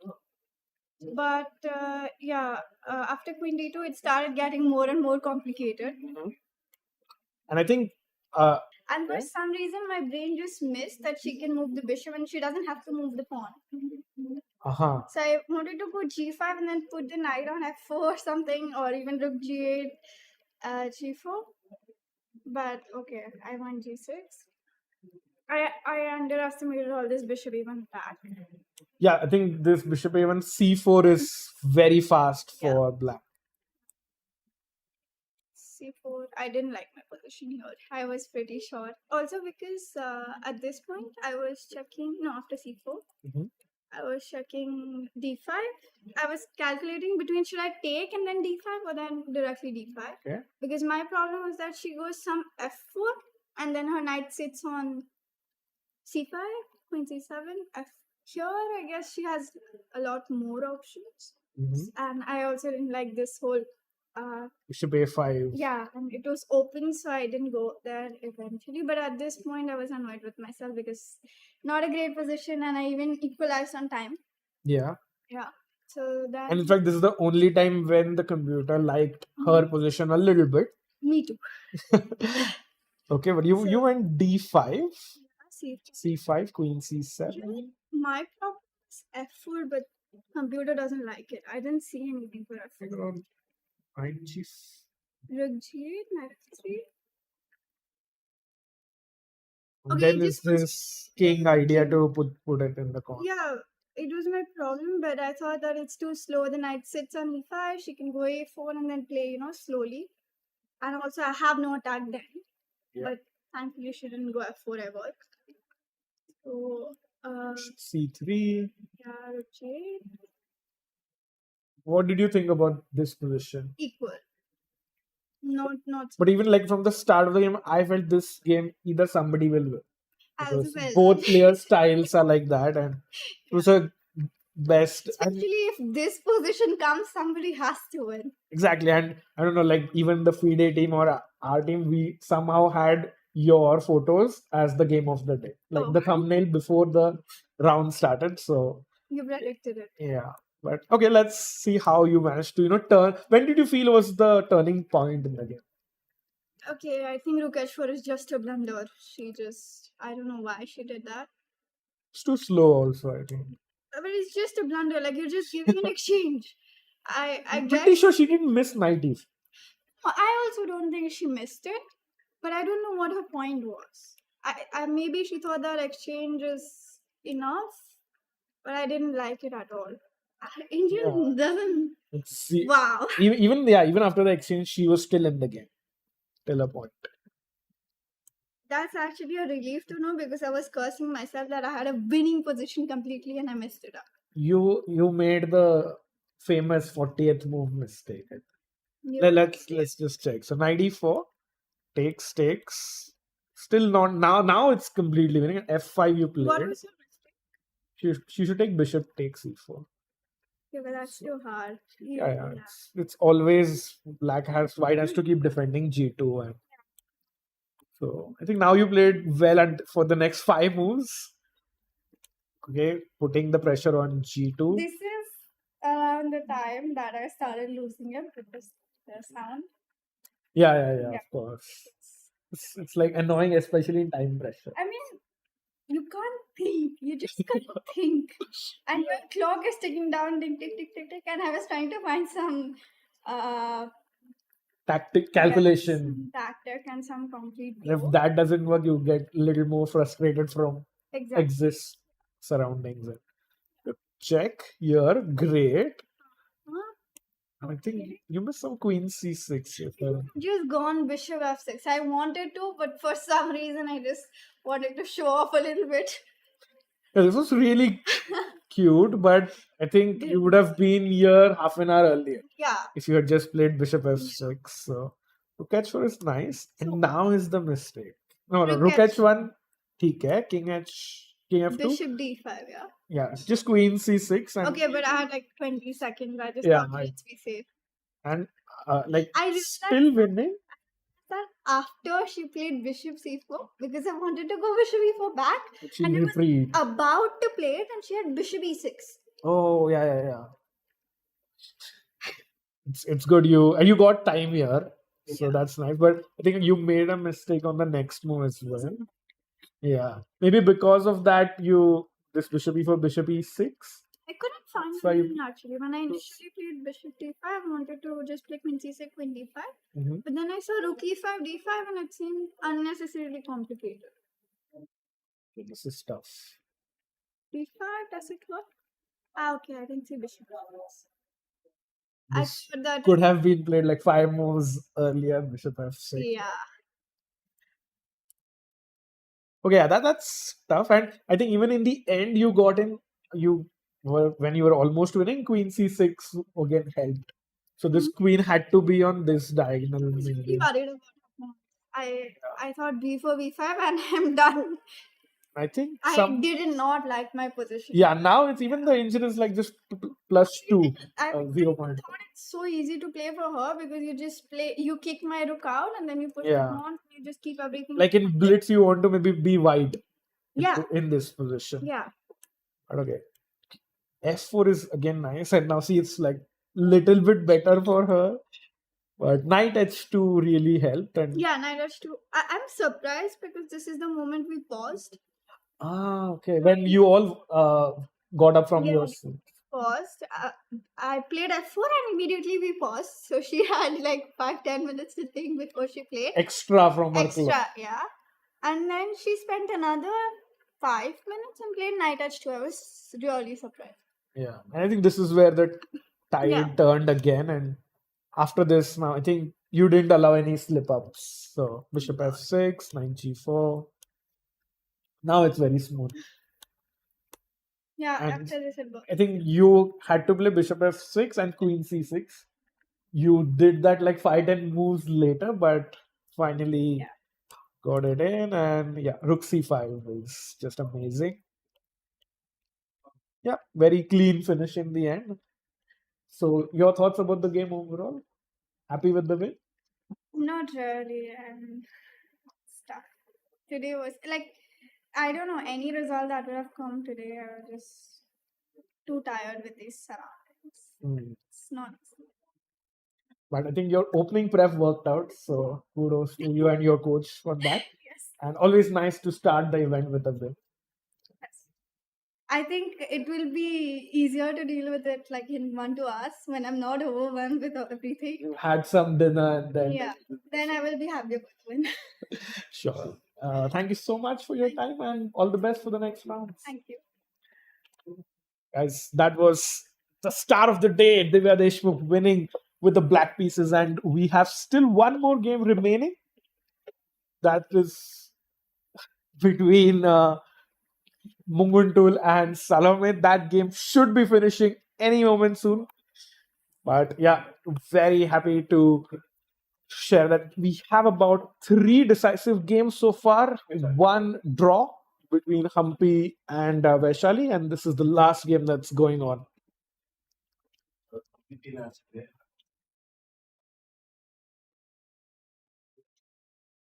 And knight d4 was played. I think this maybe can black take this now?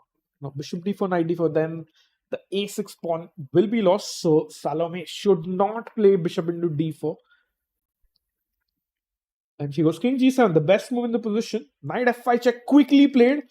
Munguntuul is trying to put pressure. Just 30 seconds for black. King g8, king h8, king f8. All three of the moves work. I think king f6 is the only blunder, but of course that loses to g7. So that won't be happening. And let's see. 20 seconds. He goes king f8. That's a good move. Black still holding the draw, and knight f5 check, king f8 on the board, and bishop d7. Now, this is the critical moment, chat viewers. Only one move draws for black, that is king to g8.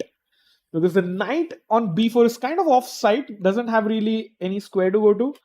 Bishop on c3 could play bishop f6, but I think it's just so difficult. 10 seconds for Salome to find king g8, and she touches the bishop. It's a blunder.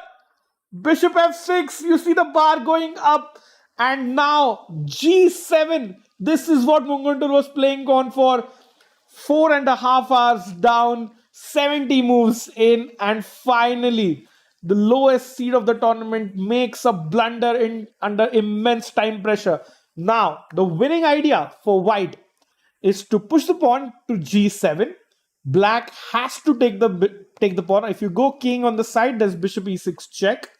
And does she realize it? I saw her, heads in her hand, but g7, bishop takes g7, knight takes g7, king captures, and now you have to play the one and only move that wins, which is king e5. It's kind of like the shouldering technique, because if you go king on the side, allows the king to come in. So you have to keep the king shouldering keep the black king away from the action with king e5, then get slowly in and capture the pawn on a6. Wow, what a finale we have had. And then if white manages to convert this, oh no, she doesn't play g7. That was the only winning move. Will she get another chance? No, looks like the position is still in her favor. Still winning. Not sure if both the players realize, but g7 is the only winning plan, and I'm pretty sure after a point she will play it. White's a very strong player. Maybe she gets bishop on this a2 g8 diagonal first and then plays g7. 3.5 minutes for her. It's action time. You've put in the pressure. Now you have to make the winning move. I think the shouldering idea is the most toughest idea to find out. And 3 minutes now for white. Both the sides. Oh, bishop c6. Okay. Still has the win.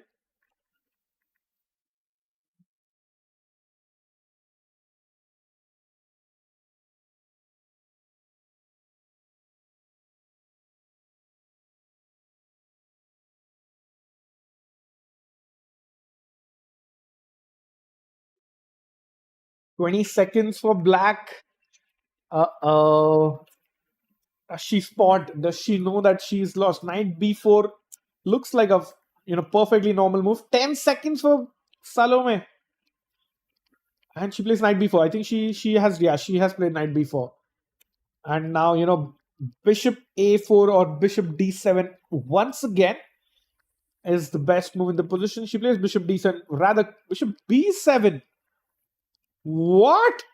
Now the bar drops again. It's suddenly a draw once again because you need the bishop to be on this diagonal when you play g7 check, because otherwise the shouldering doesn't work. And somehow out of the blue, black is back in the game. 7 seconds. Don't lose on time. Bishop c3 again. Okay. Position is back to equality. Plus 0.40 advantage for white, which was plus 5 if she had just played the g7 idea. Oh boy, oh boy. And when was the last? Okay, last pawn push was g6 on the 66th move. So there's a lot of time for that.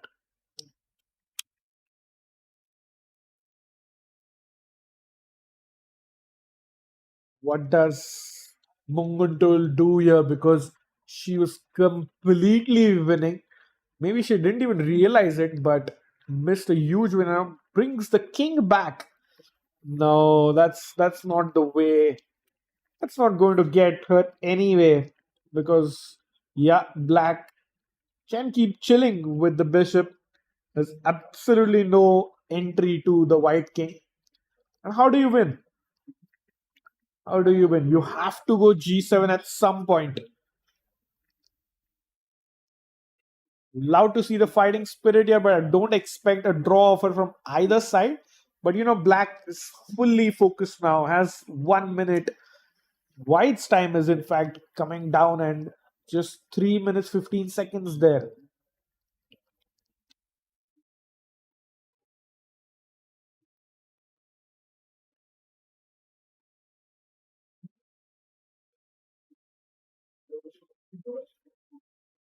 Under 3 minutes now.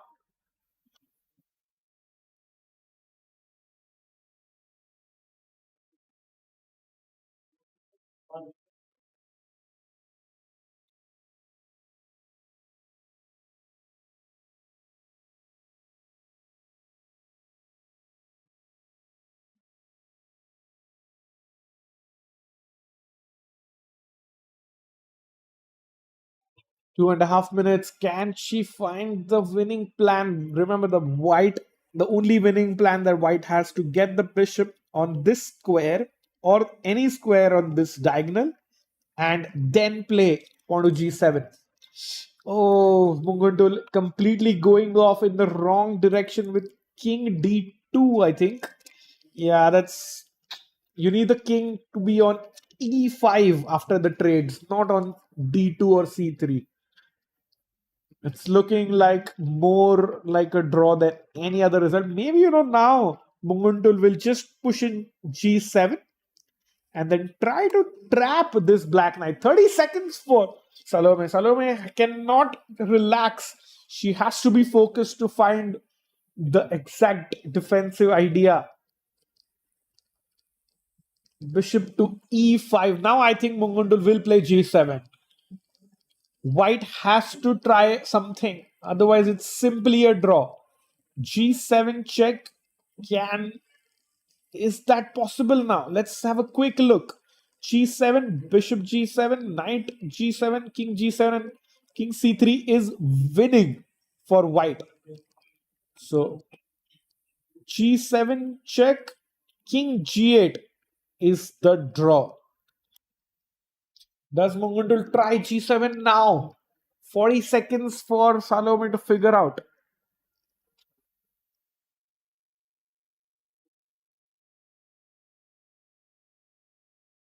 Under 2 minutes for both players. We are to like 4.5 hours, fifth hour of play. No, sorry, that's 5.5 hours of play. So almost closing in on 6 hours.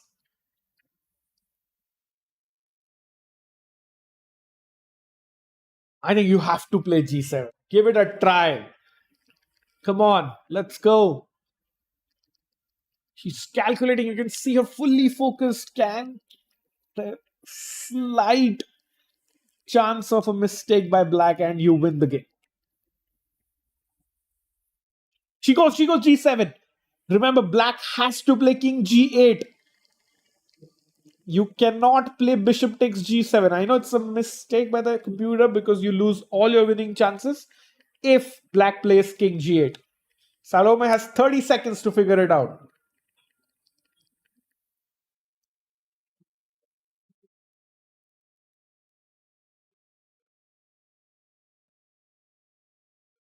"15 seconds.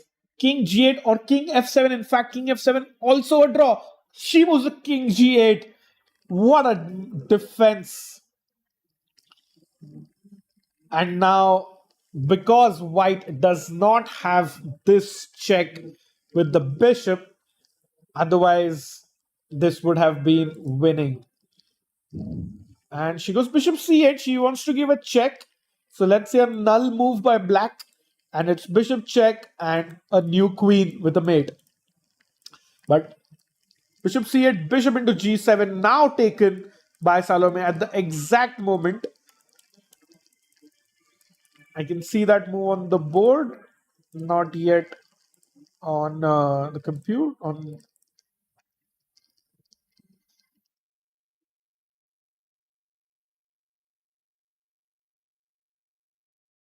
Yeah, g7, bishop g7, knight g7. Salome just calculating, do I play king into g7 or I just go knight c6 and knight takes pawn?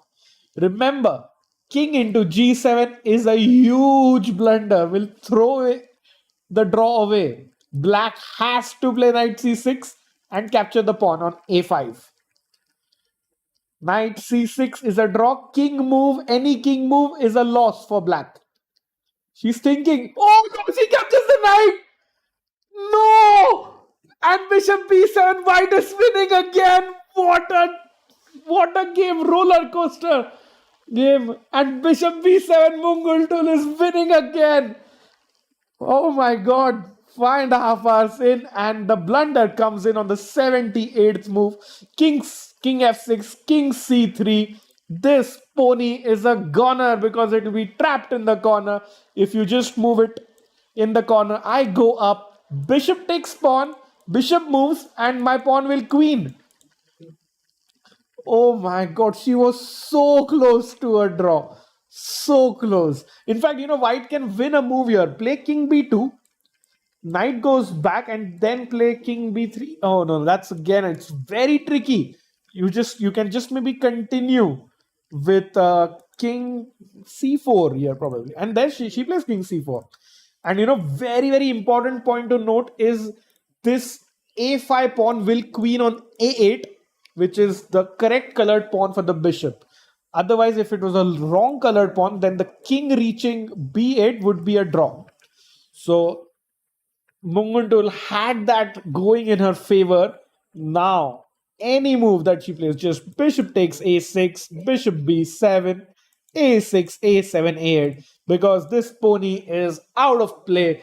The horsey can't get back, and Salome, what a heroic defense she did until move 78, before king g7 was the ultimate blunder. 15 seconds for her. Maybe now she realizes king goes to e7. Now just bishop takes a6, and because you have the extra pawn, you will just go and trap this knight in the corner. Black does not have enough moves for the knight. Bishop a6 should be played. Yeah, bishop a6 on the board.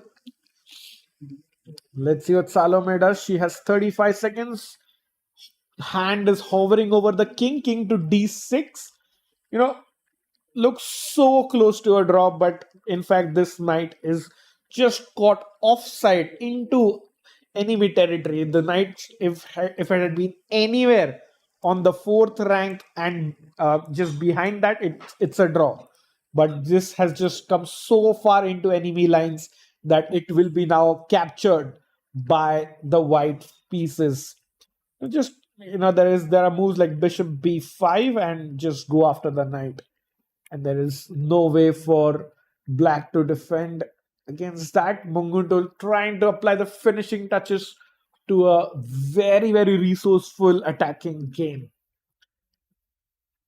And she finds it. Bishop b5 on the board. Amazing technique here by white. And it's all, oh, I see now the engine is saying mate in 22.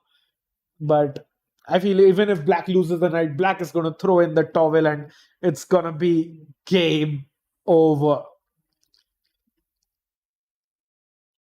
It's just so difficult because knight c1, I just go king c3 and gobble up the knight because once the, like, even if the pawn is on a6, the bishop controls all the escape squares for the knight. So what does she do? She's gone king c7. And now I think, yeah, just king b3, knight c1, king b2, and the knight has no escape square. And it's game over. Salome now realizes it too little too late. But she had the option of capturing white's last pawn. Why wouldn't you do that?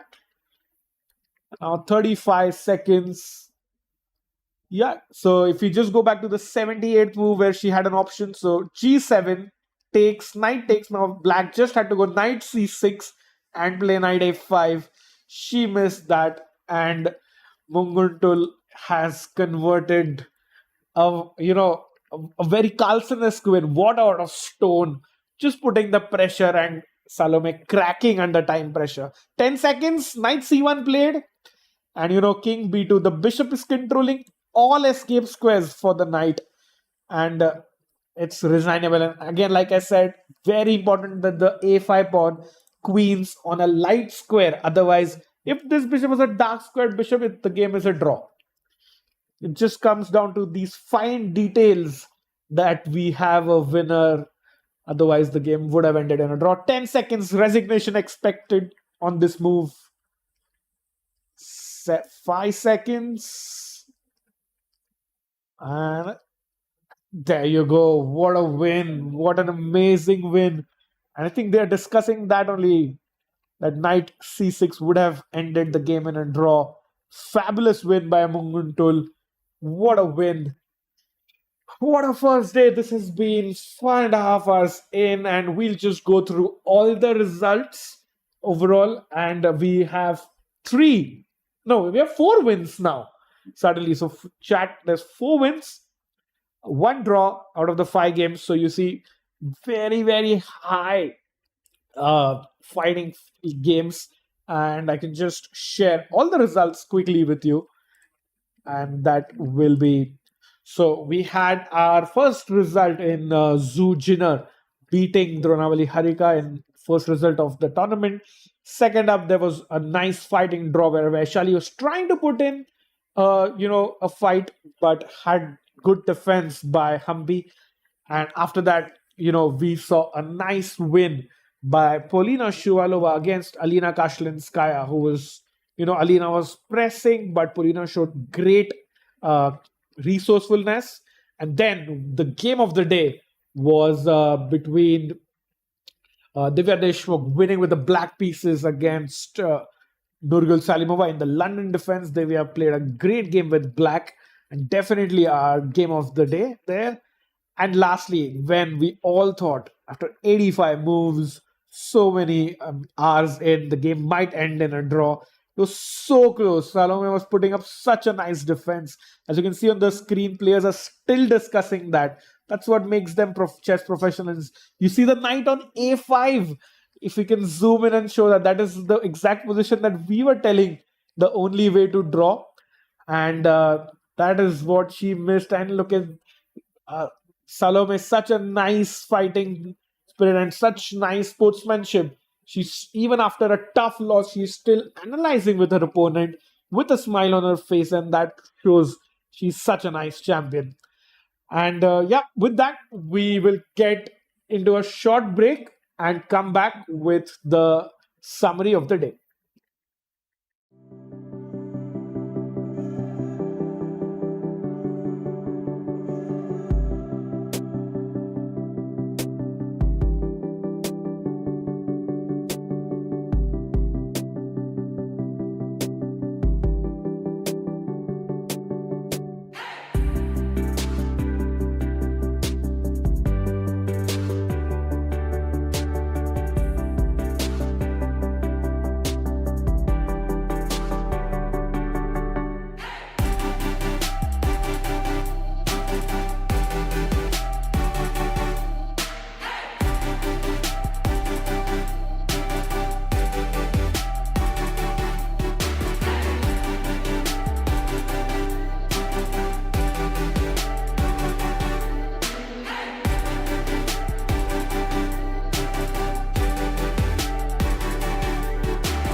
and welcome back to the Humpy and Vaishali. Then Shuvalova beat Kashlinskaya with the black pieces. Then game of the day, Divya Deshmukh beat Salimova with the black pieces again. And lastly, Munguntuul with the marathon win over Milia Salome. So first day was super exciting. 4 wins, 1 draw. We are going to have plenty of more action coming up. So it's going to be same time tomorrow at 3 p.m. Indian Standard Time. So we look forward to seeing you all there. And just before we go, a big shout out to all our sponsors here. Firstly, FIDE, of course, the organizing committee, AICF, MCA, the local organizing committee, and our sponsors, that is Bisleri, Sports Authority of India, Government of Maharashtra, and Amarora Freetown as well. So big shout out to everyone, and thank you so much for supporting this event. And we'll be back tomorrow at 3 p.m. Thank you so much and good night.